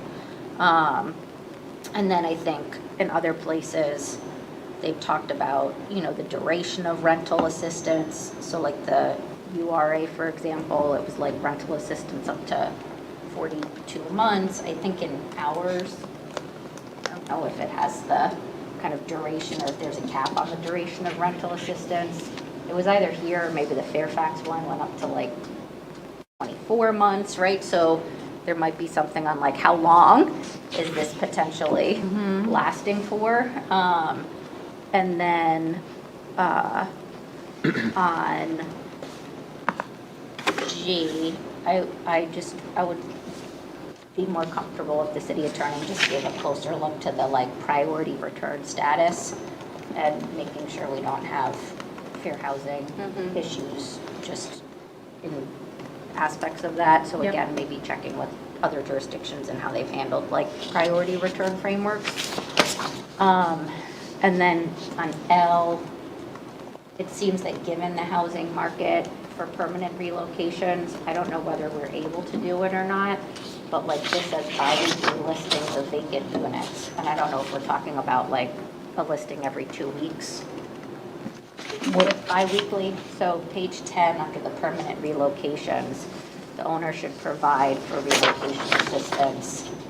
And one of the things is bi-weekly listings of vacant units within a 10-mile radius. You're asking about the meaning of bi-weekly? Yeah, is is it like twice a month or what? weekly, Twice a or week? is it twice, or is it every other week? Right, I understand. But it seems that in the housing market, if an owner were giving a person in the housing market we're in a list of vacancies every 2 weeks, they'd be like gone by the time the person was inquiring about the vacancy. So I think we need to reduce the cadence of like they're pushing that information to people who are in this situation. And then, you know, we probably want to decrease the mile radius, because if you actually draw like a 10-mile radius out from Falls Church, we're talking about like Wolf Trap, Bellhaven, Anacostia. Like, can we tighten up the radius of what we're looking at to the extent we're trying to keep people like close to relationships, you know, like their support system and their medical providers and all of that sort of stuff. And then argue that providing a list of vacancies really doesn't make sense in today's day and age. They should be providing access to a service that provides those, because they're real time. That's kind of Yeah, true. well, that's- yeah. A list of vacancies. Just sending a list feels 20 years old. Yeah. It's more like they need to make sure that that person has access to listings. Right. And then I think they would have to. Kayleen, how would they have access to listings? So the thing is, the way it's set up is that the plan would include how they are going to do that. So this is not us telling them exactly how they would go ahead and provide these listings. This is just specifying the things that they have to include in their plan. So we don't have anything specific on saying how exactly they're supposed to do it. So I guess in a case like this, once they put together their relocation team, that will be something I guess they would have to make clear on how they plan to provide these listings to the households. Be it either some electronic means or some way that they plan to do it. Yeah, I guess I'm just saying that they should think about how they're doing it, but at a minimum, it should be like weekly listings of units within like 5 miles, and even 5 miles Okay. is pretty Okay, we can discuss the far edit. away. Easy access, just because if they're printing them out and handing them to them, it's like, Yeah. they could also just be saying, here's, let me help you load an app on your phone. I mean, because like even, you were talking about Virginia Village. A person may have a computer, they may not have a computer, may be elderly. I mean, they may want a written listing. I mean, Yeah. it depends on the person, what is going to be, most Yeah. beneficial Yeah. for them. But I Yeah, and wouldn't it- assume in everybody the has tenant- access to electronic Yeah, I'm listings. just, my point is just that number 2 seems to be giving people stale information in this day and age, and that L2 should be getting people information faster than bi-weekly, and that we should be doing it with a smaller radius than a 10-mile radius, given that we're only a 2-mile city to start with. And then my last point was just on, for review and approval of the relocation assistance plan. I wasn't sure of the, I guess, purpose of housing, of having the housing commission, like presenting the plan at the housing commission. One, for just like a timing, right? If you only have 60 days, like, yes, the housing commission could be meeting in those 60 days. So I get like the housing commission's input on the plan itself, but I guess when it comes to the plan and some of the information in a plan, even though there's like surveys and whatever else, there's going to be like household information that you might not want to make part of a public meeting. And if you're presenting a plan at a public meeting, then you're running into like potential privacy issues as to the people who are there, or expectations as to like what the purpose of that meeting is versus the purpose of the plan. And so I just have some hesitation about what 5 accomplishes.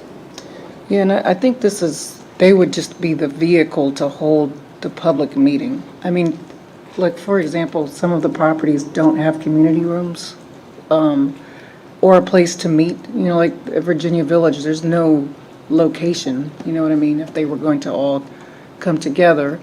So I think it was just,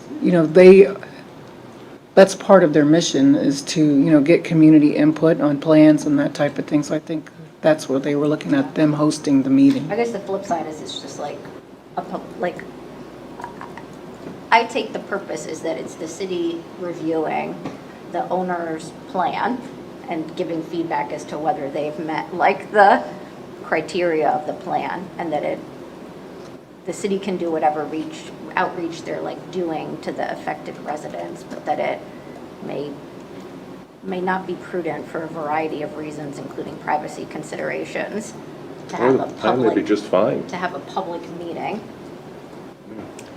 Plan may be just fine. Yeah. On the Just plan. slowing things down. Yeah. I had a similar thought about just handling it administratively. But I don't know. Because I mean, you could Your go to housing the, commission. as a housing commission, you could go to the housing commission and say, we've received a plan, this is what staff is doing. Like there could be an oversight role for the housing commission with respect to staff just updating them as to what's happening, but you don't have to have a public meeting on the plan itself, which may be just surfacing more information, given the information that's included in the plan, than you want to necessarily have posted publicly, if that makes sense. The plan will still be a public document, but that's different than having a public meeting. And the public document, I guess we'd need to be careful about personal information. But And this will just be an opportunity for residents to give input, just at a meeting hosted by the Housing That they Commission. object to certain parts of the plan, perhaps. Mhm. No, that's it. No. But I do think, yeah, check our neighbors and what they've been doing for Okay. these sort of same reasons, and that it would just make sense to go. Thank you. Laura? Can you hear us? Thanks. Thanks for this. Great. I think it's a really solid policy. And just, I need to revisit the Virginia Village piece one more time. I know that that's not, we don't have anything specific regarding Virginia Village in this document. But, when I went to one of the information sessions at Oak Street Elementary, I met a couple, and the husband was of retirement age. The wife, I think, makes a meager salary, and they do have a child in the school system. And they were talking to me, very nice couple, but talking to me about the reason they live in Virginia Village is because, and my understanding is they do live in one of those 4 quadplexes that backs up to Bowl of America that we own. But they're concerned that we're living there for a reason, and that was to save money. He's retired, that sort of thing. I guess my question is just, and I know this isn't so much regarding this policy, but it has been in the back of my mind.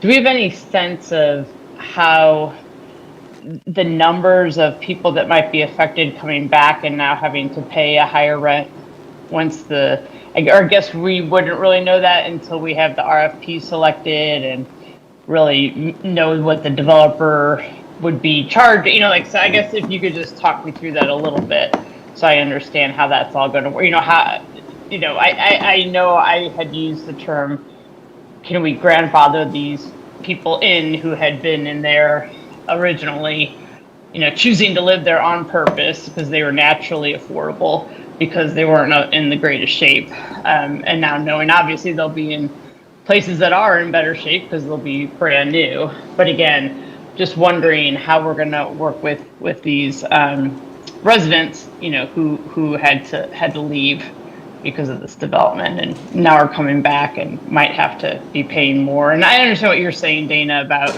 well, if they can afford it, I get that. But on the other hand, a lot of them chose to stay there because it was a lower rent. So I'm still sort of grappling with that. I just want to point something out also as we're referring to Virginia Village. Income is not going to be the only thing that some people would not be able to return to the same thing.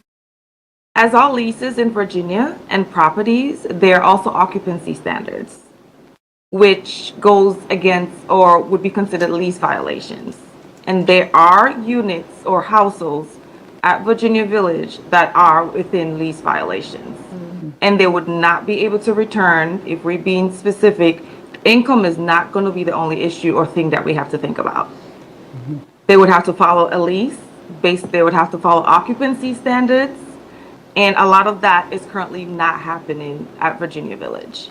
Since we're, referring to Virginia Village, income is not going to be the only thing we need to consider.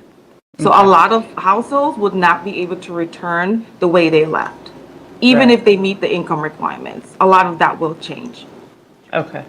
But would we be able to give them some extra, for lack of a better term, hand-holding to try to, if they want to return and just helping smooth that, just working with them and figuring out what they can afford? I don't know. I'm just, I just talking with this couple, I have them in the back of my head and they were concerned. So I'm assuming we would work with them and help them figure out what the best options are. Yes. Okay. Okay. Thanks.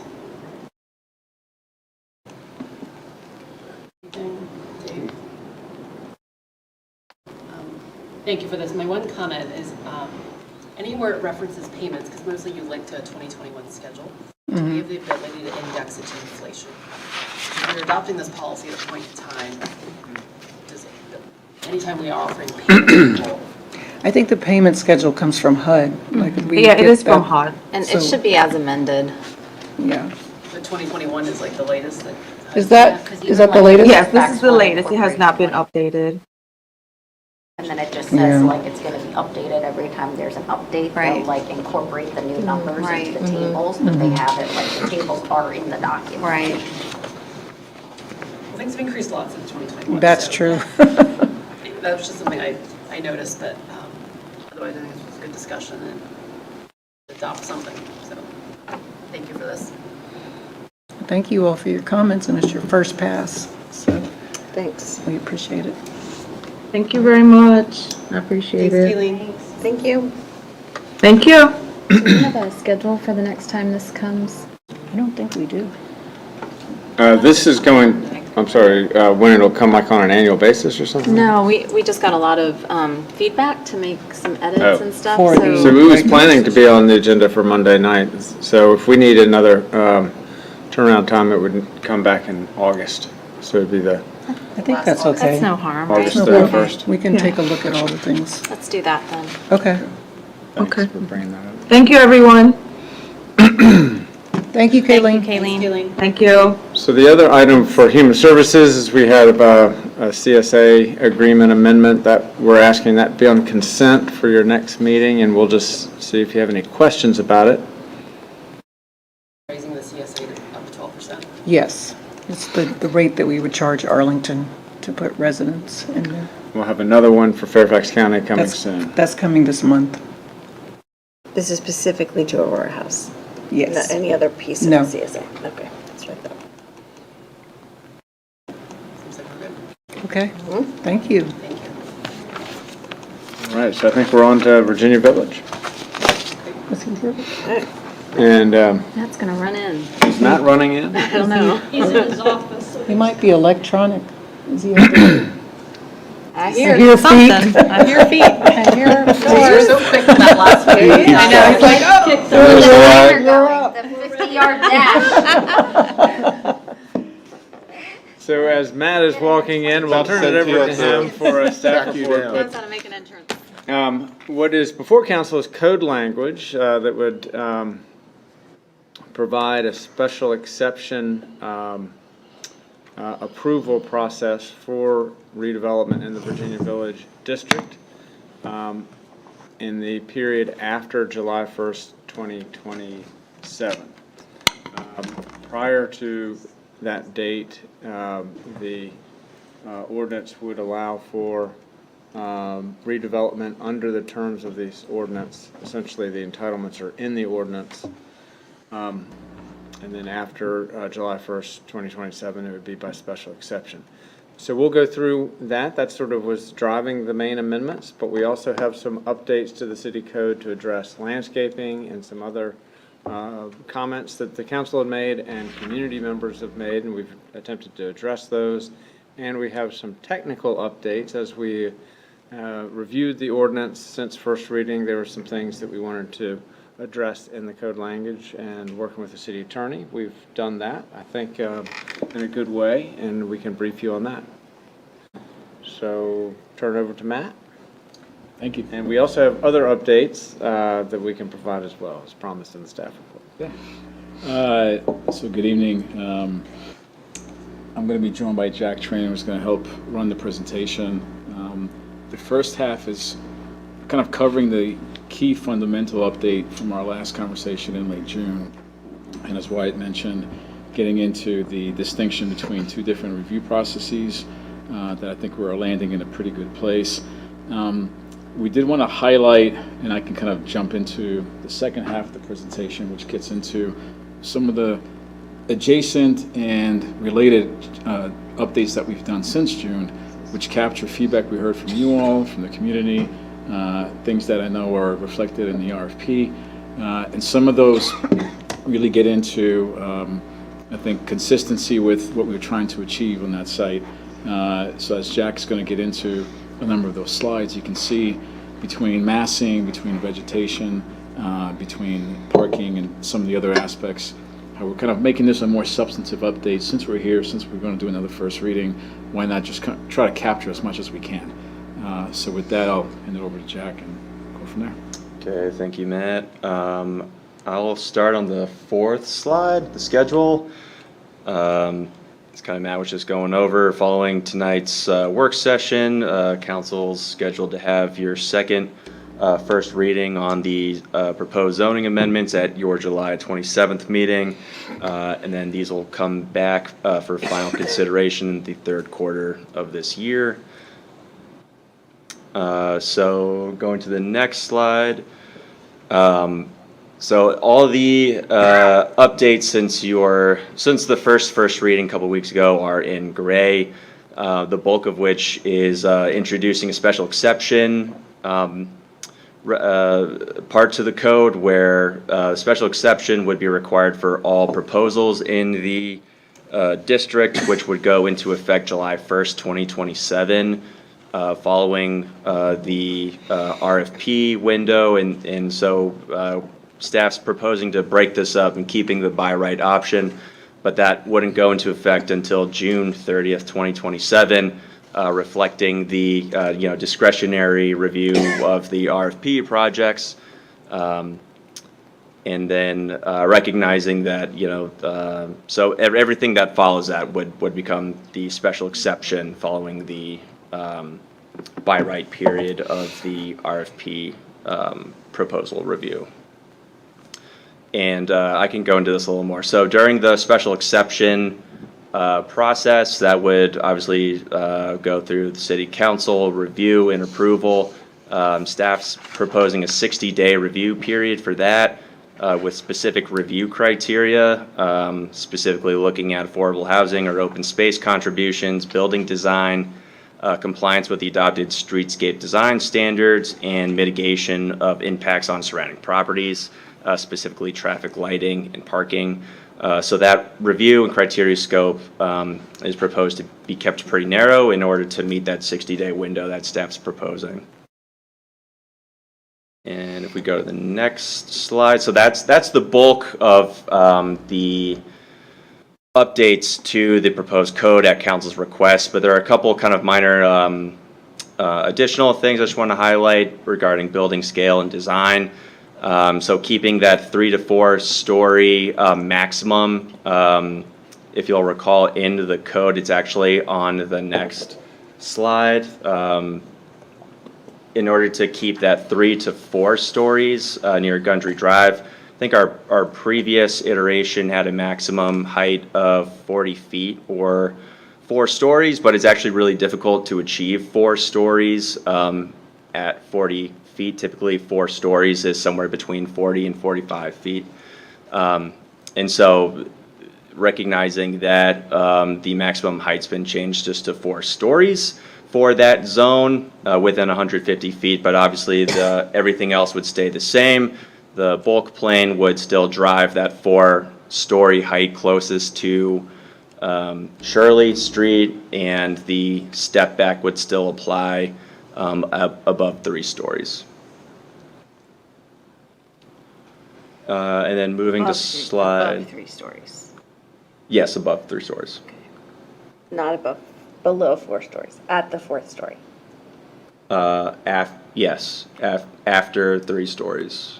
At the 3rd story. So the probability of it being at 40 feet. Right, I just want to. So if you look at the Park Unlikely. Avenue townhomes, they Yes. have that same rule being applied where it's 40 feet or 4 stories, whichever is lesser. The issue that we're discovering is that you can't really fit 4 stories into a 40-foot height, and therefore, when that rule is applied, you can only build 3 stories, which is what the T-zones are delivering on Park Avenue. And after the 3rd floor, there's that 10-foot setback, and a 4th floor appears. Okay. So that's kind of what we're discovering and kind of being more explicit about here, in that, let's just say 3 stories or 40 feet, because that's really what's actually happening, given grade, constructability of these units. It just makes, I think, more sense, and people can visualize what that looks like. I guess the heartburn I'm having on this is that I actually I recognized that the 4 stories, the 40 feet was going to be a problem, but I liked it because what's a story, and if you have a situation where with basement apartments, they're half down into the ground, Now you're dealing with 4 stories, but 40 feet. It kind of pushes things to say, we've got that basement apartment environment, so we were kind of forcing it down a little bit. And then I was thinking, yeah, and then you can fit 4 stories within that 40 feet. So I think in that environment, the basement wouldn't count as an actual story because not enough of it would be above ground. So that would actually still achieve the same outcome where you would have maybe a partial level, which is your basement, and then 3 stories above that. I guess that's what was unclear to me is a basement apartment that obviously is not going to be completely underground because you got to have egress and everything else. And does that count as a story, or at what point is a story a story? That's my fundamental basement. problem More than with half of it stories has to is be they're above so ground. vague and undefined. It's 5 feet. I did look that up. Is like, I think if 5 feet is above ground of your basement, then it's a story. Is that right? Something like that. Usually, I think it's like half of it has to be over 5 occupied. feet. Yeah, it's 5 feet. Depending, its overall height becomes a factor of that basement. Sorry, so can you explain one more time? We've gotten rid of the height cap on the 4 stories, 40 feet. We've also gotten rid of a height cap on what 6 stories means. So can we just, sorry to make you repeat this, but the rationale for having no height in feet cap is exactly what? So it's still there, we haven't gotten rid of it. I think what we're saying is in some areas, the height map is very clear about you relying on stories for a maximum height. And I think when we try to do the same in terms of feet, we start to run into inconsistencies. There's other areas where I think we've heard everybody, 4 stories may be a little bit too tall before we have that 10-foot setback. And I think everybody seems to be comfortable with what we're seeing on Park Avenue in terms of the T-zones and what they're delivering. And recognizing, as we mentioned, the buildability of 4 floors within a 40-foot restriction is, I don't want to say almost impossible, but very difficult. So all those forces combined, I think, are allowing us to clarify, not remove, what we mean where in terms of height restrictions and expectations for building stepbacks. Yeah, I guess I'm just wondering, what does 4 stories mean on Shirley without a height cap? So, I mean, when you say what we are all clear on, to me, it's not clear what the height is. Well, I think right now in Shirley, we're saying 40 feet or 3 stories. Is it keeping that? Yeah, it was keeping feet. I guess if we were to eliminate stories or feet, I'd rather keep feet because a foot is a defined amount and let them have flexibility about how many stories. Cause Right, or you keep the edge, you know, like you have we still have the block edge plane. so that you push you keep it 3 on the edge, you actually push the 4 in. But the way it was, I thought it ended up being struck, that both the height for the 4 stories and the height for the 6, that there's actually in the code language, not. I don't think 6 has. I think the 6 did not have. 6 you didn't have dimension, feet right. yet, so I think that was something we had discussed Yeah. that would be added with Some second further reading. Well, we analysis. probably need it. I mean, I don't think it can just not have it. is So I my think point. in both cases, that's something we can add between the first and second reading. I think that's what It's we minor discussed enough. previously. But we had It's like the that. 40 feet, so it was like, okay, great. I think if we had to remove one or the other, I'd rather remove the one that's a vague term.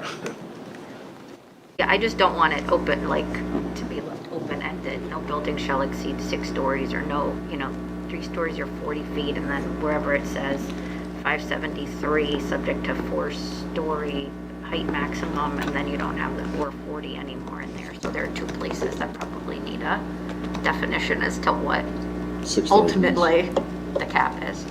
Okay. Yeah, I also wonder if a step back is adequate at 10 feet or whether it should be more for properties abutting Winter Hill. So just along that edge in the park, maybe? What's that? That edge in the park? Yeah. Yeah, and the parking is the other issue there. The park. Yeah, edge and the facing park, Winter Hill, right, yeah, park, right, and but the there's Chili's. another issue on parking, which we'll get to in a I think your change actually lowers the step back effectively. The change you made, I think it actually effectively lowers it because 40 feet, 3 stories and 40 feet is not really, to get to 40 feet in 3 stories is difficult, so those would be big ones. And we're not going to be doing, that would happen if you had like 9-foot, 10-foot ceilings. We're not going to be doing those inside units or affordable units. So I think you've probably, with that change, I think you've probably actually lowered the step back effectively. Which is a height, I think, what I just heard here was more of a horizontal dimension? Is that what you're getting at? Oh, step back versus, Step back, step back. step back versus step back, sorry. Somebody should have agreed, that was a long time ago.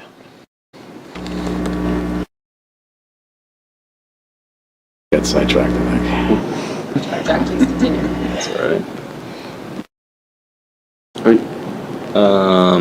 Okay, on slide 8, some additional clarifications have been added to the screening requirements, notably an evergreen tree inclusion to ensure, year-round coverage and screening occurs, and so that specific requirement's been added. And then also the fence screening element's been clarified, reduced from, I think, 3 fence options down to 2 that are kind of more private.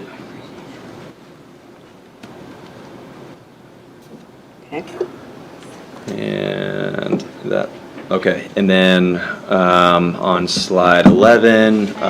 Sorry. Sure. Something about the screening. Sure. So we don't have or removed, I don't remember, maybe it's not in here. There's no screening, let's say, between an RM and a B zone. So between like Gibson Street and Bowling Alley, like there's no screening requirement. Is there a buffer requirement in the code? Like, I'm just thinking if you were to come down South Maple, like ideally I would think design aesthetics wise, the people living in the building probably would want to screen from the bowling alley parking lot. But now there's like the screening only applies within the properties and to like the edges between the uses, but then it removed or it doesn't include the between an R and a RM and a B.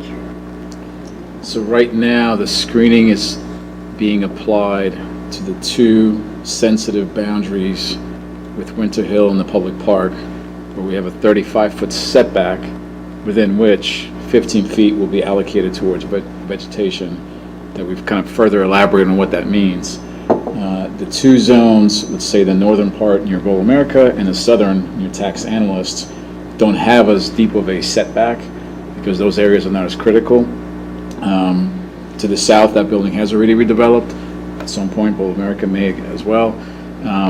So we don't have as much space to work with. We can still consider vegetation, it just won't be 15 feet deep. Yeah, I mean, that's why I was asking, like, the buffer requirements and that table that has the like different zones. Yeah. Is the reason that there's like no buffer in this code because there's already the RMB in the buffer table that elsewhere exists? Because I would think that you would want a sort of screen between a residential use and a bowling alley parking lot.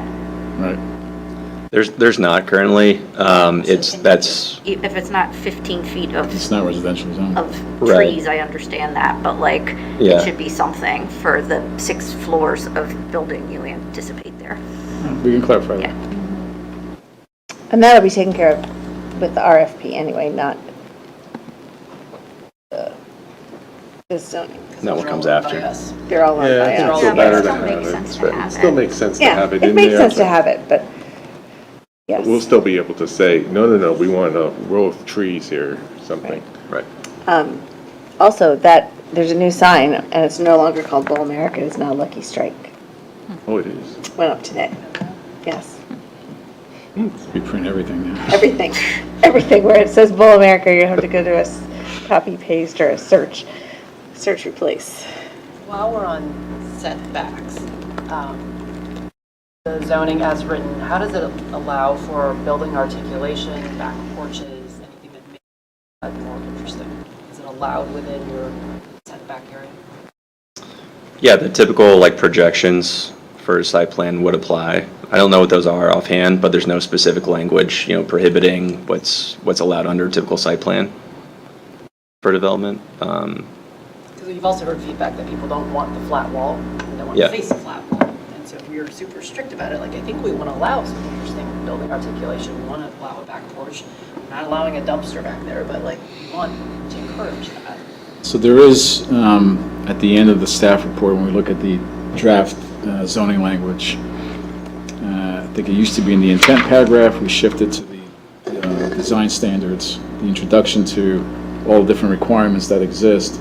Now I have, I think, 2 or 3 sentences that kind of get to that articulation, good architecture, high quality materials. So I think we've elaborated on that. If we need to go further, maybe add anything else that maybe you guys feel like is not being captured, like balconies perhaps. I don't think balconies are in there, but to the degree that we can be more explicit about projections into the step back I for think purposes one of of the architecture. challenges we have is that sort of stuff is exactly what I think we need in the urban design documents. However, we don't have those yet. We have this is going in before that's available. And so I think we have a bit of a timing issue here that we have to deal with, because exactly that sort of interest, that architectural interest that we want, and how much of a projection and variation, it belongs in urban design, master plan. We don't really want it too much in a zoning overlay. Yeah, so if we want to look at what the code text says, how it sort of addresses that question, it's part of the special exception review criteria. I think that's what Matt was getting at when considering a building's aesthetic and its architecture and design. 519 is so one of the proposed considerations, and again, this is part of the special exception review considerations. So the resulting development effectively utilizes building articulation, facade projections, transitions in architecture, and the use of high quality and durable materials that reflect their interior uses, and considers a facade scale and rhythm compatible with the surrounding neighborhood and residential districts.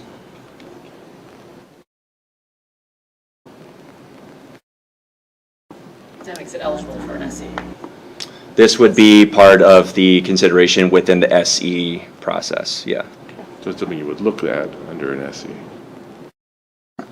It's something we would look at when we're evaluating the RFP responses.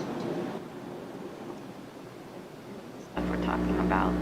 I can't get to it. The height, lot, yard, and tree regulations, it's in the supplementary regulations.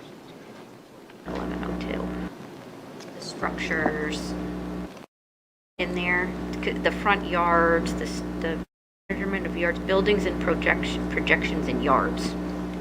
The supplemental, except for accessory dwellings is regulated, the following buildings, uses, architectural features may occupy or project into required yards as indicated. And then it goes into the minimum front or rear yard, and then it's cornices, eaves, architectural features, uncovered stairs, terraces, steps, and so it's like 2.5 feet, 6 feet. You know, it came up in T-zones and other stuff. Right. It did. You could allow for like a bay window on the side of an ADU. Right. So I think that just answers your question about. Yeah, I just want to make sure we have stuff. something. So it sounds like we can reference something outside of the specific overlay, that things would still be allowed in the setback to encourage good design. Yeah. Or it's so strict that 35 feet means the face of the building and then you can't do anything else. And then this As might long as actually, that applies to the overlay. I haven't found a provision like that applies, because the one that I found is an R1A provision, and then the other one I found was a, I forget what district, but. This one's in 481102 supplementary regulation. Okay. the funny part is like 524, Because it came up with the 525, whole thing on the penthouses, on the replaced before mechanical July units on 1st. the top of buildings too. Correct. So I don't know if it applies or not, but that seems to be where the code talks about projections. Yep. If it applies to RN, then fine. It says in any R district. So we can run that down, and I think the language we mentioned earlier about facade projections, building architecture, I believe that was all drafted in June, which means it's in the RFP as well. So that's something we're going to be expecting. Can I ask a question about setbacks while we were on that slide? What is the Gibson Street setback? I don't have one right now. I believe 18, I think we have a slide for that. Yeah, it's just. One of the slides. It's 18 from South Maple.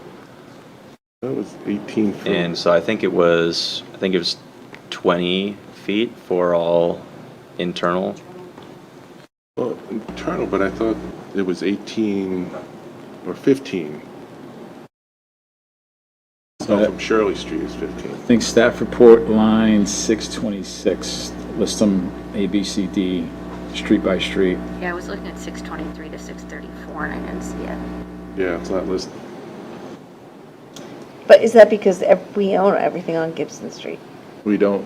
No, but like if 300 South Maple wanted to redevelop or something, where they wanted There's to one change property their we don't frontage. own. We had 15 feet from commercially zoned properties and fronting Shirley, so 15 from Shirley, 18 from South Maple, 20 from abutting residentially zoned properties within the district, and at least 35 feet from I mean, Gundry. these are, so they're corner properties, so they're on South Maple and Gibson, whether it's the city-owned side or the privately owned side. Mhm. And I'm trying to figure out what's the corner setback from Gibson. For Gibson. I think you found a miss. We can add that to bullet B under Maple, because I think the height is very similar to what we're showing for Maple there. That's probably the most appropriate one. So, as long as we're talking about the setbacks, I raised this kind of a little late with the previous first reading, but I've since understood it better. As far as with the previous first reading, we reduced it down to 15 feet on Shirley. I was very concerned about the height, width, and so the enclosure, from the research I've done, we're seeing a greater, tighter than a 2-to-1 enclosure on Shirley right now, even assuming a 35-foot street. I think it might be closer to 33, so that would make it even tighter. So you've got 15, 35, 15, and if you're looking at this 2-to-1 enclosure of the street, which is about as small as you could go for a residential street, it should be a maximum on each side about 37 and a half, I think, or 32 and a half to keep that 2-to-1 ratio So I think, of an enclosure. so I think by closure, you're kind of describing a different, almost bulk plane from Shirley. Exactly, that, Right. width of the street relative to the height. Obviously, with a wide street like Broad, you can go higher. In a residential, single family, you want to be like 4-to-1. I have no idea if we are, but for a residential street, we don't, anything less, it starts to become more of like an alley or. So I think the measurements we took on Shirley were closer to 40 feet in overall width. And I think that point is probably valid in our last iteration, when I think we were showing 4 stories before the setback was being applied. Now that we dropped it to 3, because we know we can't fit 4 stories within 40 feet of height, I think that kind of changes the calculation where. Maybe, but I think the angles. we're starting to get very close. I think if it's 40 feet street, we're looking at like 35 feet height to hit the 2-to-1. Which is kind of where 3 stories. Yeah, which might ultimately be about where we are. I'm wondering whether we want something in there to maintain that, start using enclosures. I think I had a similar thought on that, in that, like when this step back, right? Whatever it was, because it was R facing, and this is this stepbacks or abutting, right? And if you say like abutting are the like shared lines and it's not residential facing, then you add like whatever the height is without necessarily getting the step back on the Shirley Street facades facing one another or going up and have no like breakage in the facade. If I read it right, from like the abutting versus the residential facing. So I think we just covered Shirley. If I follow you, you're describing what would happen when two lots side by side, let's say in the middle of Shirley, we own some and then others are private. What happens to that transition between them? No, I think I'm talking about if you're walking down what's now Shirley, going toward Big Chimneys. Okay. And Winter Hill and the quads are on your left, and Shirley said you're right. Mm-hmm. Are you out of, I guess even if you, I can't remember where you are in the 150-foot zone as to the right side, but if you redevelop the right side of Shirley, right, those 305, 307, whatever number they are on Shirley, does that can go straight up to 5 stories, let's say, without any step back. The way it's written, because it says like abutting, we're sharing the lines or something as opposed to like residential facing. You see what I mean? Yeah. So there's like no articulation on the building facade. Yeah, so I think council members saying on the south side of Shirley Street, you could go straight up to 5 stories without a break in the building articulation. Sorry? You mean for 310? I mean 305, Yeah. 307. Yep. I thought that's what that you were getting at, was that you Yeah, have kind of those this could go canyon much effect in higher. Shirley now without You breaking get the that frontage. canyon effect, you can also get it on Gibson, which would be a good argument to bring Shirley through at 310 and not even have Gibson there. I just mean That's you might about want problem. to do the like, because it's R facing, the step back would apply on the like Gibson Shirley edge. I feel like we just need something to avoid that canyon effect.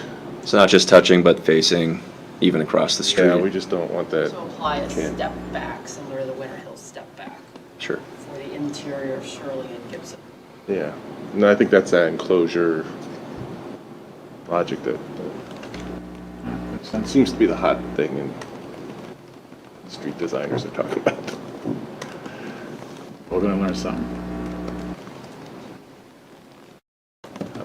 Slide we finished up on. It'd be a good thing to drive it down to 310. So on both sides of Shirley and Gibson, any front facade would be stepped back.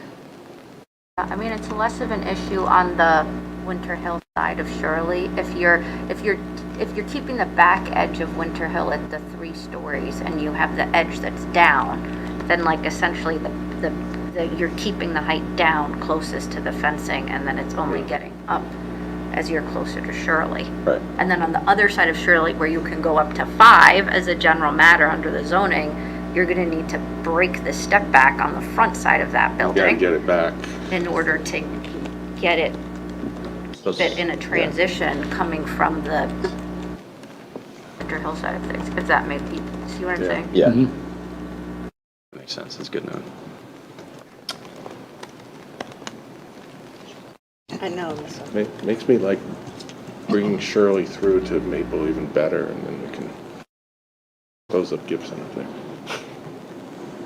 Jack, you had a previous slide that we didn't really look at that was right next to the park. It was like setbacks. It was, I think, it was earlier. I think that's the third. Oh, yeah. Do you want to go to that slide? I think it's the 3rd slide Maybe. of all the properties. No, it was just the property next to the park, just 300 Shirley. Maybe not. Slide 7, maybe? Applying the setbacks Maybe 9. on what the sample property would look like. Oh. Yeah. Yeah, 9, Yeah. maybe? Was it, yeah, like a site That plan one, sort of yes, diagram? yes. I just, that matches the setbacks is what we were just talking about. So sure they match in my mind. It's somewhat silent on where the right-of-way is. I think it was trying to follow some of the early and critical boundaries and transitions where we want to be very clear about what we mean by step backs. So between this and the other diagram depicting the bulk plane, you can kind of see all the different forces at play, kind of molding the buildable area and building envelope. There's another concern that we address the loading docks on Maple, but there's no addressing of loading docks potentially fronting the Winter Hill properties. Can we put something in there that's consistent with what we did on Maple? I think we're working towards that outcome. Taking off Maple, but then it forces it onto the other side, and can we address that fear, that concern somehow? So we're threading the needle in that some language was crafted in time for the RFP in the initial first reading, and I think there was some concern that even suggesting that guidance would almost invite or encourage people to locate parking garages there, and maybe we should be silent on that. So I think we're trying to balance the feedback we're getting, but I think what we've been clear is that very similar language that we've used on Maple would probably make its way into that other edge of the site. But I think we're using the RFP responses to kind of learn more about how are people thinking about locating their garages and kind of learning from that to inform the guidance that we're going to put in there rather than doing it ahead of time. So those were the two different things that we're feeling throughout June in terms of should we talk about parking? Will that only encourage people to put parking in those areas? We don't know how they're going to respond just yet. Again, I think the concern is that we've addressed it on Maple, not addressing it on the other side. Is it the effect of that to push it over to the Winter Hill side? Anything you can do to address that would be appreciated. And I think it was my concern on the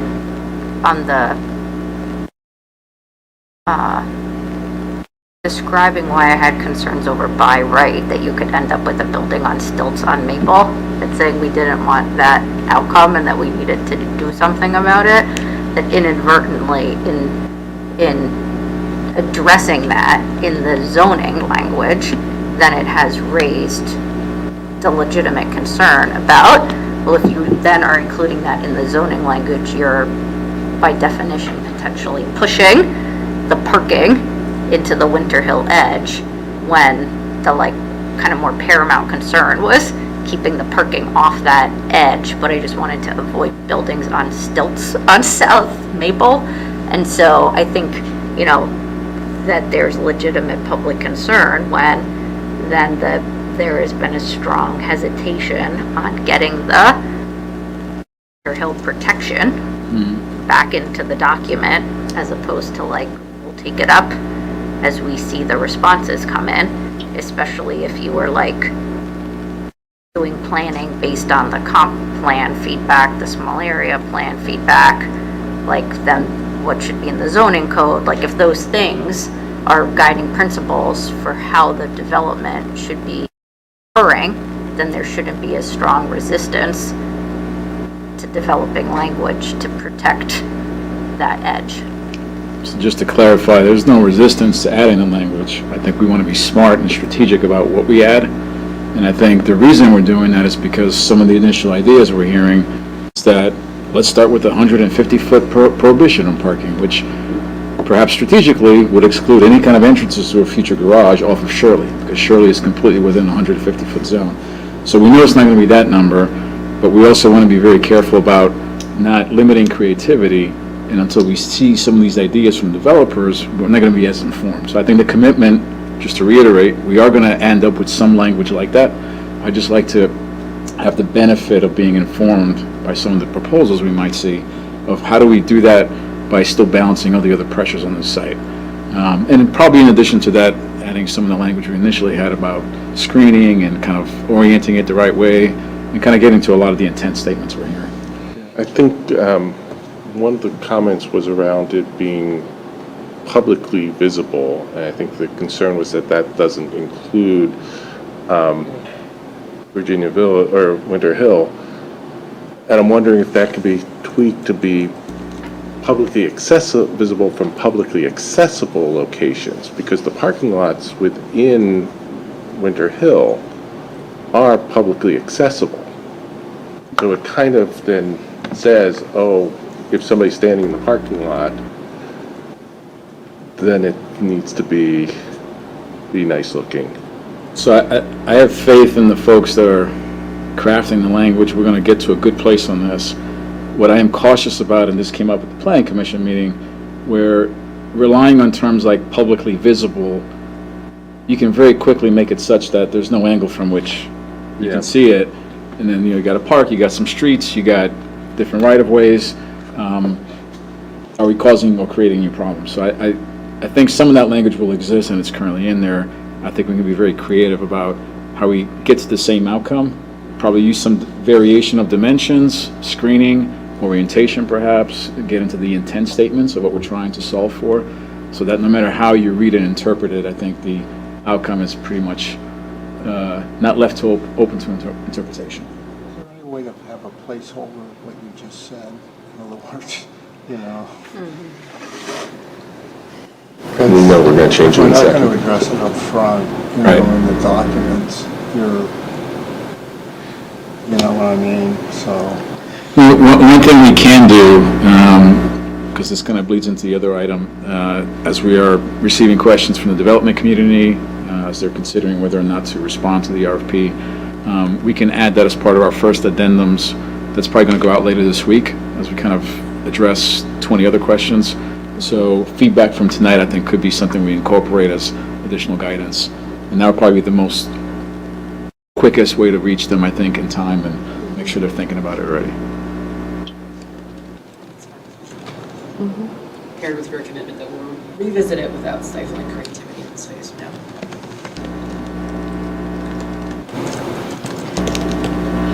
I've heard a lot of concern about drainage, or do we address drainage documents? I mean, if I recall, the city spent a lot of money with drainage issues in the park, and there still are drainage issues. So do we address that anywhere? Not specifically, but the city's stormwater code in the typical drainage review would apply. So if it's like stormwater related specifically, the development can't generate more runoff than existing conditions. What is the current stormwater requirements that this would be subject to? Because obviously we don't want to reinvent the wheel in here. Can't generate more stormwater runoff than current conditions before you build. And you can't worsen the quality of the runoff either. That's generally it. I'm not an engineer. I mean, we get more specific, but that's the two general principles. And part of, just from my own experience, when we get into these situations, that's a natural, I think, point of anxiety and concern. What ends up happening is you have two things at play. One is the increase in potential density, right, compared to what's there today when redevelopment happens. And at the same time, that new development is subject to much higher standards and expectations from the building code, from those requirements, Chesapeake Bay. And in almost every case, what ends up happening is even with additional density compared to what used to be on that site, you're actually improving those conditions because of the new infrastructure that's going in on a site that hasn't been touched since the 1940s. So to me, a lot of those actually provide opportunities for improvement. As with better engineering, better solutions, we actually have more sustainable solutions that completely take advantage of and utilize what already took place in the park. Some of the comments originate from the stormwater code that says you can't enforce them. One there that's already. It would apply here, it would feel better. Right. Yeah. We just And don't just want to the say it reality again. of what they see in the park. While we were on the parking point, so I agree, yeah, it would make sense to get that out in terms of people thinking about sort of the parking relative to the Winter Hill neighborhood, but also on the parking now in the first reading, and I don't want to like overfunction on this South Maple parking, but I didn't quite understand the like setback a minimum of 30 feet from the exterior building facade. So if you like ultimately had townhouses there, Mhm. I don't think like the garages on the Park Avenue townhouses are 30 feet back from the building facade. It wouldn't apply to those.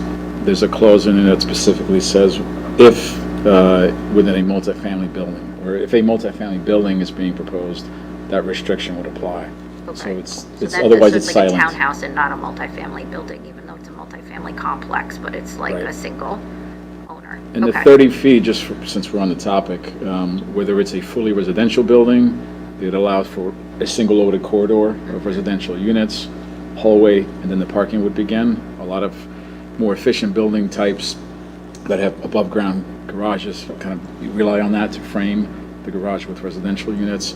And if it's a mixed-use building where you have some retail, 30 feet is a pretty generous depth for, I think, various tenants, depending on how wide the building is. So regardless of the programming, I think that takes care of it as a kind of an industry standard. Yeah, I just cared more about like the integrity of the facade versus like where exactly it needed to be once you were like behind the facade.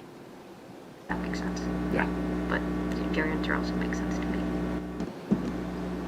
One other point, this is the last one at this point I'll make, is got a lot of interest in historic preservation, and I know A and B potentially, or even C potentially, all elements of that. So and we list financing. Folks think that we should make it clear to developers that they should also look potentially for historic property financing. I don't know if you can add that in the Q&A. So two things come to mind. One is that language did make its way into the RFP, so we did encourage folks to consider, investigate. We've also, I think, in this morning's pre-proposal conference emphasized that that's part of the spectrum of tools we want people to evaluate. So I think we can continue to emphasize, everything's on the table. You can kind of combine and create hybrid scenarios if you think that makes most sense. We're really curious, including purchasing additional lots if you think without them this doesn't make sense. So we're very curious to see what the responses might be. Thanks for including that. So you had the conference was today? Correct. Okay. The original schedule said it's supposed to be tomorrow. I think that was changed right before the Okay. document was issued, yeah. And then do you have a tour this week too? Wednesday at 9:30. Weather permitting, but I think we're going to just clear it. I think it's going to be great. That could be perfect, and then, It's going to be a nice day. that's great. So, So we're moving along. I like to see this. yeah, Checking things off the list. I want to come back to that, find out what you can share. But I'm still a bit concerned. What? Is that? I think I might go both. I'm going to open up the one that I'm still uncomfortable with, which is this choice of minimum number of affordable units versus 60%. Now it's 60% of contiguous green space. I'm still worried about the fact that that does allow somebody to take a 4-unit affordable unit and replace it with and not maintain and basically reduce our affordable living on that. I'd almost like to see us have the requirement that you must maintain, match what's there, and then have the option of increasing it or, according to these rules, or green space. I'm just very concerned that we may be still setting up the ability for the private developers to basically eliminate affordable housing and not replace it. I had that reaction too for the, I guess there's a by right piece of it and then there's this special exception piece of it. And I think the special exception piece gets it like, have you gotten everything and like, have you done it well, right? Kind of like the special exception. But there's like a qualitative aspect to these optional standards, like that I sort of feel should be factored in at the special exception stage, right? So it's like, if we're successful in our project and maybe the first person comes along and they, come in with the 60% and there's additional affordability on the site and we're like doing well relative to our affordability goals, then maybe at that point we're willing to entertain the like open space option. Well, like if the first person were to come in and be like, oh, I want to demolish everything and primarily give you open space, and we're like, well, we're still really working toward our affordability goals. We're not like ready for that. We still want, like, in terms of an order of operations, to be working towards 60% AMI units. I kind of that's what I want this special exception process to be able to let us have a conversation about. And like this still sort of doesn't get it that for me. The same way that I would want to have a conversation that if someone's like, I'm coming in and I'm giving you your 60% AMI units, and we know from X building, I don't know, who are we renegotiating with, Ron in Washington, that like people aren't filling 60% AMI studios or something. They're like, I'll give you 8 studios and then we'll make the rest what I want it to be. And I'm like, well, I can't fill 8 studios in another building I'm trying to renegotiate with. Those aren't the units I want. It's not good for me, right? Like, that's what I want to be able to talk to someone about during the special exception process. And like this still doesn't get at that because it's not like development applications satisfy at least one of the following requirements and like help the city to achieve its ongoing affordability goals, or help the city to advance open space in light of goals it's achieved on affordability for the site. Like, I want to have a conversation about the option they want to use when, if that makes sense. It makes sense. I don't know if zoning language is going to be able to be crafted in a way that will always allow the council to have that conversation, because what it will create is a lack of predictability for the development community, knowing whether or not it makes sense for them. They want to be able to have at least some level of, I can run the numbers on what I think that means, and therefore figure out if I want to have those initial conversations. Here's where I think our schedule and sequencing actually allows us to get closer to where you want to be, which is the sequencing of RFP selection versus finalizing the second reading for the zoning changes. And I think as we currently have it crafted, in September, we would know, knock on wood, who we are trying to partner with, what their concept might reveal. And I think just from that information, we can have a better sense of, just on this site, and it's not their entire obligation, but how much closer is Virginia Village and the city-owned properties getting us to achieving the housing goals for the entire city. And I think with that data and those number of units at hand, we may feel a certain way about how much of the rest of the site needs to continue to meet the affordability goals, or had we achieved enough with the first phase that perhaps we feel more comfortable allowing other portions of it to be reserved for open space. Yeah, I guess I'm just saying, I don't know if there's a way to have, since we're talking about the special exception coming in after X period of time, because you want to develop in relation to one another in light of what you have achieved or not achieved on your lots, given your overall purpose for the zoning district, or whatever we call it, the optional, the standards with this district. Like, I'm just trying to figure out if there's some way to capture that in this special exception process. I kind of have a little bit of a different view on it. I don't think we need the ability to dynamically change or any of that. Let's say we go through the process. We get a certain number of affordable units. We do great. 3 years from now, somebody comes in, consolidates these, and comes in with a proposal on the green space. Nobody's going to look at it and say, oh, well, we got the extra before, so it's okay now.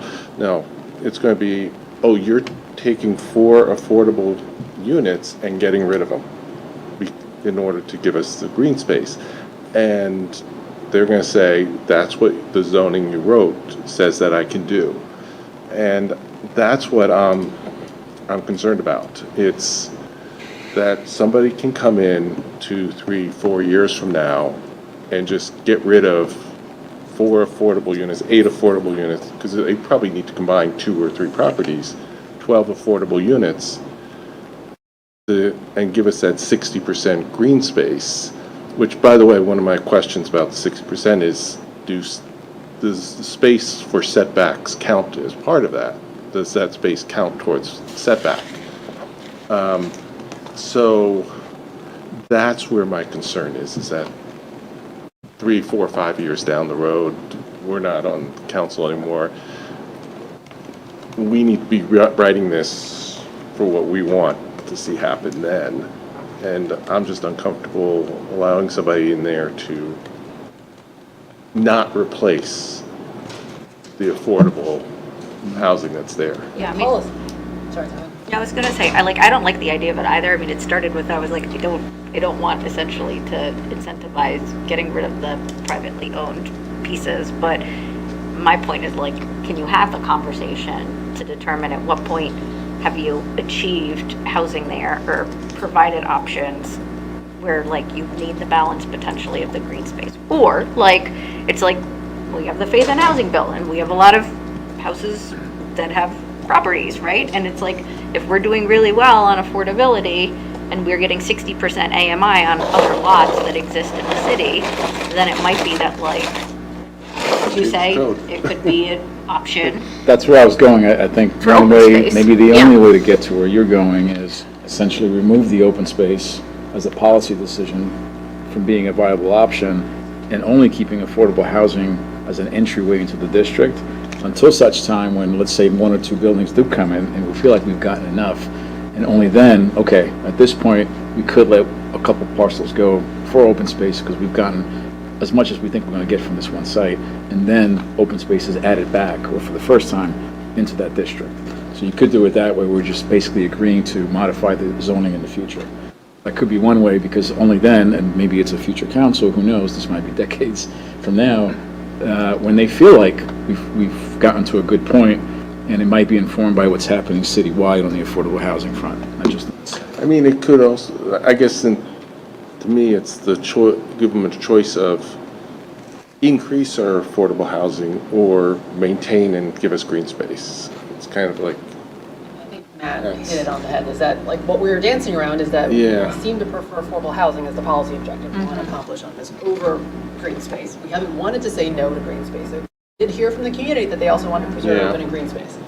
I kind of agree that I don't think zoning is the right mechanism to try to, like, have that nuanced discussion depending on where we are at the point in time. But I think that like how dense the neighborhood gets, right? At some point in time, you may say like, this is now so dense that like, we actually do want the green space. So like, I don't know how I feel about like totally coming out, but I don't like someone like, you know, number 2 to come through to be like, yeah, I'm raising the buildings to give you a park.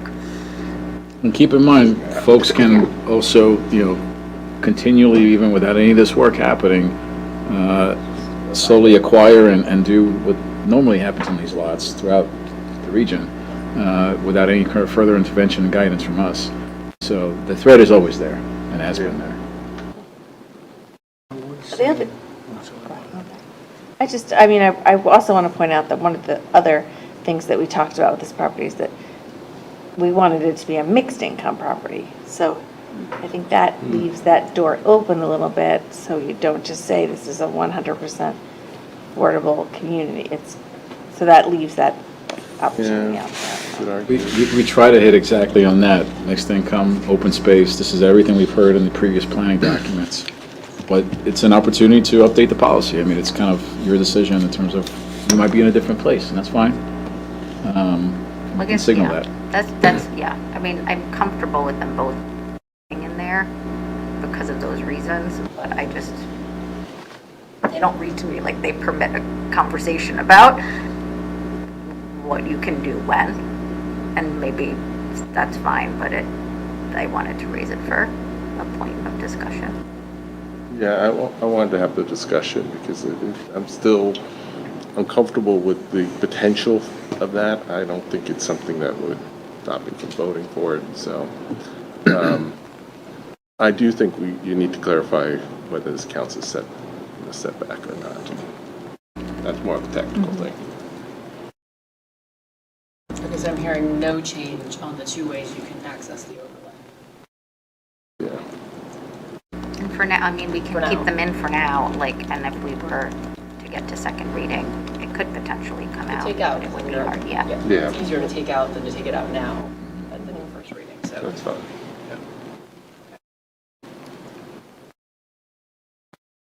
Back to Jim, more slides, sorry, we keep deviating from That's this. okay. No, it's all good discussion. It was great. We Yeah. don't have to talk about Gray. I think the only thing was, so we talked about the open space, 60%, some additional specifications have been added to that, the contiguity, biophilic design, additional tree canopy requirements, and pedestrian experience things like street furniture and trash cans and landscape features. And then lastly, some of those additional uses have, other than residential that we heard, could be good supplementary uses have been clarified to be accessory only. That was always the intent, but we just made the zoning language a little bit clearer that other uses are accessory to the required residential uses. And that's it. About, I think it's like my last question, but about the code language. At 574, the building heights within the district, you included the shall taper upward towards South Maple Avenue and meet maximum building height restrictions. And so I get the, like, you're trying to say this should be doing this, but does it mean, or is this written in a way, for example, to not allow a 4 or 5-story building on South Maple? Like, should it be within the district shall taper upward towards South Maple Avenue and cannot exceed maximum building height restrictions, as opposed to shall taper upward and meet maximum I like your height? idea, not exceed. That's the Yeah. intent. Okay. So it would be and cannot exceed maximum building height restrictions. Fine.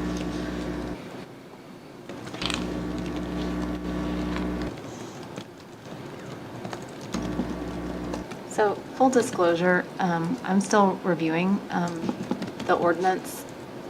So between this work session and next week's action meeting, I still have like from 571 down to the bottom. So there might be additional changes, but they won't be like new ideas. They'll just be tweaks.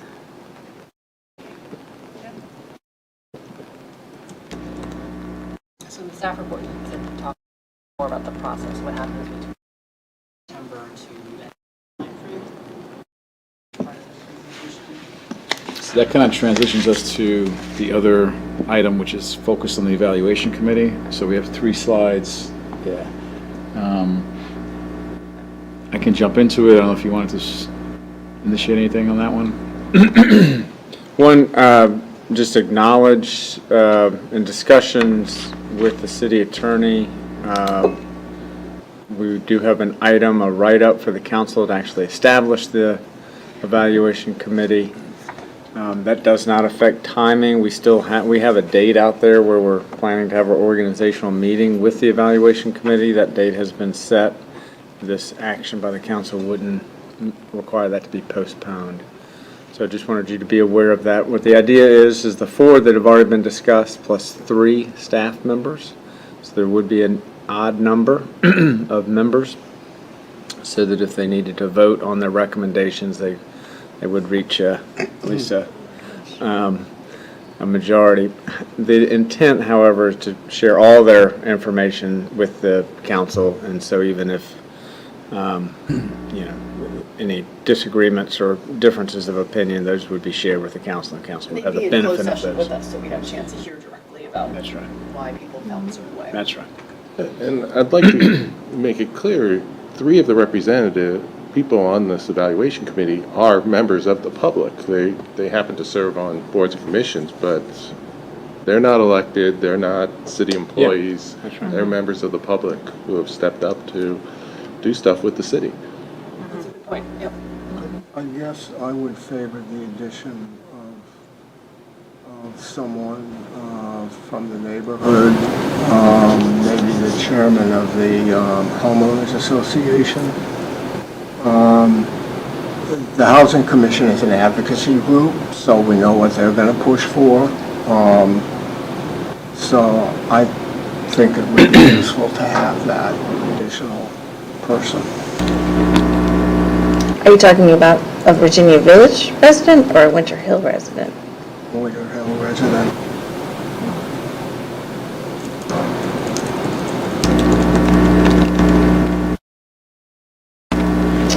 I do not support that idea. I think it's an interesting thought, but I think that these 7 members will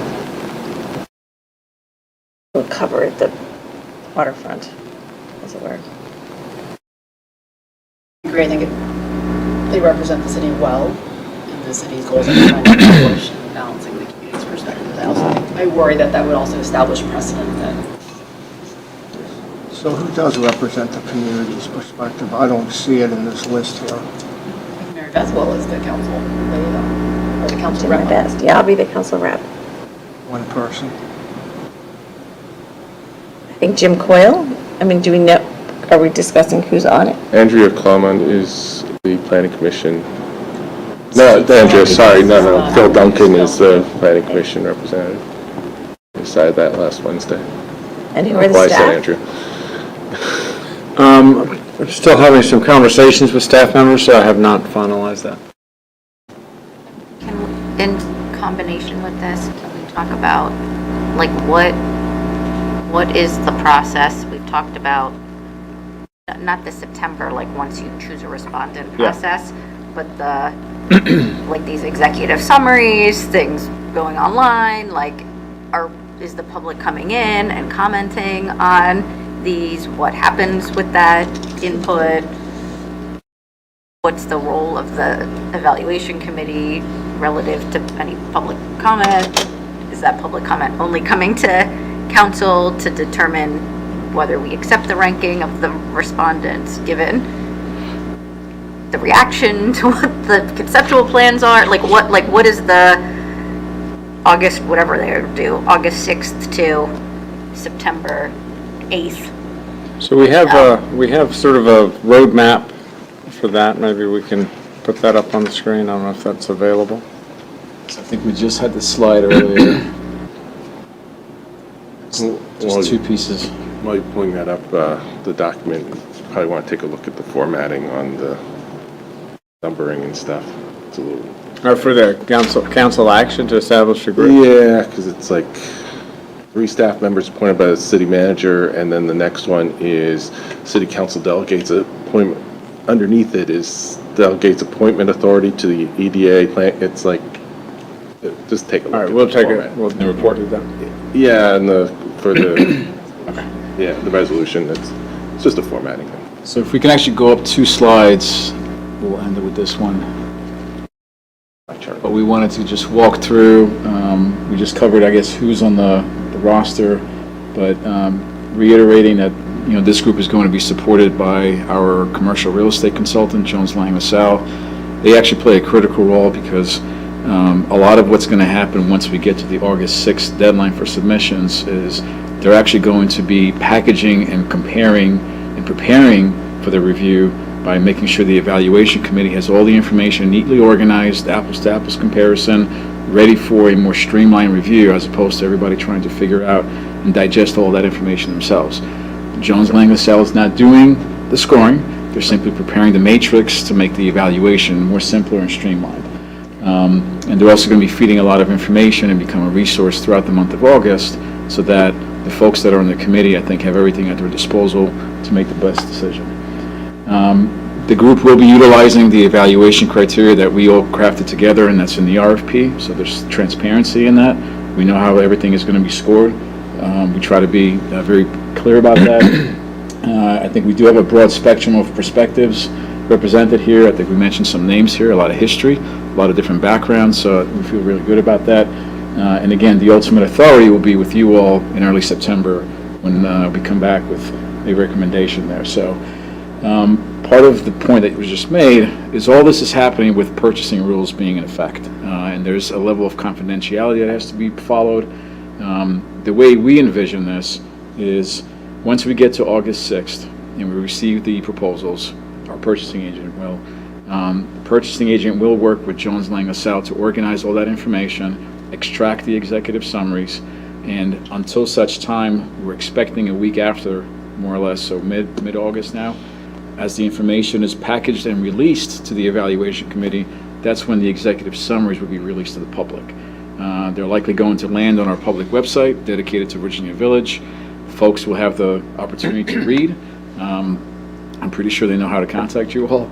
But what we're not going to have is public meetings where community can meet with the people that applied or can speak with the evaluation committee. All that is against purchasing rules, so we have to follow the rules established for solicitation. So we can have additional conversations about who is meeting and having a conversation with the community who wants to express their thoughts and reactions, but some people are not eligible to have that conversation. So we wanted to be very explicit about that. On the next slide, and I'll go back to the schedule in a second. Matt, can I ask a question? Yeah. Will council be able to see, will just the selection committee be able to see the full report? Or will council also be able to see, not the full report, the full submissions? Let me follow up with the purchasing agent. Okay. I want to make sure I'm clear on that. So I would say anybody who sees the full submittals will need to sign a non-disclosure agreement. That would be typical. So all the evaluation committee all will, staff will, and council will. And then with that, then you can see all the materials. I don't see a reason, since you're making the ultimate decision, I don't see why you would not be able to see the full report. I did have, just before we go on, I did have one thought, and maybe a good idea, maybe a bad idea, but because council won't be listening to the deliberations in these committee meetings, but you are entitled to all the information that the committee has and all their deliberations.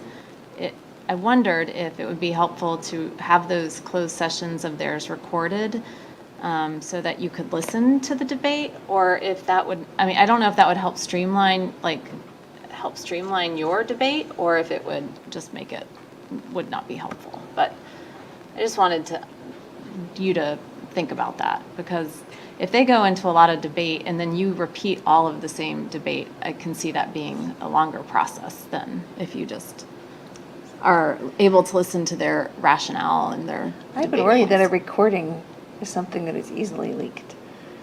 I guess. By but- mistake even. Yeah. I think some of that weight falls on Mary Beth as the Trust Mary member. Beth to represent us appropriately, but I also feel like we're going to have an opportunity to be in closed session with the evaluation committee. And so sometimes, like, it takes them 3 hours to debate, and they come out and coalesce around one thing. I don't want to spend 3 You don't hours wanna hear time when the whole ultimately thing. they can coalesce and tell me what they talked about in an hour. Right. Okay, good. Like, I trust the process. Right. So I'm Yeah. not sure I really want that in the leakage for it. Understood. But on the public input point of it, so for example, like you release it mid-August, we're on recess, we come back August 24th, there's a work session, there's an August 31st action meeting. Like, it would be fine for members of the public to potentially be here providing public comment, like at the August 31st action meeting. Like, there isn't the issue with like the purchasing issue They with can that, comment on because anything they like. they're doing whatever they are doing as that committee in like closed session. The public isn't Correct. speaking directly to the committee, but like the public can be informing our view when we get the report out from the committee and we're ultimately like deciding on how we're rank ordering things. Well, I think we're going to get lots of written comments long before then. Was kind of this like early to mid-August posting online, and then one public opportunity on August 31st. Okay. Before the September 8th. Yep. I suspect you'll be getting email well before then. Probably get emails too. One other item, just being mindful of time, that we wanted to highlight, because this came up, I think, in our last few conversations, is not just the schedule, but kind of the difference between these two agreements. So there's obviously a lot more we can fill out to distinguish the two, but this was a helpful, I think, comparison between the interim agreement and the comprehensive agreement. And again, there's flavors of this, depending on where you go and what the partnerships are, what we're trying to achieve, various objectives, but the interim agreement is really meant to kind of just get us past the next several months, less than a year, and it's really to initiate or enable the development team to do their due diligence, finalize their financing, and really pull that site plan together so they can actually get something approved. And the costs associated with that work are primarily on the developer. This is something they do anytime they're pursuing entitlements. Once they get to that stage and we have an approved site plan, that triggers the more comprehensive agreement, where at that point we are making a long-term commitment and agreement. There's a lot more information there. It's a lot thicker document, and it's really spelling out what is the kind of financial understanding of how this is going to get constructed. So the first agreement was really just to get it designed and approved.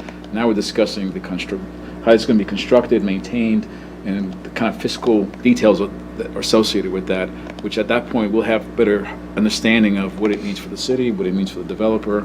So that's kind of the basic distinction. This might evolve further, what it means for us, and I think as we get more updates, we'll certainly update you all on how this is shaping out as we get through the summer. So with that update, the last slide we wanted to highlight is really the kind of schedule. I have to zoom out a little bit, and again, we'll send this. I think it's already in the meeting folder. But how do we get from July and through really March of next year? And we try to, as we did with the similar theme of kind of staggering and following parallel processes. So there's planning and zoning elements, and they have their milestones and their schedule, and you can see those in blue. And we also have the RFP milestones and schedule, which are in green. So I'll just walk you left to right. In July, on the 27th, that marker is for the second reading of the small area plans and the comp plan changes, and the first reading, updated reading, for the zoning changes. Once we get through that, the next marker is for August 6th, which is, as we mentioned, the submission deadline for the RFP responses. And that's really when the evaluation committee starts to really convene, work with our consultants, get orientated, and be ready for the work that's going to happen. August, as you can see here in those general timelines, is spent with a combination of kind of independent review, kind of having everybody do their own scoring, and then coming back to kind of share those scores and identify top respondents that we may want to actually have a conversation with.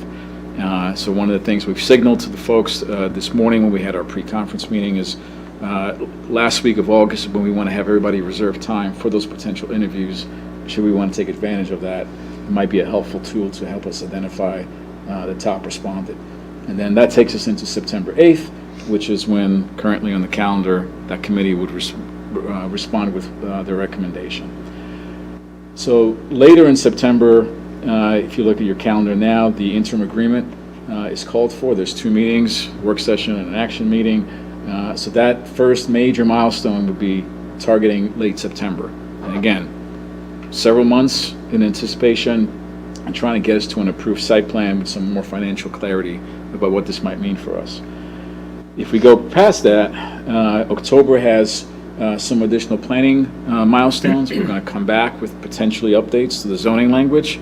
If they're minor enough, we're going to go straight into a second reading. If they're more substantive, we might have to do another first reading. So depending on the nature of that, that will inform the October timelines. But currently, the October 26th action meeting is when we're anticipating the second reading for both the map and the text changes with the overlay district. So that takes us into November, where we've gotten our interim agreement, we have our zoning changes in place, and now the development team essentially could have everything they need to really start working and filing something for us to review by way of a site plan. And that could take most of the winter, and we're envisioning still aggressively into late February before something like that could get approved. It may still not happen. I think we're keeping the door open, but until that's proven impossible, we want to continue to have the chance to pursue that. Once it's approved and we get into the month of March, perhaps even late April or February, I should say, the comprehensive agreement will be triggered, where we have the approved site plan, we have some additional clarity of what the finances might be, how we may be involved in that. We have a better understanding of the ground lease versus transfer of land, and all these different pieces that the applicant would need for them to be able to file their low-income housing tax credit application by middle of March. So that's kind of the walkthrough of how we get from July to March. I think what we heard was some of the critical milestones.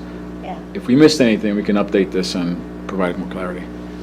I think the big question is between September 28th and the comprehensive agreement, what are those steps? Obviously, there's site plan review, which has to go through the planning commission, reviewed by the planning commission, AAB, the normal process, but also there's this agreement that we have, and in September, it's a concept. We're signing off on a concept. Early March, we're signing off on an actual plan. I think we're going to want to have some reviews and see it. Progression in between, I guess we want to understand timing of those. And there's a lot of drafting to occur between those dates, so. Yeah. Negotiating and then drafting. Yeah, right. Kind of lived through however many Yeah. comprehensive agreement versions we had. I think that's essentially like once you're done with the IA, you move on to the comprehensive agreement. So essentially, for council, we're expecting from September to March, we're working on the comprehensive agreement somewhat in parallel with the site plan. But you still hold the leverage of not doing the CA until the site plan's approved. Yeah. So that's the important nuance. But like, we should expect that we'll be busy for 5 months. Right. Yes, sir. I think we should have a couple more dots on there, just so that everybody I knows. mean, we don't have our schedule beyond. Yeah. January Yeah, at it's this kind point. of, but it's kind of like, We to know the that public, it's it's like, gonna be hey, they're months. coming to council, they're coming, it's like, Yeah. we're not done, oh my God, we've got a bunch of stuff. I mean, there's already a few that are embedded in there, several work sessions that we haven't mapped, because I think it's focusing on the action meeting, so just that alone, I think, creates more doubts, but I'm sure this will become a nice big poster when it's there. Big poster. It's useful for us to plan our schedule, knowing Yeah. that we're going to need meetings between, September and March and reserve capacity to do this too. And they're going to be work sessions, yeah. It's October. So we don't go to midnight? Is something like this gonna go, I mean, the webpage still needs to be updated, like it has the RFP information and it kind of, talks about the process in terms of comp plan, small area plan, like updates and the RFP, but it doesn't have like any of the zoning stuff on there yet. And so if we have a new first reading, can the webpage be updated to actually have like the zoning information now on the project page and then potentially have this timeline, for example? I mean, something that's like more publicly, not accessible in terms of accessing it, but accessible in terms of like, Transparency. yeah, just like understanding the steps on the project page, because right now it's still like, it's outdated apart from the RFP being issued. Thank you for this is helpful. It is helpful. And the other thing I think is important to keep in mind is if at any point in this process we are uncomfortable with where we're headed, we can take our foot off the gas and just pause. We want to keep it going, but if we need to pause, there's nothing that says we have to keep going if we're uncomfortable with what we see. It's happened already. We added a month during the RFP process. The draft of it, so we have. Right. So we have, right, and our Getting lives. better, but we're getting better with every iteration. I will say, I So much still better. Our believe foot's on that. the gas and we're That, improving. that month, I think, was well worth it. I think we came out I agree. Yeah. much better. Yeah, but there's a LIHTC deadline next mid-March also. Not that I'm not aiming for that, I just want to make sure that that safety net is there in case, who knows what comes up.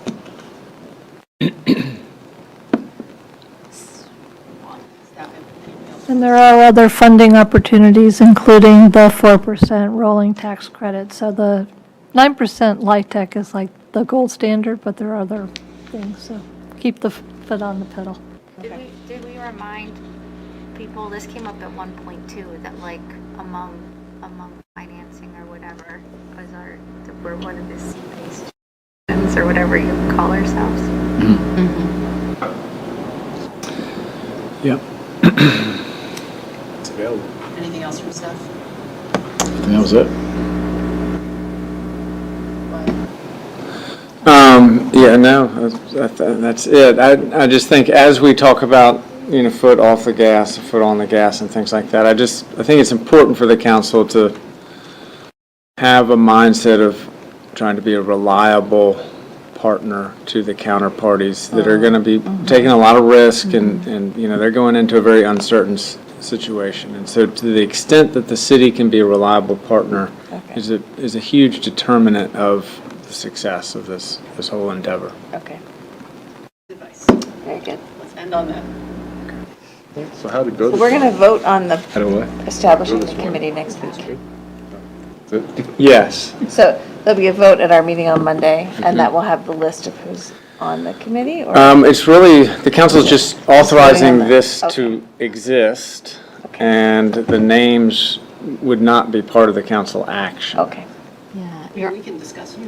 'Cause we are- you would have to do that. Talking yeah. about me, yes. I think you had. At some Mary- point. I think you had Mary Beth's name. But I think we're authorizing Y Absolutely. 3, we're That's authorizing the EDA to That's pick right. theirs, et cetera, right? You're delegating your authority for the committee to these bodies. Well, if there's anything else, good night or again. Thank you, council. Thank you. Okay. Kind of a tradition. So I was in Philadelphia last weekend, and they were all giddy about their new laws